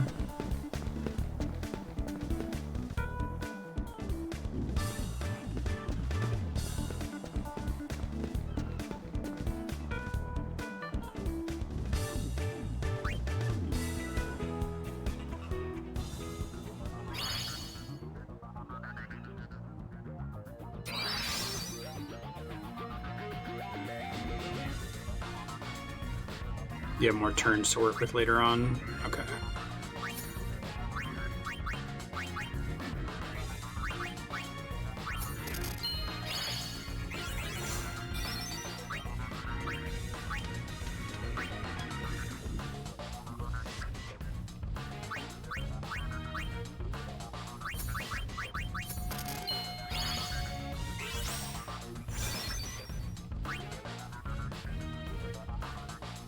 So it's like they thought about it and they made it bad on purpose, basically?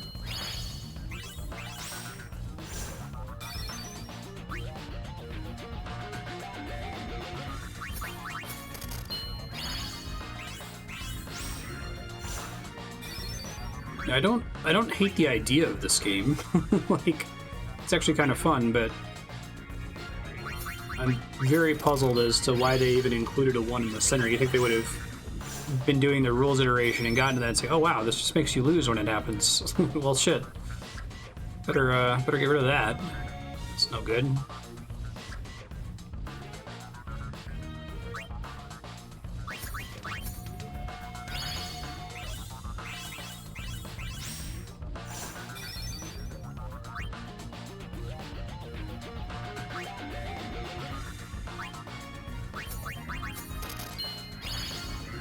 Looking at it for longer now to see if I can make use of the larger numbers. Probably should just pick something and roll with it. Figure it's fine.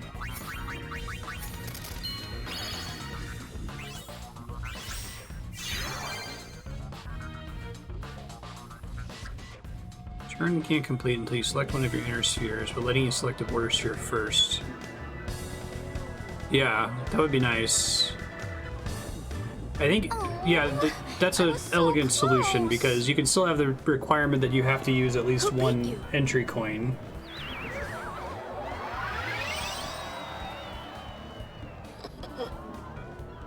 It's elementary, really, once you get the hang of it. Once I outplay you. Get it! You're going down. The probability of...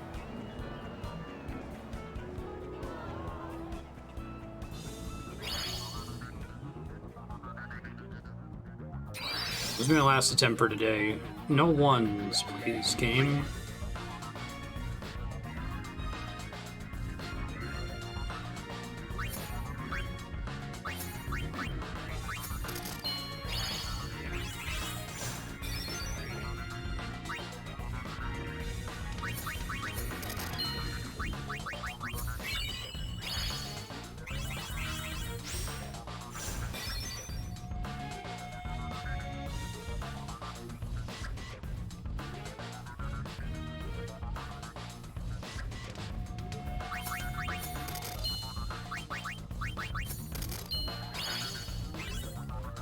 Serve my utter numbers as much as possible here.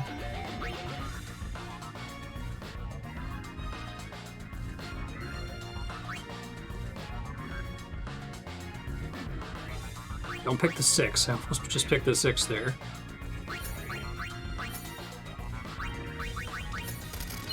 Yeah, I like the challenge of like trying to not accidentally make a combo on your way there. I feel like that's what makes this difficult. But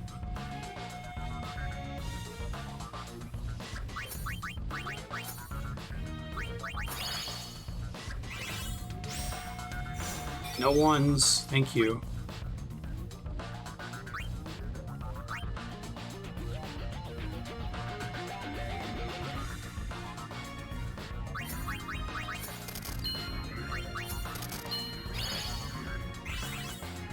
No ones, I really need this combo to continue. Thank you, game.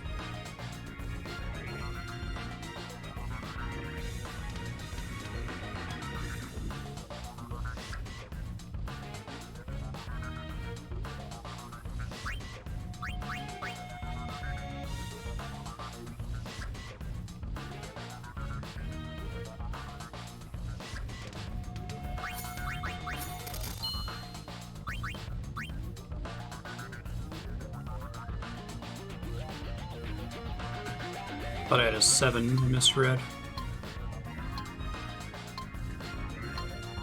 I have no 4s. I'm screwed. That was a good run until my brain fried there. I'll give it one more try.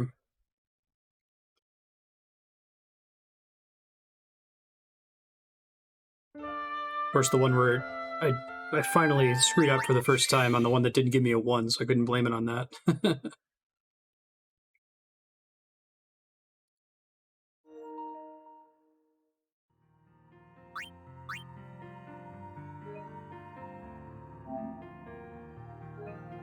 I should just played it safe on that one instead of trying to go for the high number clear.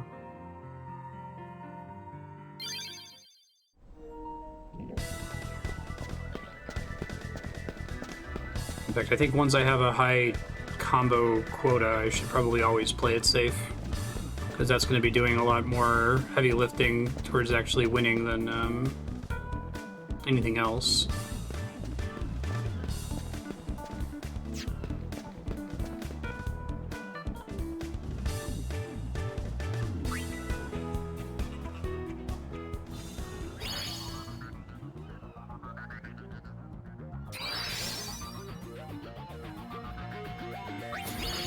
Do it on the first turn if you're gonna do it.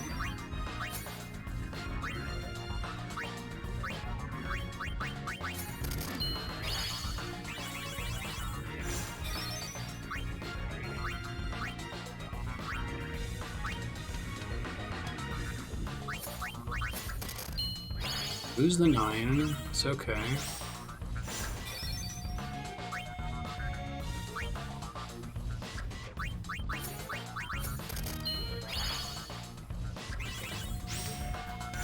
Do 9.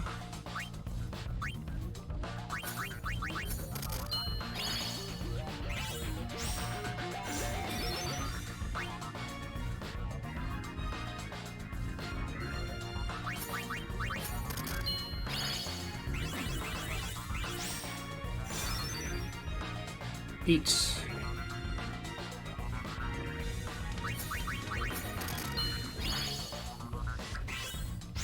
Ones. Be a really bad time to get a 1.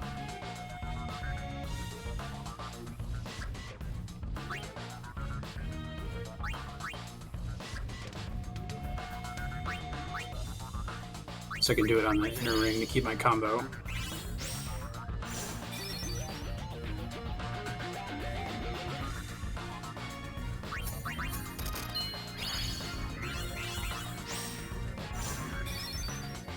And now we win.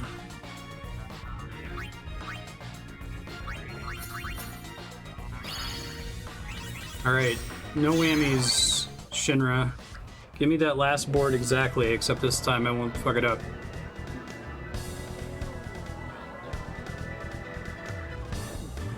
Oh. Who beat?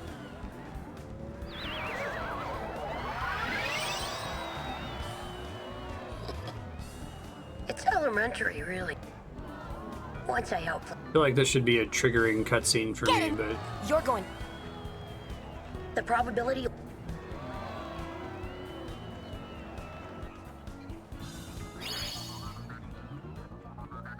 triples, no ones game, please.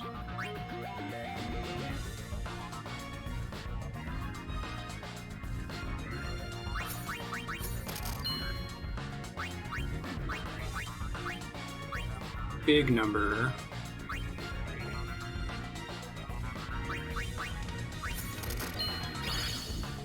Do it on the early turns when I have lots of coins available.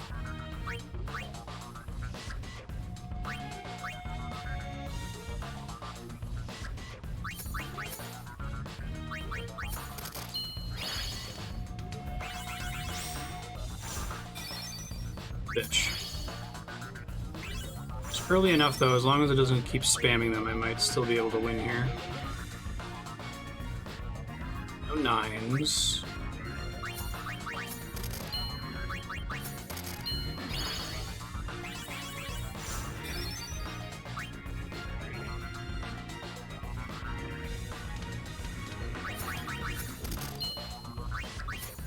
Probably should try to use the 9 that run.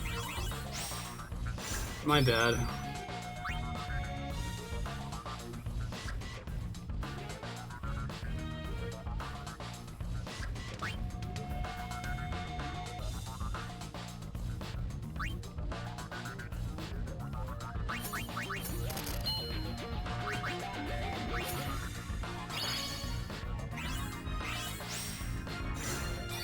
Ones, thank you.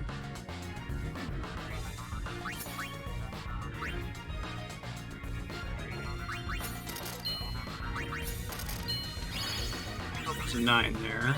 So I can use the 9 at the bottom this turn.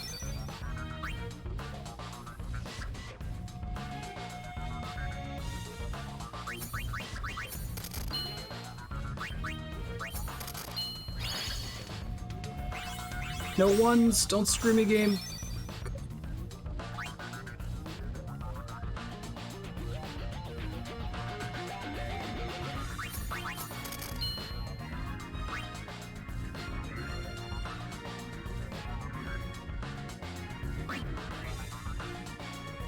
This doesn't matter. I'm using an inner coin. No ones, thank you.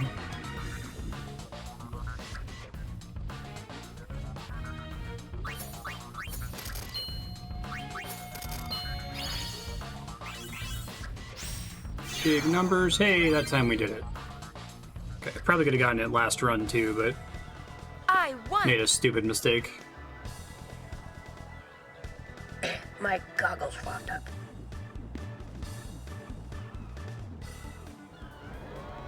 We present this dress sphere. Everyone in Spira is using dress spheres, right? It's not just these three people. And the winner of the first Sphere Break tournament is... I guess LeBlanc technically used one that also made her look like Yuna. That would be kind of cool if the dress sphere actually turns you into the person that it's like drawing the memory from. Like that idea from the very beginning of the game that they kind of drop.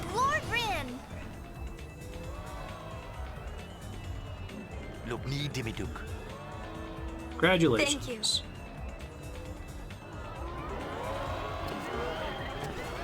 That was like 6 attempts? 5 attempts? Lady Luck. Yeah, no kidding.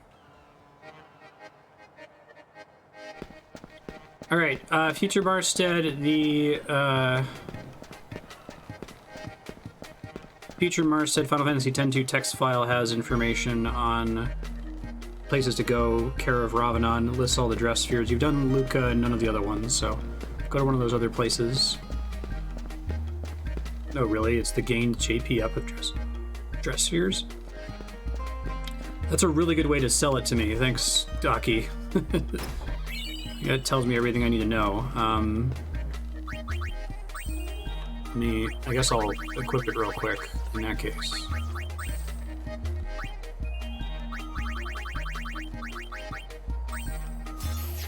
Does it just have a lot of really good passive abilities on it or something to eventually unlock?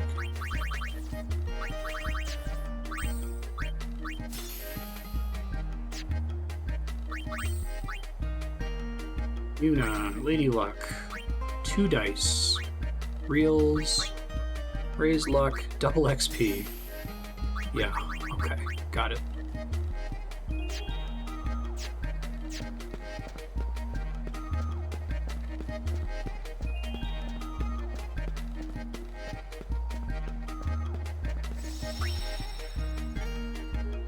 It's lucky to not get screwed over by 1s that last run.